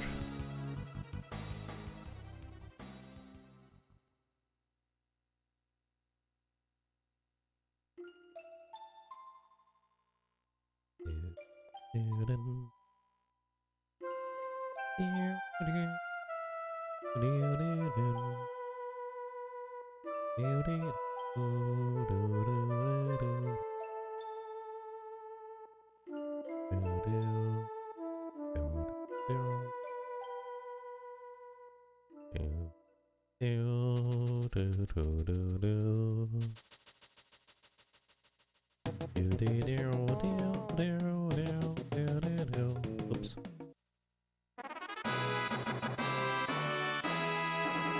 I think Ryu gone already. That's okay.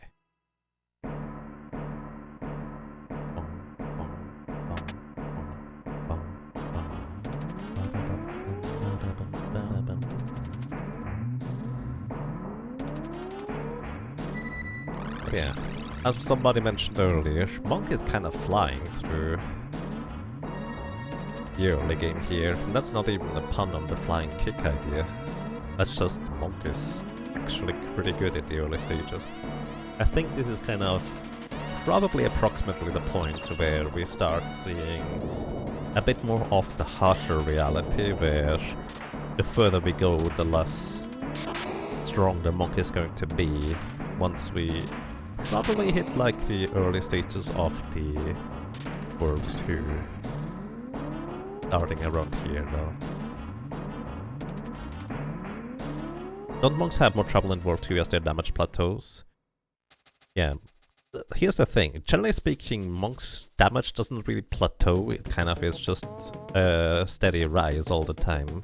But compared to enemy HP and defense, it just doesn't usually keep up with the weapons and spells and abilities that you would otherwise have.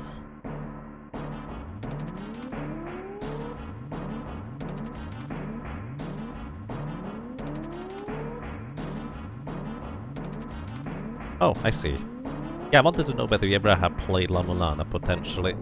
I'm not entirely sure that game is up your alley, but since you did enjoy The Witness, maybe it could be something for you. Because especially La Mulana 2 is really, really good in my opinion. And I'm going to play it again sometime soon. Alrighty. Funnily enough, I probably don't even have to fully heal before the next boss, because upcoming is a boss that can kill us. Let me actually check something real quick. Because I'm gonna just equip build up here. Let me check something real quick, because I'm curious whether the monk's brawl ability...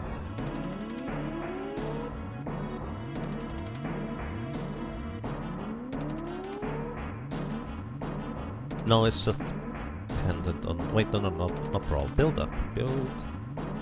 No. Okay, what I was looking up just now is whether the monk's build-up ability doubles your attack multiplier, or whether it doubles your attack damage. There's actually a pretty significant difference between the two. Both would technically double your damage on an enemy with 0 defense, but with an enemy with significant physical defense, like the upcoming Crayclaw boss, doubling your attack would actually be significantly more powerful than just doubling your attack multiplier. So in short, it just doubles our damage. It looks like Spelunky. Well, The Witness is like a puzzle game, right? La Mulana is a very cryptic exploration game. Like, it has very cryptic hints, and it largely does not hold your hand. You will often figure out stuff just kind of by trying and playing around, and certain times you will get stuck because of how relatively obscure the things are. You need to kind of... It's not necessarily moon logic, as much as it's just kind of a bit out there in terms of logic. Castlevania Simon's Quest, it's a bit like that, but better. Actually, I think that's probably a decent comparison with Castlevania Simon's Quest. It's just like better hints though. It's a lot of like, you read a tablet, it tells you something about a spider on top of a tower that doesn't like shoes or something like that. And then you have to double jump on top of a spider in a completely different area. Like, that's just an example, that's not exactly how it works, but it's like, it's very intriguing on how to progress in that game.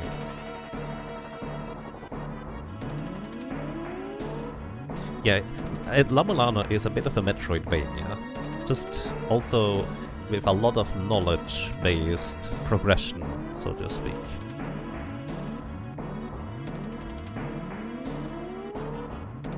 La Mulana compares more to older point-and-click adventure games, to an extent, but as I said, it's not quite as much moon logic in there.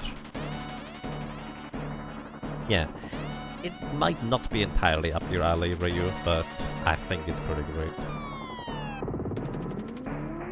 I have already played through La Mulana 2, but the way I played through La Mulana 2 is when it was released, I just kind of co-opted with Valhart. As a matter of fact, let me put it this way. my best experience with playing games, or single-player games co-op, was actually with just kind of playing La Mulana with Velhart. Because it's the kind of game where you might easily get stuck if you just happen to not connect two dots, but if you played it alongside somebody else and being able to share information, there's a lot less annoying and frustrating moments like that. So that's just kind of was one of my favorite gaming experiences. I basically played for like 16 or 17 hours when it was released, and then the next day another 12 or 13 hours, just kind of working our way through the game. It was great. And yeah, without spoilers, La Mulana is a very demanding game, but that's kind of, now that I actually thought about it again, personally I recommend you play La Mulana alongside one or two other people, because that way you will get stuck, but somebody might make some progress somewhere, and then you just kind of suddenly an entire blue of new things open up. Either way, I'm going to be playing La Mulana 2 again.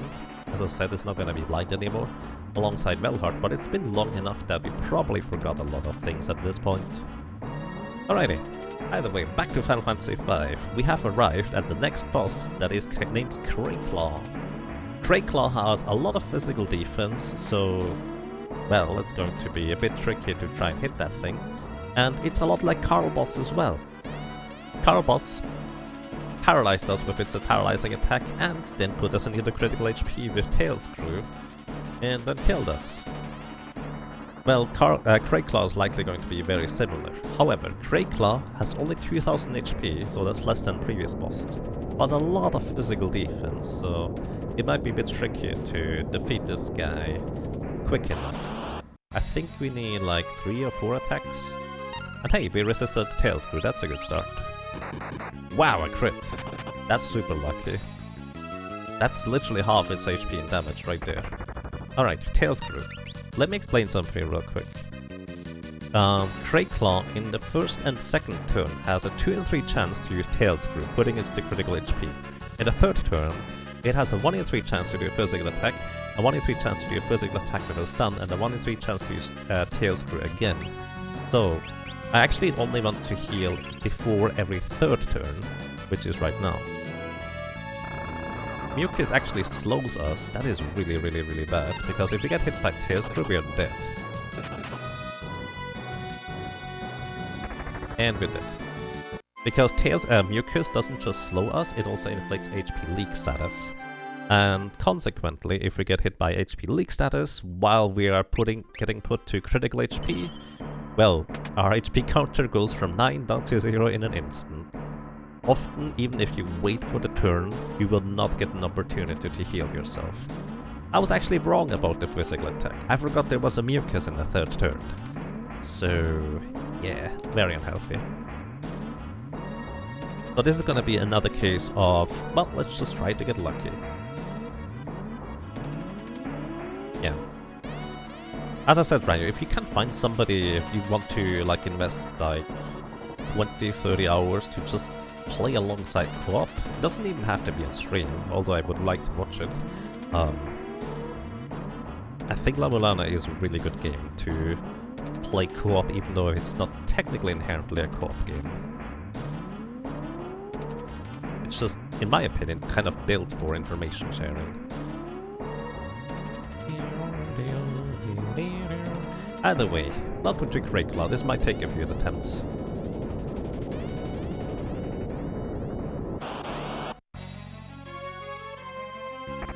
And as I said, it's a 2 in 3 chance that he will use Tail Screw again in the second turn, and then I'm gonna heal. So basically, if I'm already in critical HP, he might as well just, well, use Tail Screw again. The same reason I'm attacking right here rather than healing. If I were to heal, he will likely use Tail Screw again. And even if he uses the physical attack, right he did right there. Ooh, that's lucky. One more round and we win. Right, we win.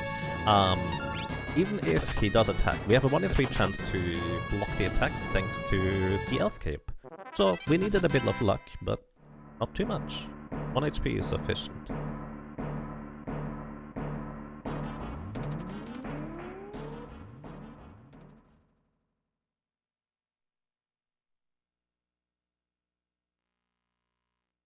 You're loving the luck in this run.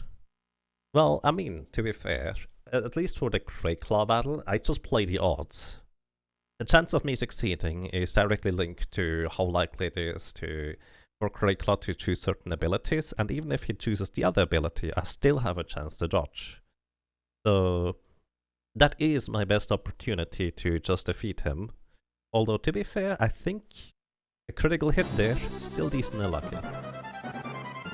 1 is likely to happen, but not guaranteed by any means. I complained about elixirs in the beginning. No, I didn't.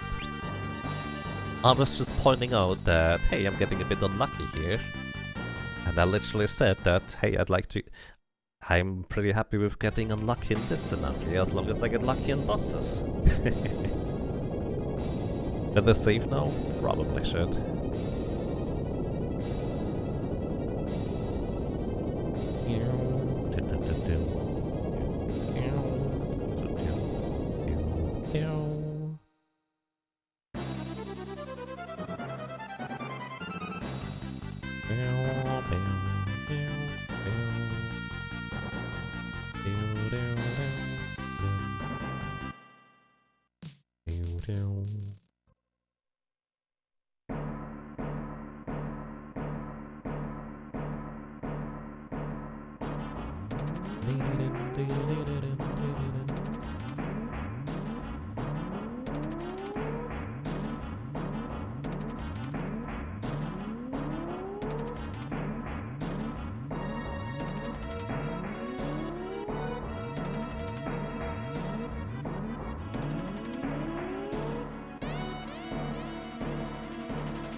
I'm going to...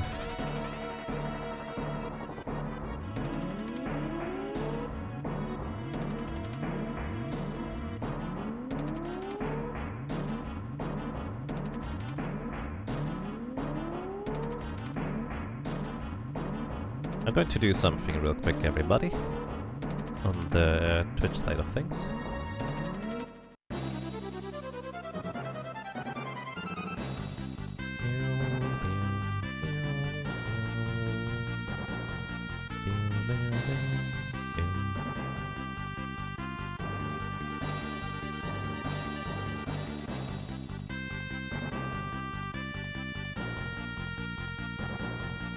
I'm going to just listen to the music here for a second. Where is it?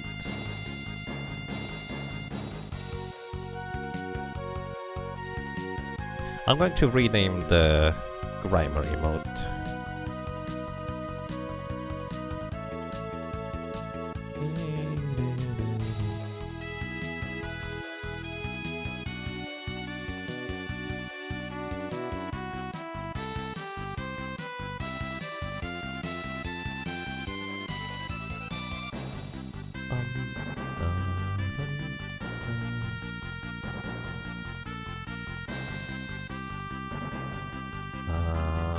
Wait, how can I delete one? Ah, there we go.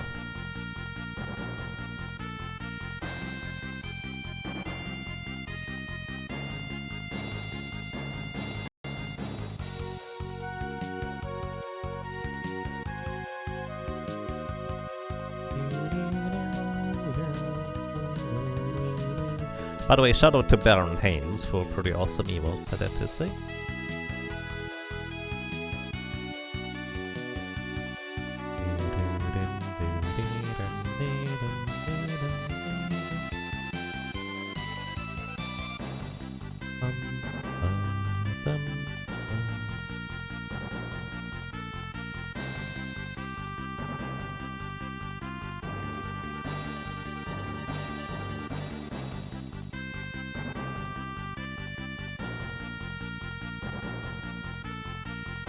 Okay, Grimer should be updated soon. Oh, it's already updated, that was quick. Wonder whether the chat pontificator updated it too. I just feel like the derp fits better this way. Alrighty,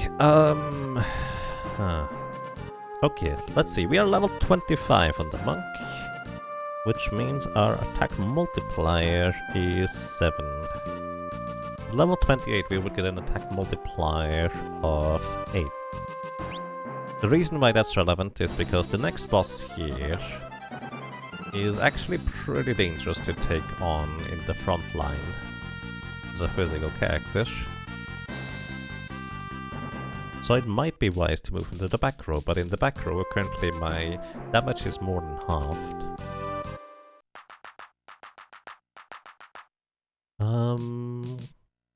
Okay, you know what, I'm just gonna go ahead and grind out an Angel Ring too. I was considering maybe just going for the Flame Ring, but since I would like to have a few more levels for the next boss here coming up anyways, might as well just go for level 28 while also getting the appropriate amount of money. So I think this is gonna work out better in the long run, so let's just get on. I did actually replace or rename the Final Fantasy Z version, no, the Frankie Faces Ricodactylus. I did that before I updated this. Frankie Faces might take a little while longer to update it, but I renamed the derpy emote with the tongue out to Blep. Yeah, you may have to refresh the website in order for it to update.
Hit F5 and the emote is gone from your available emotes.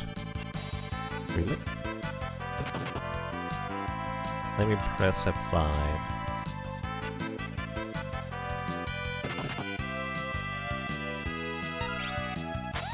It's there for me. Seems to work.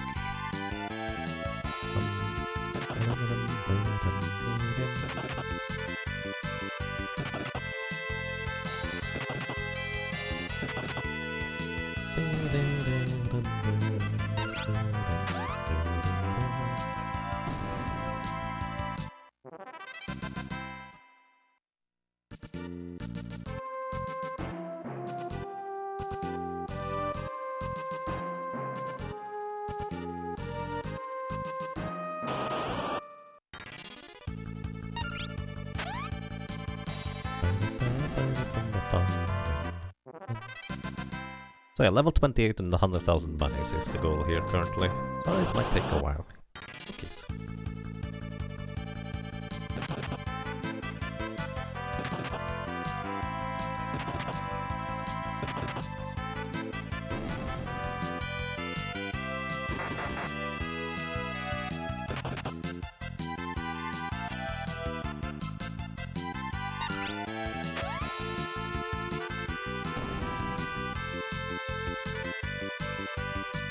Possibly blood. Good evening, Rebel, and welcome. How are you doing today?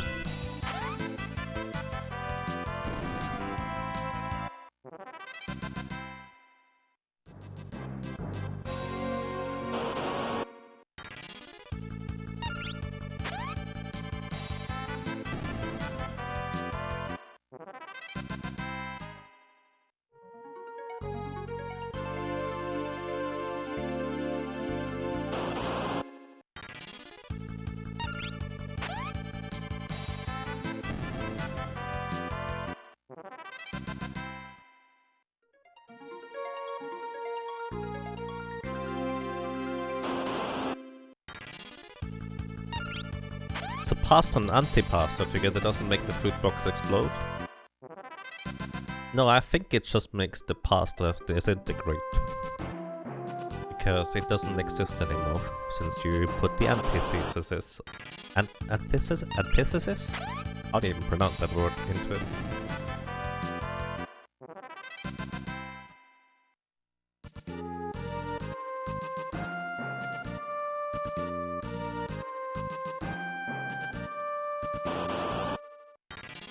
Yeah, the Franker Faces thingy might take a bit longer to update.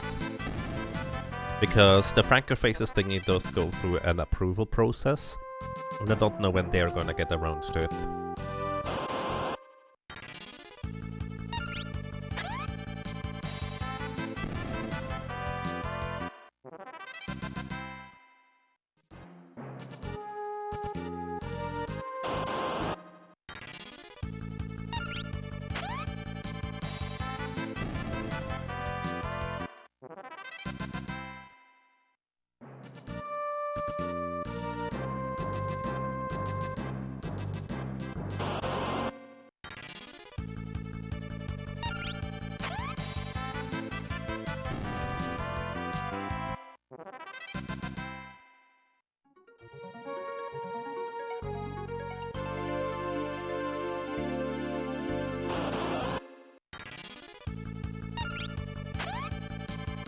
You had antithesis right last time. Okay, I think that's it.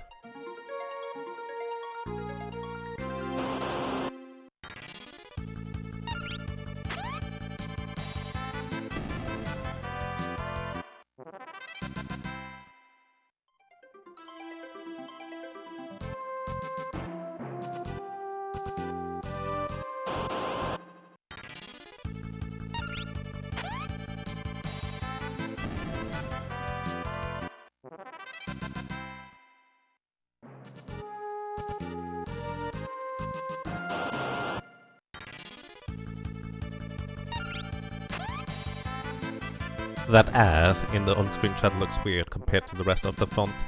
Yeah. I think when it doesn't know a character, or it doesn't have the character in the specific font, it just kind of defaults to another font that may have it. What are my thoughts on RPG Limit Break potentially in October? About the timing of it, or more of a concept of, like, maybe attending it?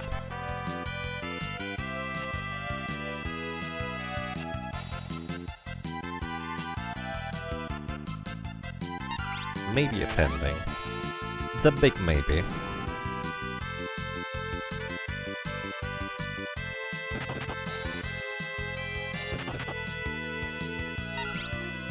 I think it's a very big maybe.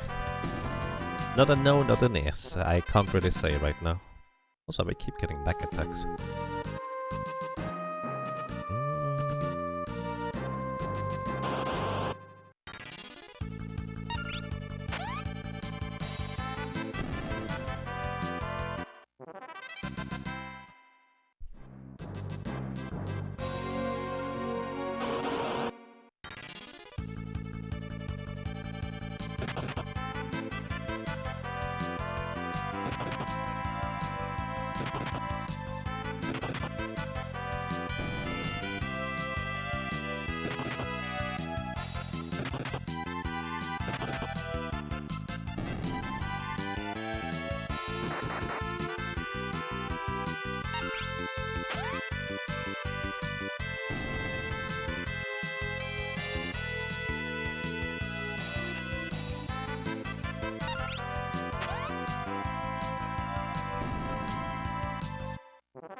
You don't think you will do any travels this year? Still too much risk at the moment? Yeah, that's kind of my main concern, honestly.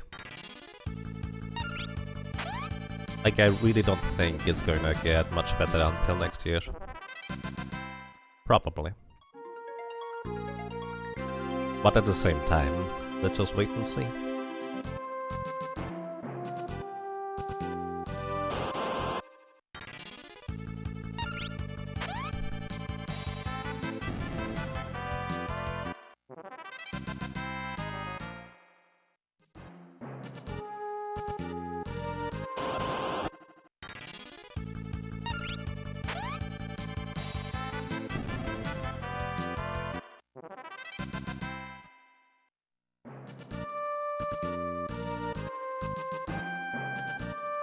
Yeah, I definitely have a similar thing, Elysium, but at the same time, for me it's one of those things that I don't necessarily expect to get back in any capacity. It just would be nice. Things happen. I'm like, I already not even thinking about it anymore.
Lolly ho!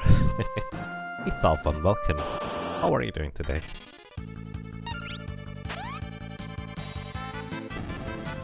Lolly ho reminds me of Final Fantasy 1, which reminds me there was actually a question earlier in the chat that there might be at some point a breakpoint where it's more efficient as a monk to not have anything equipped like in Final Fantasy 1. And the answer to that is actually quite simple. Final Fantasy 5 does not give you a defense bonus or any bonus at all for not having anything equipped. So, aside from not having a weapon equipped, I guess, there's no benefit to this. And even with weapons equipped, weapons might still be better based on your level, because weapons attack power is not based on your level, however your fists are, so there technically are breakpoints for that.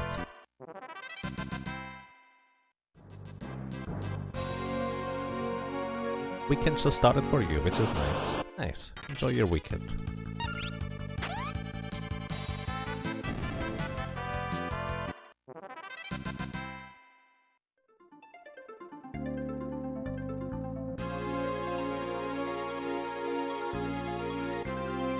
And yes, Dalphon, Monk cannot equip weapons unless you give it to another job.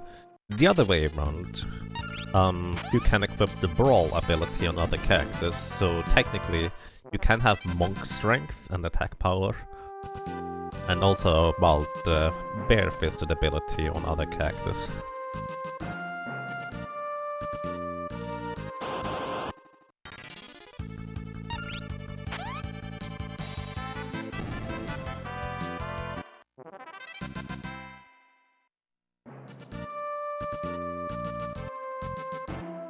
Oh, boost. Thank you for boost. I don't really know what the boost does in the end, but it seems to be a decent thing as a post. So appreciate it, I guess. I honestly don't know what it does. As in, practically. It's supposed to promote the channel in some capacity, but I don't really know what that means.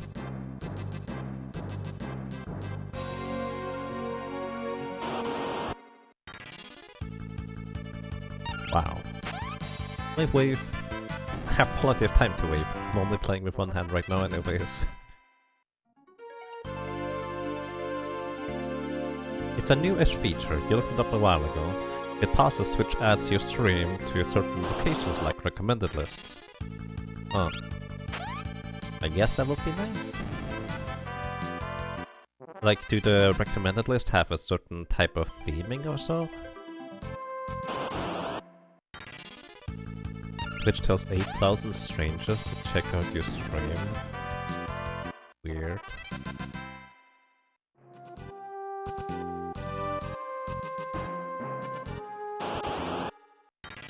Well, I guess it's not a bad thing.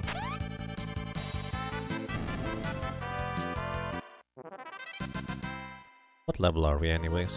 We're level 27, one more level and 14,000 more gold. And then we're good to go, I think.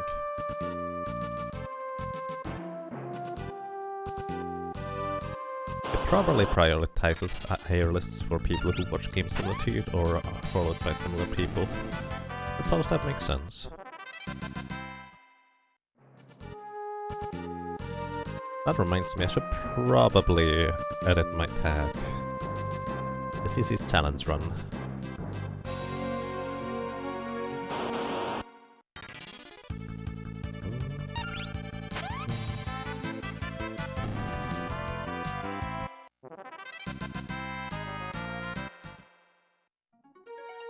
Oop. I suppose thank you all for the point.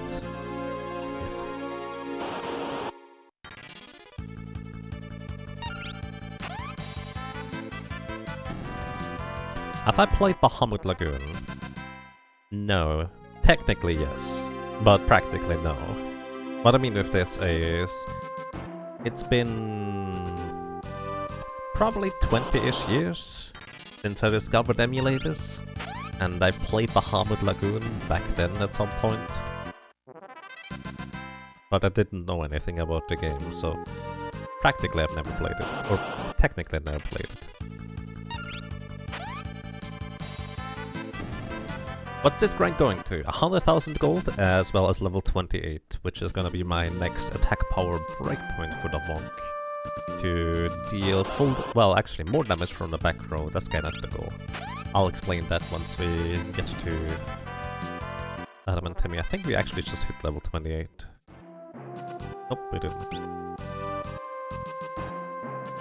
A new fan translation is coming out? Oh, interesting. It's out now. How good do you think is Bahamut Lagoon? Like, it looks really good. But I think it's also a tactics game. And the problem I traditionally have with tactics game is that initially tactics games are quite fun and nice, because they are pretty simple.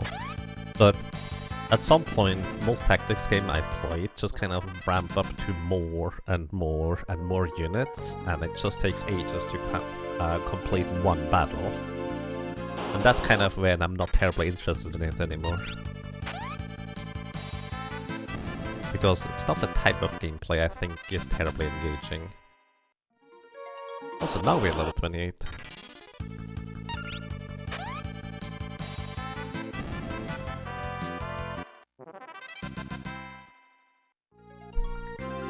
Like for example, Ark the Lad is one of these games, but also Shining Force game I played for the Game Boy Advance. Both really good games. It's just kind of towards the end, it tends to drag on quite a bit. Also I would like to point out, even in the back row now, I will deal enough damage to one-shot all the wolves. Final Fantasy Tactics is probably in that category too. I've never tried it. But from what I've seen, Final Fantasy Tactics is just its own beast too. Well, yeah. Final Fantasy Tactics limits the amount of people. But the thing is, like when I say it's too large scale, I literally mean I would prefer like 3 to 4 units. Which is probably part of the reason why I really enjoyed playing Shadowrun Returns. Kind of a tactics-ish game, but it's also a much smaller scale for the most part.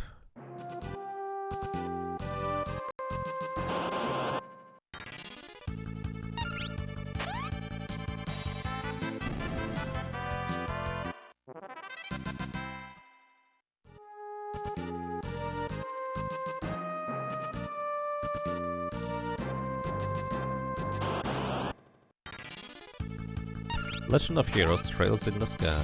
Let's see. I've heard that tale. The Legend of Heroes Trails in the Sky.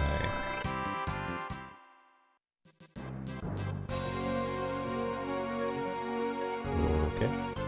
What system is that for?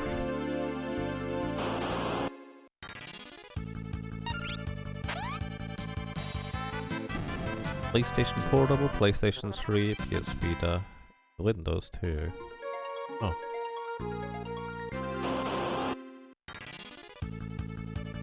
Final Fantasy Tactics D&D Final Fantasy style? That sounds about right. But yeah, I don't necessarily want tactic style combat. It's more like I can play games even if they have it. I don't technically mind it too much, if that makes sense.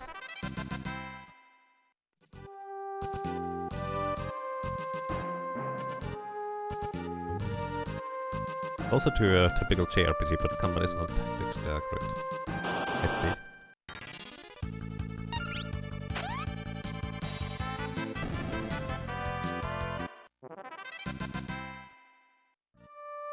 How much more? Oh, we're almost there. Almost there.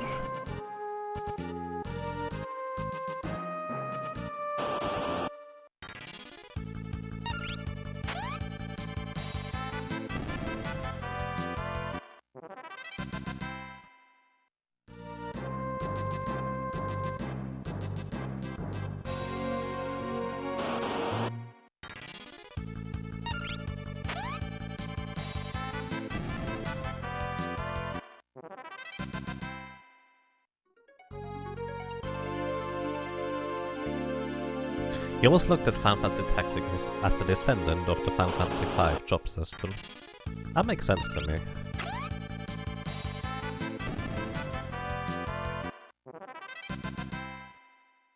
Okay. We're basically there with 100,000 monies now. Next level is a bit further away than I would want to grind for, so... let's get like 3 or 4 more encounters so I can replenish the potion amount. Then I think we are ready for the next boss. Technically, we could have defeated the next boss, which is Adamant Timmy, by the way, in case somebody doesn't know where we are at.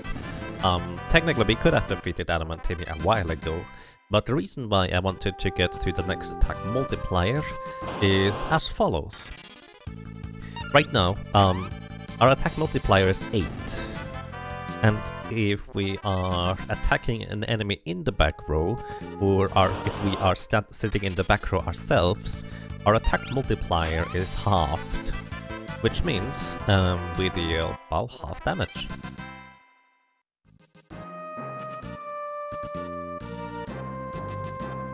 Well, generally speaking, we deal half damage. There's also more to this. Either way,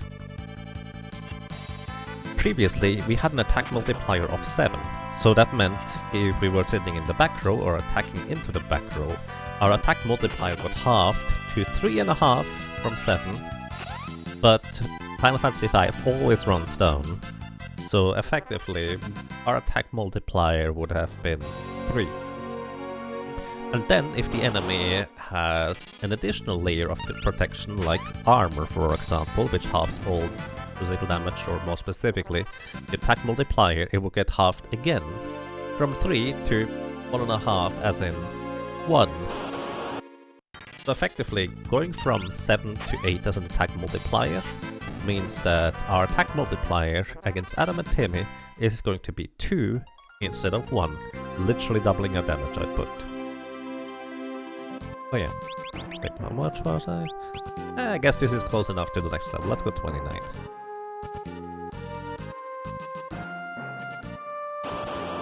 But yeah, you might also have noticed, whenever I got back attacked, I did not have the capability of one-shotting the walls, which just did not deal enough damage. But as soon as we hit level 28, the damage kind of jumped a significant bit. And because of that back row thing here now, we effectively just defeat these wolves very, very easily, even from the back row with a single kick.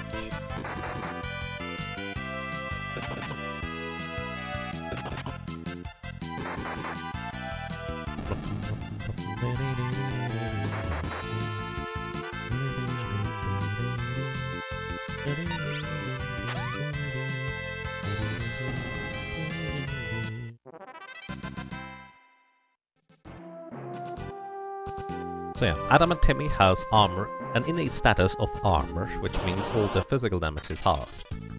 And also, let me actually check something. Adamant Timmy.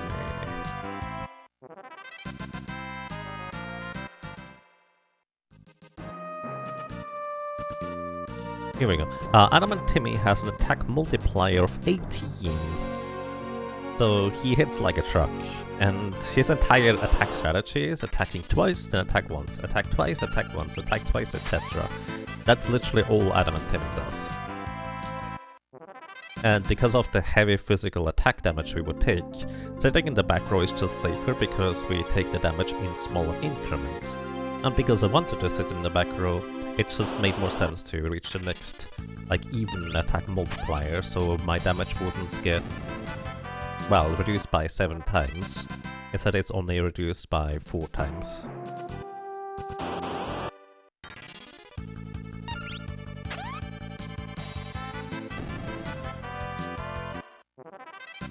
I think it's like 1 or 2 more battles until we're 29.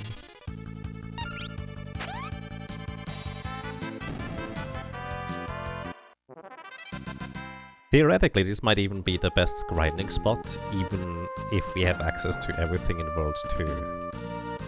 So it might actually be possible that I should just get the final level before Atmos right here. But that would be kind of boring, so we're gonna go on before that. There we go, level acquired. We also have a bit more money than necessary. Let's go ahead and grab our flame ring as well as the angel ring. So, flame ring absorbs fire damage as healing, which is amazing, as well as negating ice damage entirely, which is also really good. Then, costs 50,000 gold. You can no longer buy them once you enter World 2. You have to buy them in World 1, so that's actually quite a grind to get any of these.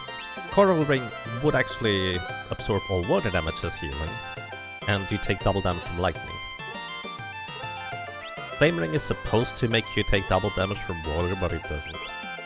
Angel Ring gives you a pretty substantial boost to magic evasion, and more importantly, it makes you immune to the aging status, which is really debilitating as mentioned before, but also makes you immune to the zombie status, so that's pretty awesome overall.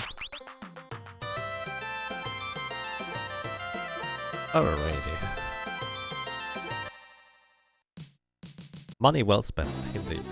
There's going to be a boss fight in World 2 that really benefits from having the flame ring. It literally just makes it easily doable rather than ridiculously difficult. That's kind of a short version there. Monks the richest class? Not quite, but considering that you largely don't have to buy weapons. Not terrible either, but then again, you still buy armor. But we have a very easy way to grind money through the wolves, which is I think the biggest deal about it. Either way, welcome to Adamant Timmy. Adamant Timmy has 25 defense, so the same as Caraboss, but as mentioned before, Adamant Timmy also, well, all Adamant Timmy does is attack twice, then attack once, then attack twice, then attack once. It might actually be even worth for me to just defend in the back row and rely on the counterattacks, rather than trying to do anything else. But let's see. If we get critical hits, those are gonna be a lot of damage. Be doing a lot of damage, but because of the innate armor and shell status, all damage Adamant Timmy receives is halved. With technically some exception that ignores both armor and the other thing. Either way, we get it hit twice, and then we make counterattack. Yep, we did counterattack. And then hit once, so that's 300 damage. He has 2000 HP, he would be weak to ice, but we don't have ice. I think that's another counterattack right there. Yeah, we're getting lucky with the counterattack, so that's about 600 damage. Yeah, we don't deal a whole lot of damage, but at the same time,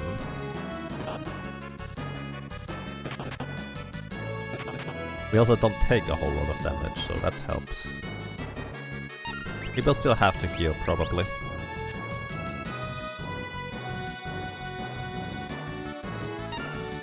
Also, it feels like we have the exact same speed as Adam and Timmy, which is interesting. I should have equipped another ability. Let's see actually real quick. Since Adam and Timmy has the exact same speed as we do, I wonder whether build-up is gonna attack before him. It does. Interesting. A fair bit too, so it doesn't take exactly 2 turns, I suppose. It takes mostly just 1 turn.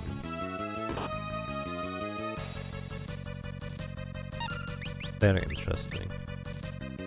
I'm gonna wait until Adam and Timmy attacks me again. And then I'm using an elixir. Because otherwise I'm gonna get knocked out here.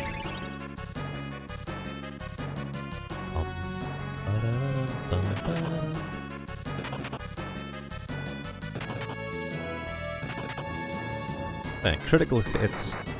Wow, we do counterattack up to 2 times. I was actually wondering about that. So critical hits do, as a matter of fact, deal a tremendous amount of damage because they ignore the entire 25 defense. For reference, our attack power right now at this level is 29, 61 to 68 attack damage, minus 25 because of the defense. Alrighty. This is pretty much how I expected the fight to go. We used 1 elixir to heal, and well, it worked out quite fine, I'd have to say.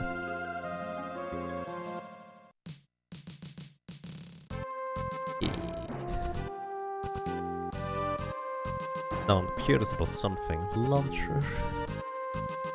10,800 HP, yep, that's the correct enemy. 0 physical defense.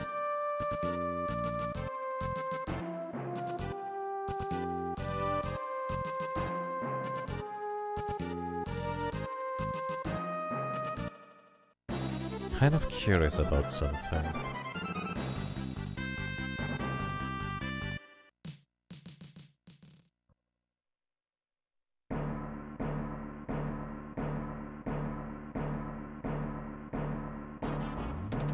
Alright,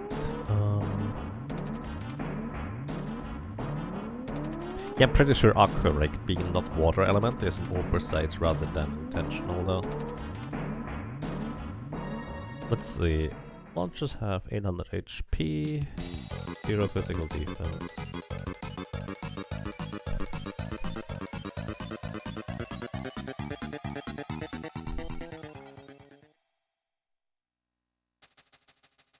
Two kicks would do the trick.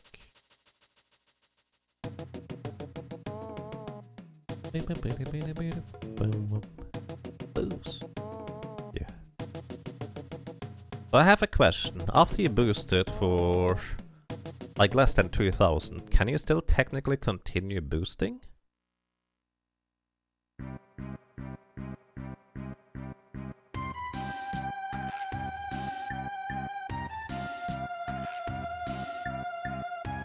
Or can you just give stuff once?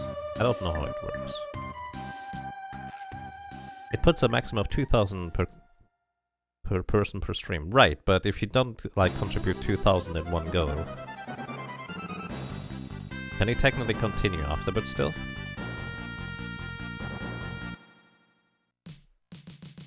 You can contribute multiple times, but not past the max. Okay, thank you. That's kind of what I was curious about.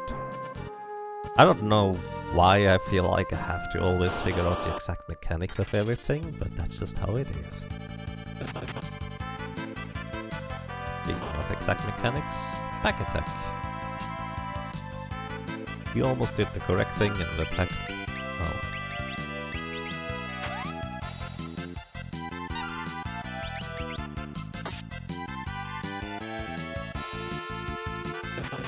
There we go.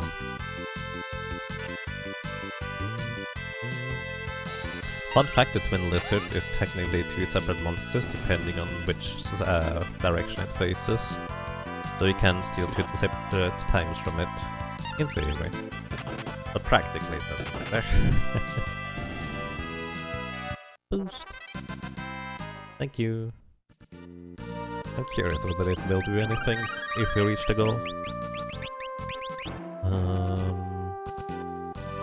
Alrighty, we're gonna equip the flame ring here, so this is actually more of a convenience rather than a necessity. So up here, we're going to encounter 4 mini-boss fights. The mini-bosses can either be the rocket launchers, which means we would be dead, because there's not really a whole lot I can do about them, or alternatively it could be the flame launchers, which means I would just automatically win. So 50-50 what it might be. Missile deals 75% of our current health in damage, and missile is not the problem in this regard here. The problem actually with the rockets is when they use rocket punch, I think. And the reason why that's the problem is because that is going to confuse us. So the only way you can die in this encounter is by us hitting ourselves with a physical attack. I don't like this. And because Missile reduces our current HP by 75% and Rocket Punch reduces our current HP by 50%, there's effectively no real way of surviving if we get that encounter. So basically, we need to get lucky that we get the flame launchers instead. And that's just kind of how this is. Oh wow. A lot of contributes. Yeah, we just hope that we get the flame launchers. Flame launchers would just deal damage, these ones here, and we could out-heal it without too much trouble. But it's just a lot more convenient if we can defeat them with a flame ring equipped. This is why it's nice to have the flame ring already now rather than later.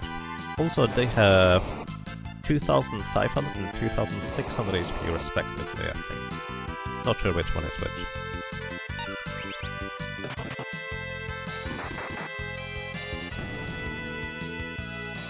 It's so lucky you can save between these. Yeah. It would actually be ridiculously difficult to try and deal with these encounters if you couldn't save in between as a solo character anyways. And imagine if you had to do Soul Cannon right after taking on these mini-bosses here.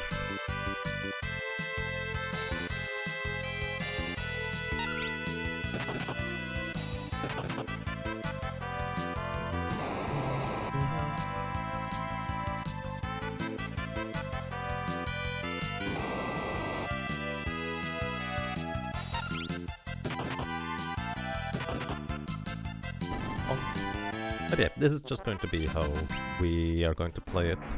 We defeat one set of them, go down, save, and go back up.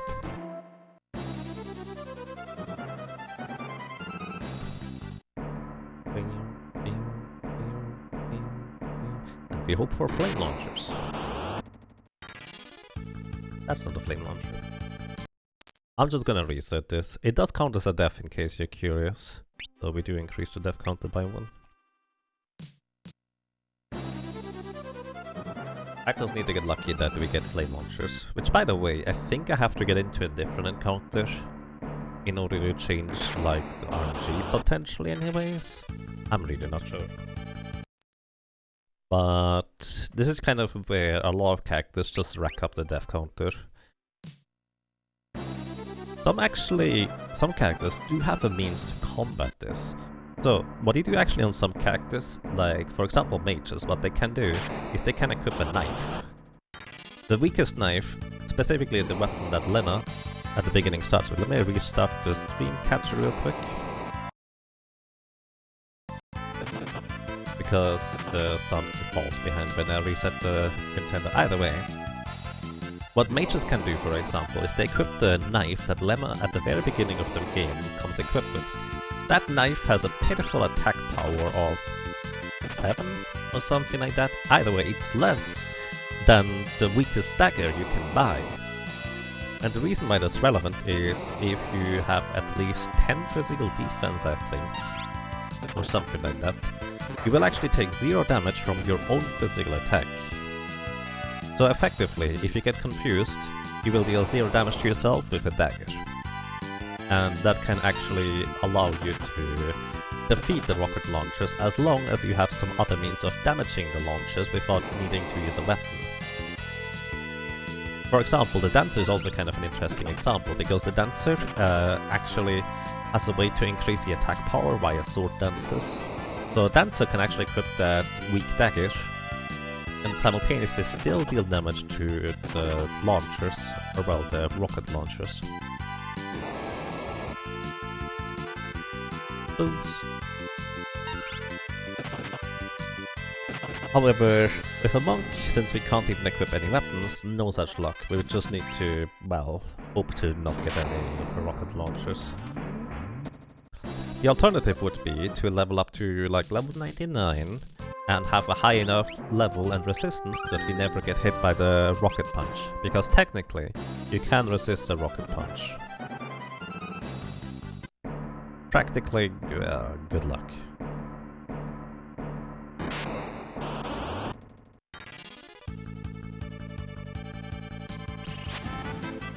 I mean, I guess we can try. We get a double crit. We might be able to knock out one of these rockets right away, but yeah, no.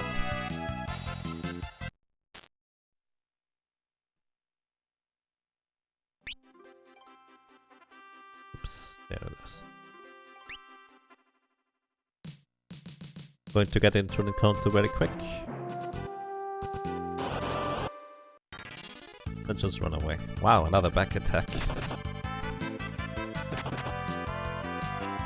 We actually hit that thing. Impressed. Because those black flames have like a 50% evasion. Ooh, there's our level halved. Let's see. 68 damage. We do like 200 damage normally. Even from the back row to these guys. I just realized there's no point in me healing because flame launchers heal me anyways.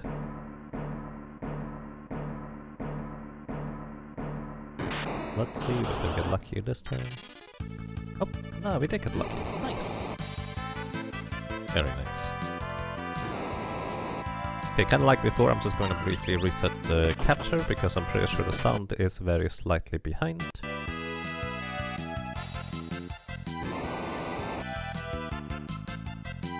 It might be that some people don't even notice the sound being that slightly behind, because especially, I think most people are listening anyway rather than watching, but when I move the menu cursor and it doesn't immediately make that quick sound of actually, well, the menu movement, I noticed that. I actually use a surprising amount of audio cues whenever I play video games, even menu-based stuff, where you don't think audio cues are relevant. I use that all the time. It's actually kind of a similar reason why whenever I play A Link to the Past randomizer, I don't use like these music packs you can use, because certain music just kind of starts at the beginning of a dungeon or a beginning of the boss fight, and while not necessarily consciously, I very frequently use those music as cues subconsciously. That's just how it goes.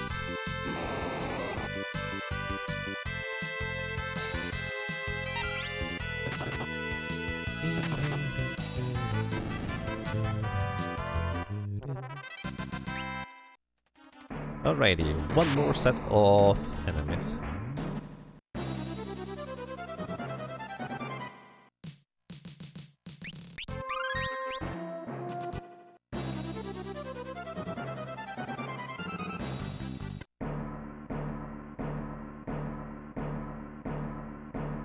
If you're lucky, those are just the flame launchers.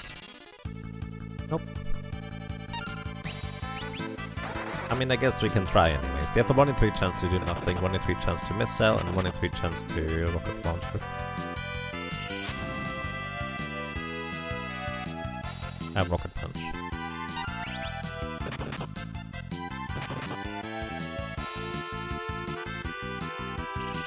Nope. Not today.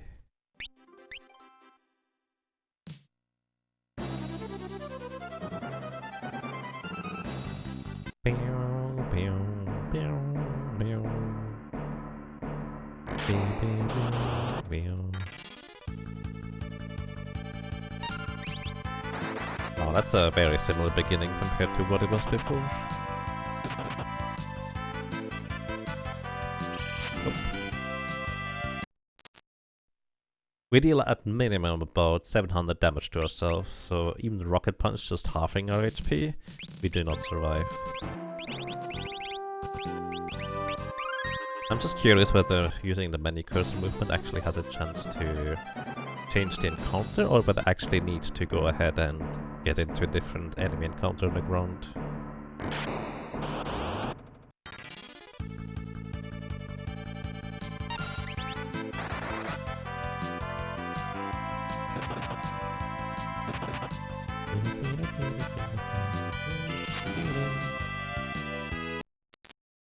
Nope. I think we have to get into an enemy encounter. Unless I'm losing a lot of coin flips here, which is possible. I just don't know. From experience so far, however, I just need to get into one encounter in order to change up the gunship encounter stuff.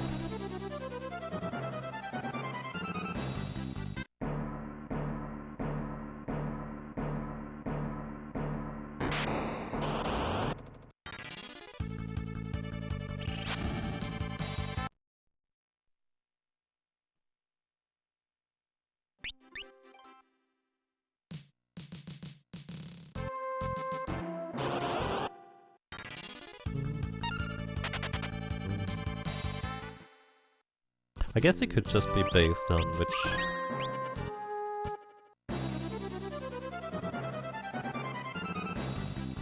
place I go up, huh? All the time.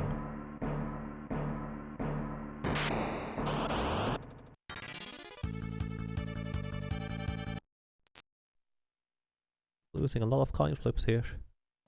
Actually gonna try something real quick. I'm gonna just move a little bit and go into the sky in a different place rather than getting a different encounter. And I wonder whether this is going to change up things a little. Maybe. I mean, unless I tried it like 5 times, I'm not gonna know.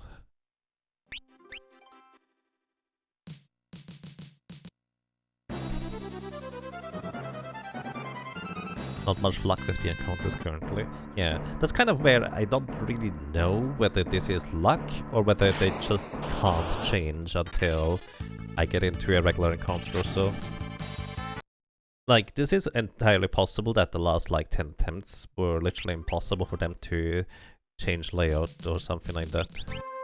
For that matter, what I'm gonna do is I'm going to switch my items in my inventory around, because the way the game initiates RNG is by looking at the first like 64 items in your inventory, and based on that it's going to, well, do some stuff.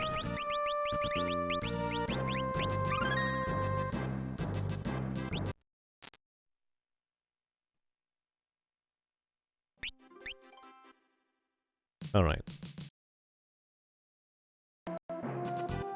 Let's see. I just changed up my inventory items. Maybe this could give me different results. Who knows? I don't know. Nope, not now. Again, they could just be entirely, well, bad luck. Oh wow. That was a 1 cycle on that rocket. But unfortunately we get a rocket punch right after. We have a chance to defeat these things, but not like this. Oh wow, I'm actually wrong. It's about, I need more like 800 HP in order to survive a counterattack like that.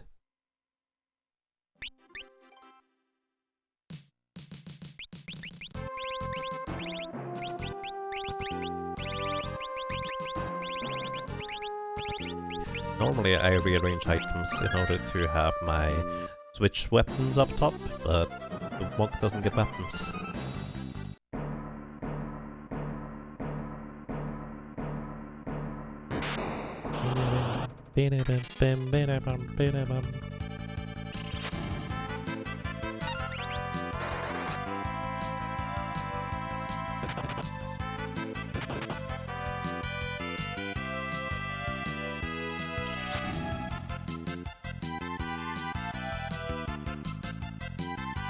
18.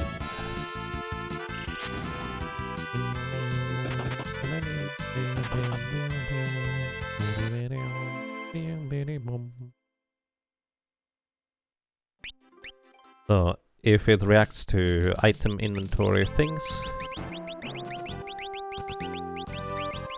I already did save and reload with a different set before, but this is entirely possible that it does the thing again. Let's see.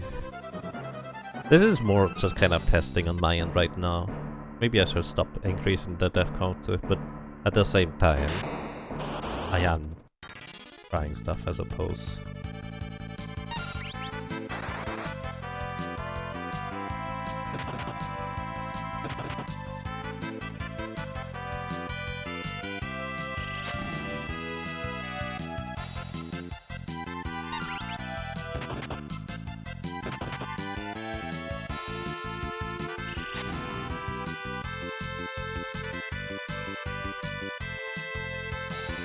Yeah, okay, next time is gonna be my last try there.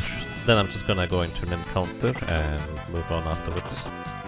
I know in the Game Boy Advance version you can actually do the soft reset trick, or well, quick save and quick load.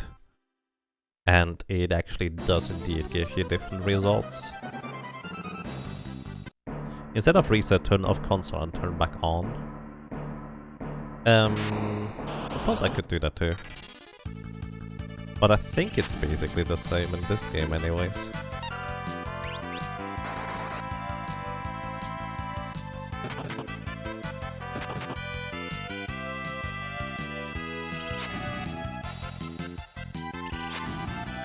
I know there's different routines for games to are based on whether you reset the console, well, whether it is just a completely new start. That is definitely a thing. But the thing is, resetting the console is pretty awkward since I'm playing an SD2 SNES, since I don't have a repro cartridge.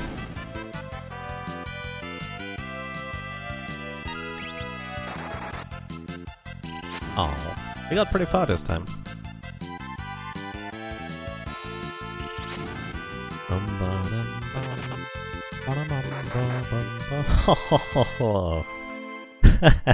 Crit yourself, why not?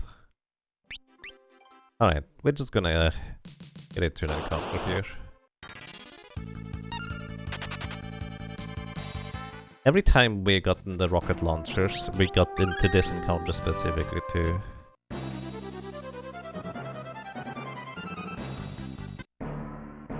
Go monk on the RNG counter.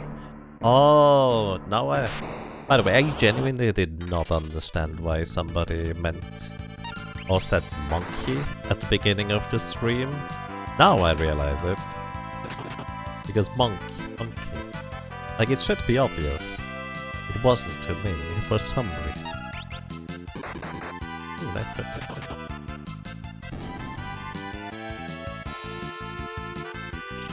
Aww.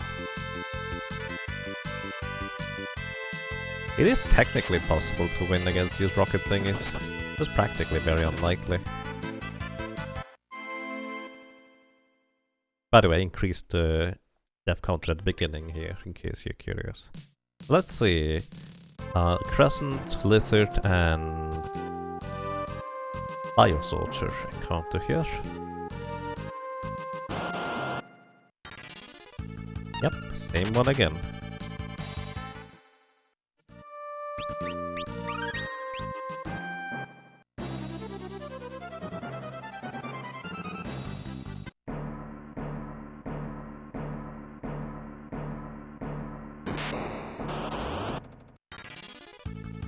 There we go, we got the flame guns. That took a while. Let's see. Increasing the death counter over here. Here on Adam and Timmy. We now have a total of 21, so that's 15 death counts on rocket launchers and flame guns. Well, maybe a lot with rocket launchers. So basically 15 times we had to reset because we got the wrong things. And honestly, the interesting thing to me about this is that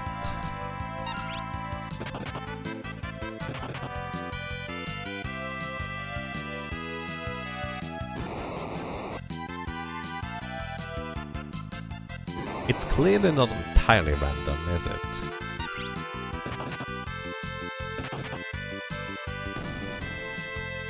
There's a certain pattern to this. And if you reload from a specific save in a specific state, you're gonna get the same results again. So that's kind of what I mean with the randomness in Final Fantasy V is pretty rigid, so to speak, compared to a lot of other games anyways. Like, it is not truly random, as you would expect. This is also by, specifically for the Solar Berserker, it is very likely that, let's say you load a save file at some point for a Solar Berserker to try and defeat Neo X Death. It is very possible that you will never actually get the appropriate RNG pattern in order to be able to defeat Neo X Death.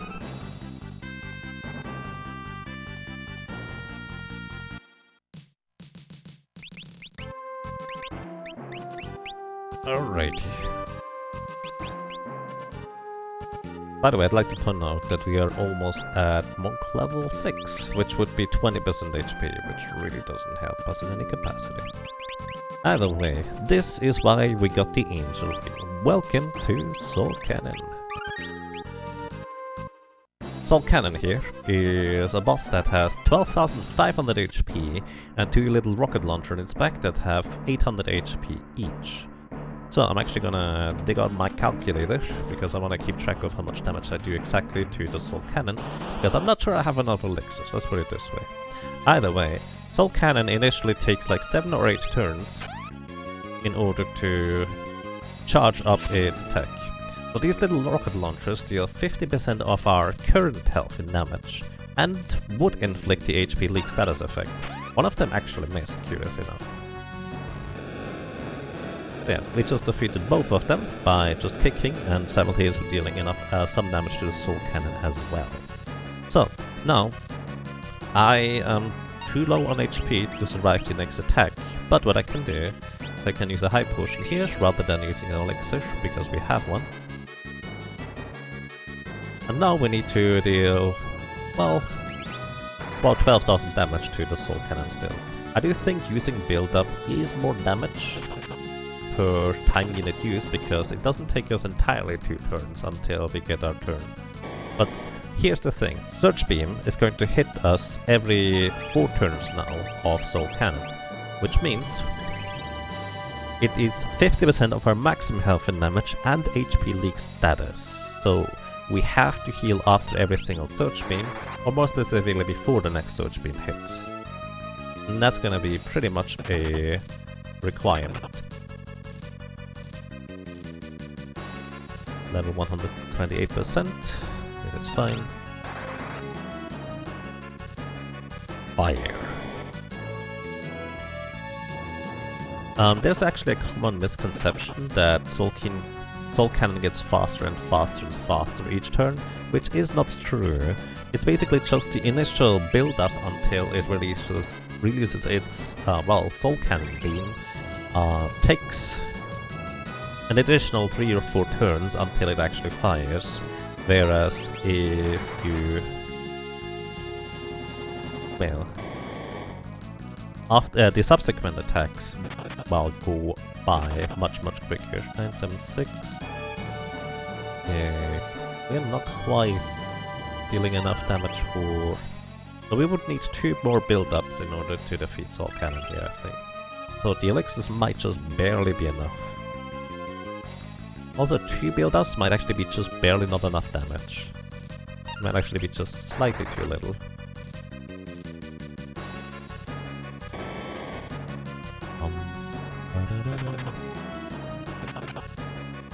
Yep, with those low damage rolls, we're actually just over 2000 HP away from defeating the Soul Cannon, which means I have to heal at least once more. Welcome to you, Ionic Iris. You got here just in time for the Soul Cannon. What I should do now, actually, is I should do just normal attacks, because we have a chance to critically hit with normal attacks, which would defeat Soul Cannon prematurely.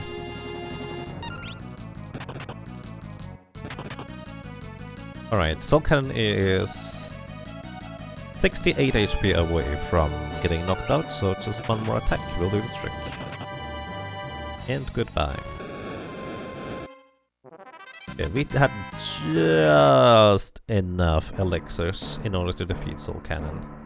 So this is kind of the danger point for me there. I need to figure out, I probably need more elixirs before I go into World 2 in order to defeat Gilgamesh on the bridge. So I need to get more of them, so to speak.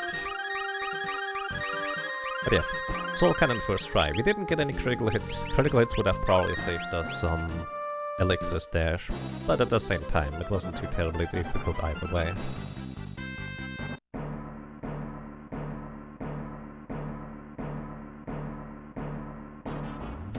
Alrighty, welcome to the Lonka Ruins.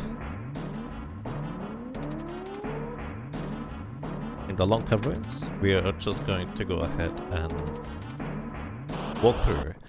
Most of the encounters here are not really worth fighting, especially these Lonka Knights. They have too much defense and about 1000 HP for us to reasonably take out quickly.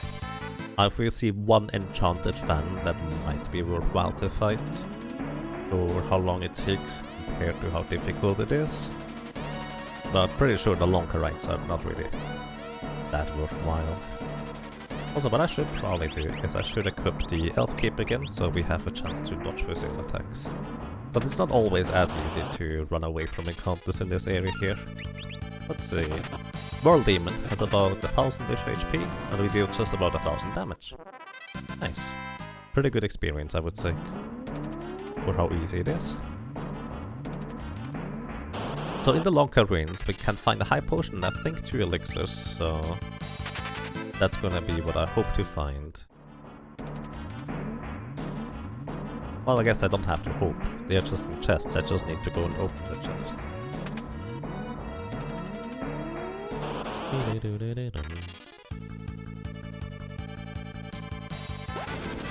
Also, they are called World Demons, not Enchanted Fans.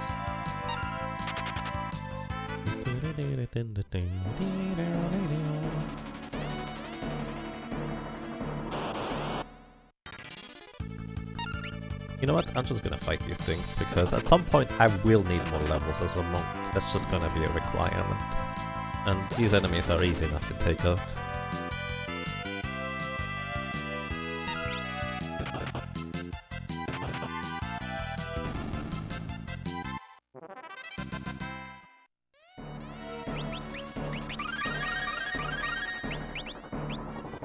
Fishy. Fish.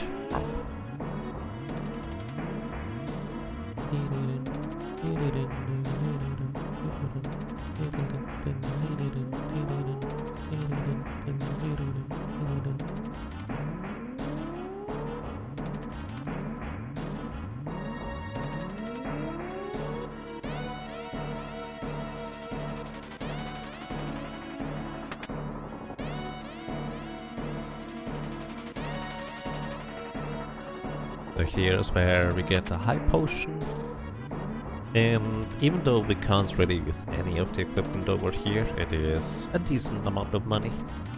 I suppose we don't really need the money. At this point I guess it's mostly just habit. Actually, you know what we can actually use though? Is this power ring. Power ring gives us a decent amount of physical defense, but also gives us 3 more strength if we want it. So on an encounter specifically where we don't care about dodging attacks, that thing actually might be really good in order to increase our attack power. In fact, let me see this real quick. We can get up to 59 strength if we also equip a training suit. Let's see, 59 strength. What kind of difference would that make? We are level 29. Okay, next break point for damage would be at level 31, as opposed to level 33 if we don't equip both the training suit as well as strength ring. So that's a pretty substantial difference. So 2 more or 2 less levels we would have to grind for the next damage breakpoint. But for now, I don't think we need to grind quite yet. Maybe soon. Actually, I wonder, how well do we do against these guys with a kick? Not well. I should probably go.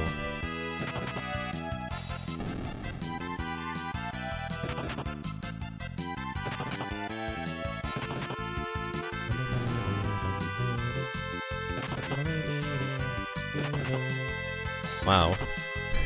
Wark counterattack literally all the enemies. That's amazing. A lure can confuse us, which is why it's not a good idea to stay in these encounters. We've already seen what confusion can do to us. We will kill ours. Well, one-shot ourselves. I keep saying one-shot, it's technically a two-shot. We will two-shot ourselves when we get confused effectively. But the two-shot is gonna be in one attack. You know what, I'm just gonna stick to saying one-shot because that's just more understandable, I suppose. Because two-shot would kind of imply that we would knock ourselves out in 2 attacks, which...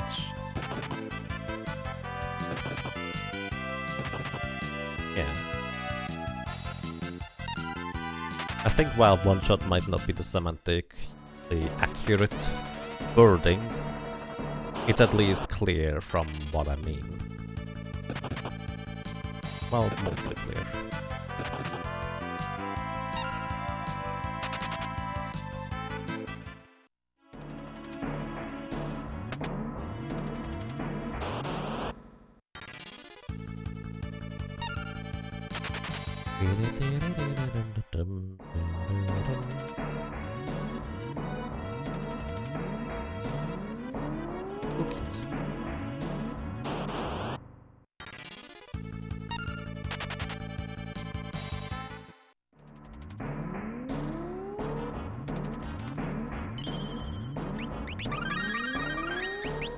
Alrighty, this is our save point before the next boss, and we don't really need to do any grinding before the next boss. Even though technically it's possible that this would be our best opportunity to gain levels with the grinding against the Hydra's enemies. So there's a pretty strong enemy in these sections here. They're called Hydra's. They have wall, which means they reflect all spells. But they are also undead and not heavy. Heavy means that an enemy cannot be afflicted by various types of instant death or HP, like altering status effects.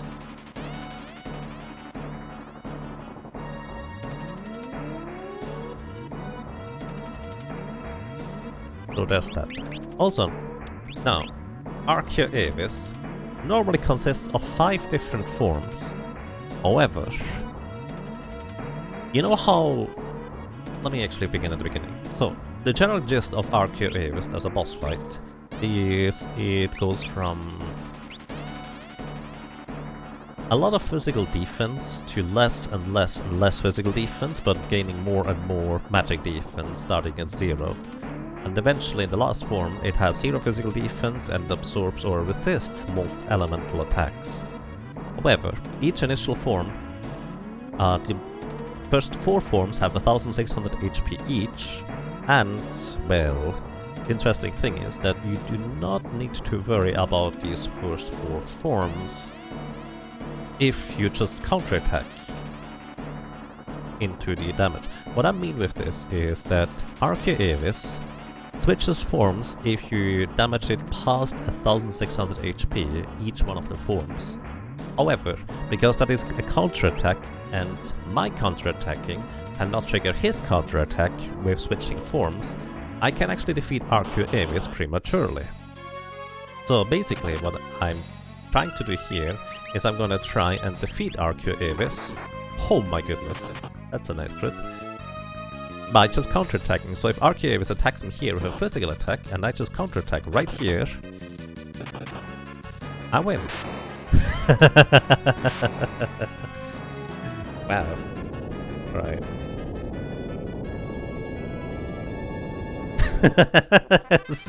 That was a bit fast. Literal first try, yeah. My plan actually was to push Arceo Avis into its fire or water-based form, where the Flame Ring could deny the damage or even heal us.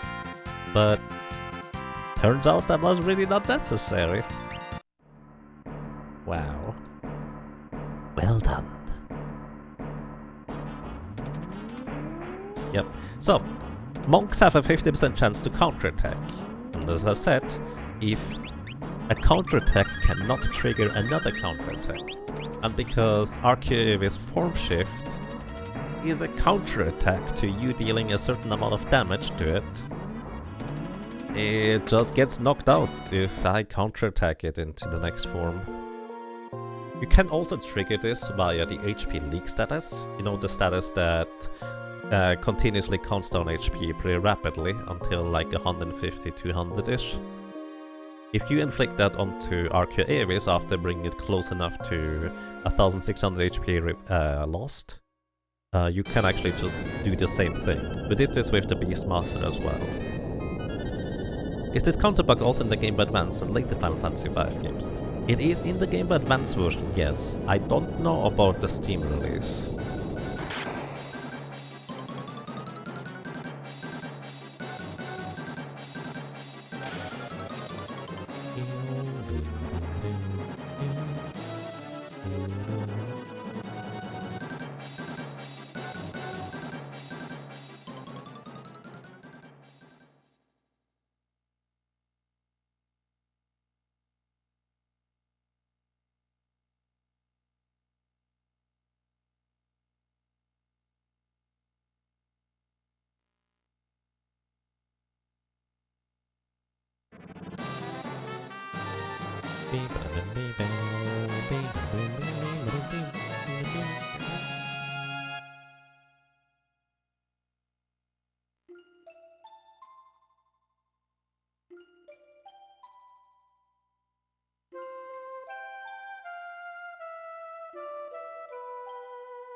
In the form of reflected magic. Yeah, that's actually an interesting point. So there's various ways to bypass counterattacks. Another, a bit less commonly used way of avoiding counterattacks is... So here's the thing.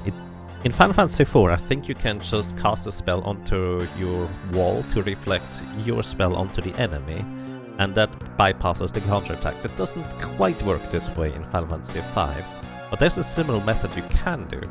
So, if you multi-target a spell that can be reflected onto your entire party, and all except for one party member have a wall to reflect spells onto the enemy, you will actually bypass the counter, because technically you hit your own character and that one will trigger the counterattack, and not the other way around, where the enemy will trigger the counterattack instead.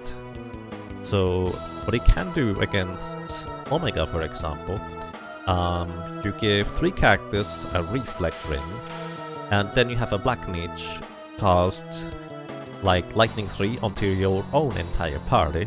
It will deal a lot of damage to Omega, but Omega will not counterattack. So, a bit of a strange thing, to say the least.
Alrighty, after a few cutscenes,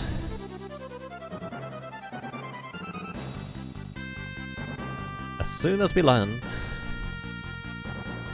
we get some more. And then some more, because I have to go to some places.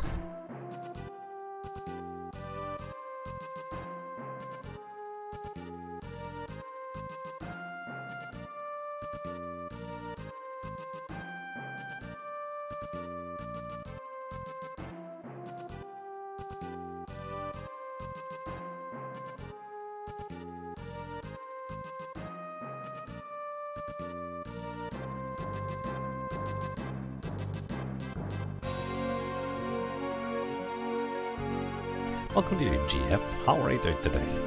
Ahoy!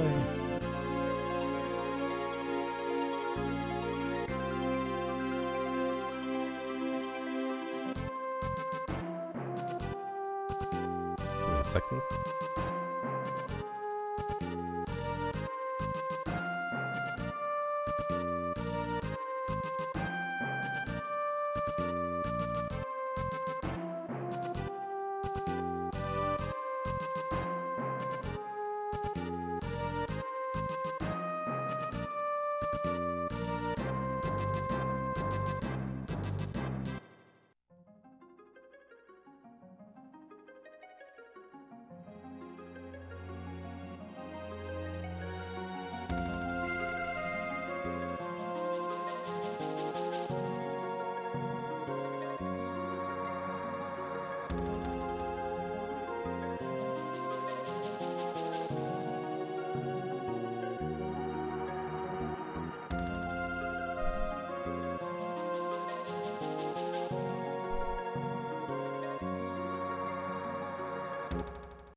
Alrighty.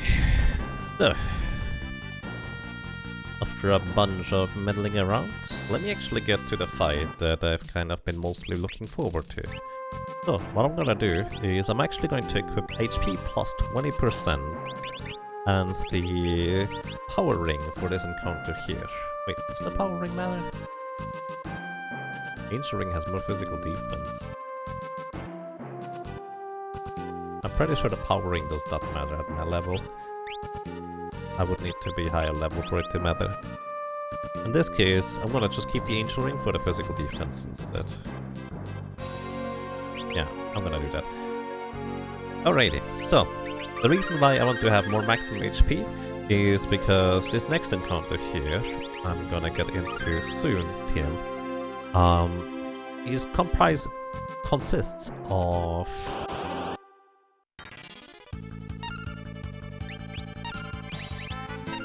6 Puroboros. And those Puroboros have a simple AI script. The first 2 turns, they do nothing. The third turn, they have a 1 in 3 chance to explode. Explode deals damage equivalent to however much HP they have remaining. So I just kind of need to try and nuke them down to the point where they don't have much HP remaining. Further, if I kill the Puroboros directly, I need to... well, they will cast Life 2 on all of their bodies. What this means is, right now, the front ones take about 500-ish damage, the back ones about 232. So, my idea right now here is to kill the first 3 in the front with a kick. And hopefully all of them die at the same time. And hopefully the back ones don't all explode at the same time. Oh, we didn't deal enough damage. Hopefully the back ones don't all explode at the same time, because that would be pretty bad overall. Exploded, this should be very... hey, that's 12 damage. Okay, that's a bit more right there. And we're dead. So, effectively, what I need to have happen is I need those things to not deal too much damage overall, as in I would like to deal just slightly more damage. So in fact, 1 more level would be very handy to be able to 3-shot the front row, so I don't have to worry about the front row's physical attacks anymore. So we could easily do this right now, but maybe it's easier to just go ahead and gain 1 more level. Let's try it again first, I suppose. Either way, we can easily do this if we get a little bit luckier in this. So increase the death counter by 1. The power ring with 3 strength actually does not actually make a difference in how much damage I deal. I would need to be level 31 in order for it to make a difference.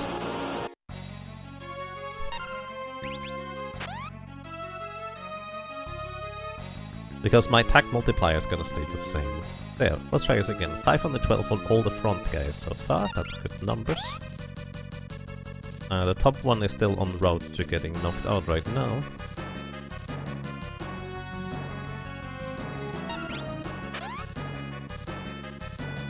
Alright, Life 2, that means he's gonna try and cast Life 2 on all his buddies right there.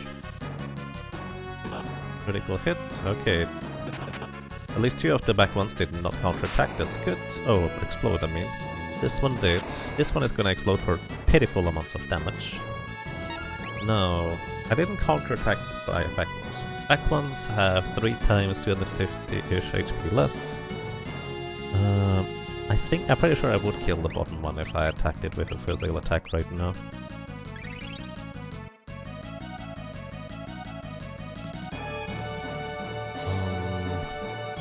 What I should be able to do is attack this guy. As long as I don't crit, I'm gonna push him closer to death, so to speak. The bottom one still has about 650-ish HP remaining. 750. Counterattack, please? No counterattack. Counterattack, please? That guy is fine. That guy has no HP remaining. Either way, I'm kind of hoping for counterattacks here, so I don't trigger their counterattack, because if I kill them now with a regular strike, they will effectively just life to all of their bodies, and they're gonna be, well, just reviving everybody. That would be kind of counterproductive here. Alright. Now we just need this last guy to get knocked out at this point.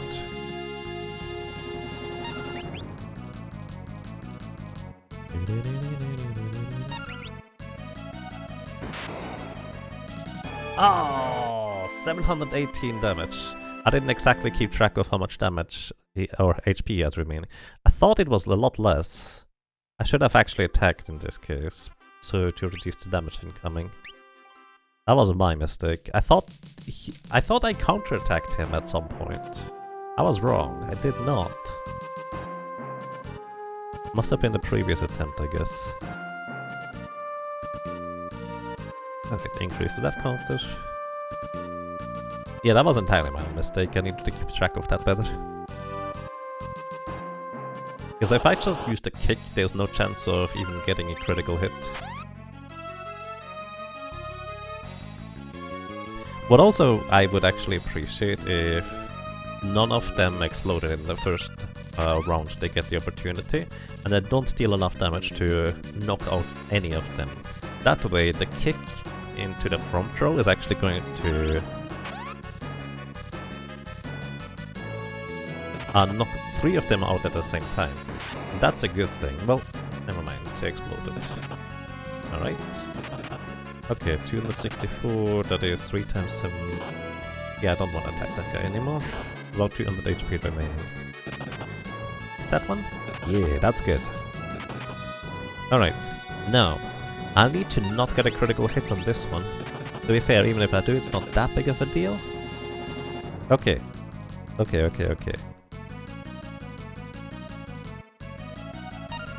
So I think we are actually pretty good overall in terms of HP count on most enemies. We actually physically attacked the left 3 most ones. They should have about 250-ish HP remaining. The front ones have basically no HP remaining anyways. Any counterattack, please? No counterattack. Exploder is really actually good. Desirably, in fact, even from the front guys. Okay, we should win this one here. Because we get 3 turns to heal, and no matter what, we will survive. We didn't even invest a high potion. So we got a lot luckier this time around.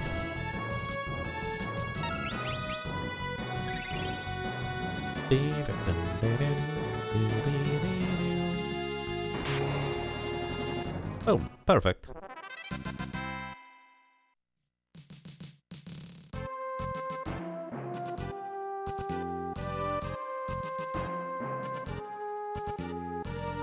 They all have 1500 HP remaining, or at the very beginning of battle. And well, that was easy enough to knock them down, I'd have to say. Alright, I'm gonna go ahead and equip the health cape to avoid physical attacks. Also, welcome to you, Rambo. Hope you have a nice day.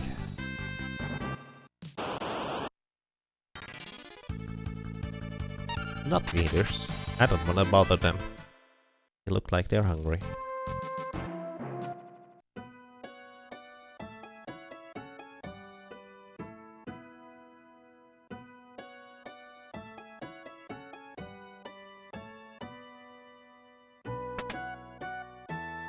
Now I need to buy a bunch of potions. Of course, this is the cheapest place to do so, because they're literally half the prices, because Butts is from this hometown here.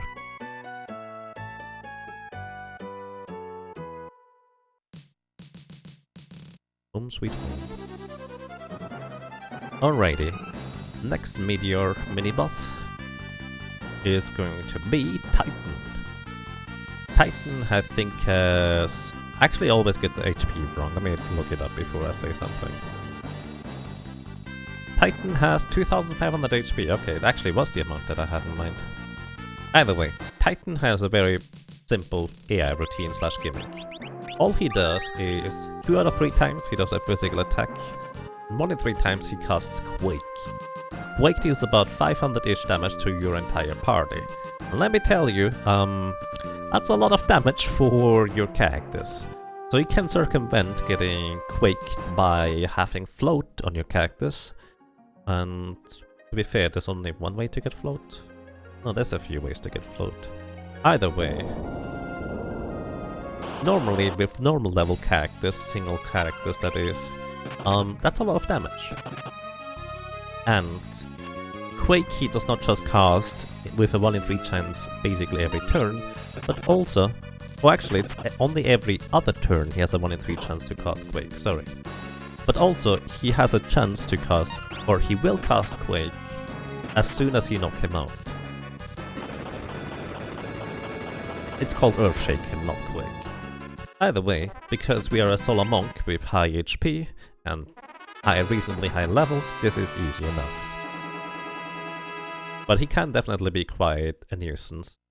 Like you can, for example, avoid getting quaked by paralyzing Titan before you kill him so he cannot counterattack. You can kill him via a counterattack so he doesn't counterattack with Earthshaker. You can cast Stop on him so he cannot cast or do his counterattack. What else works? You can also have a Dragoon jump over the thing. You can have a Chemist mix that allows you to, well, cast Float. Or you can go to the Kyria mountain in order to have your characters float as well. Also we have 1 elixir. 1 elixir is not gonna be enough for Gilgamesh on the bridge, so I probably will be grinding at least 3 or 4 more before we go into the World 2. Before that, however, we have the next mini-boss here. This mini-boss here is Chimera Brain. So kind of like the Dorm Chimeras in the desert. It likes to cast Aqua Rake, but it also likes to cast a lot of other spells that deal a pretty substantial amount of group damage. But kind of like the Titan, as long as you have a single character with pretty high HP, it's not that big of a deal. It only has about 3300 HP, no notable, well, defense. And the reason why I equipped a Flame Ring is because it does have pretty solid physical defense, but more importantly, 2 and 3 times in the second turn Chimera Brain is going to cast Blaze. It looks very fiery and hot, but it's actually ice-based damage, and the Flame Ring denies ice-based damage. Blaze would deal exactly 240 damage each time, but also inflict the HP leak status, so it deals like up to 400-ish damage to your entire group, by the way, not just a single target. So it's a lot of damage.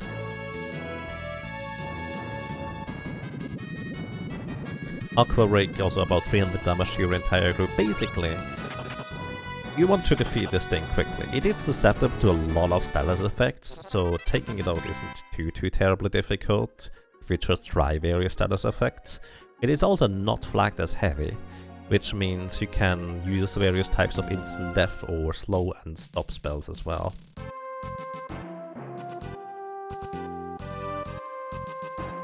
Alrighty, and with this we have completed the mid-year mini-bosses. The portal into World 2 is now open.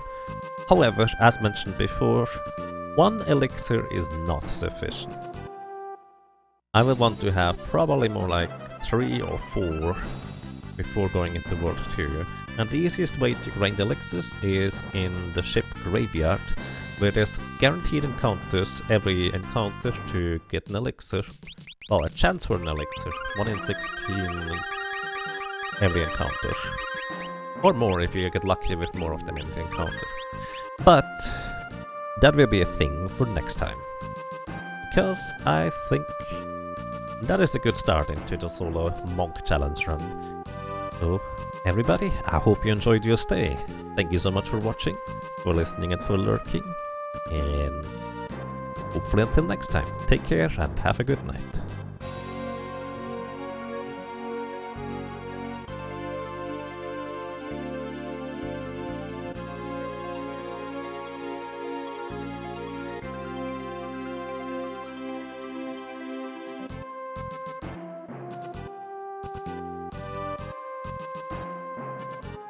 next time.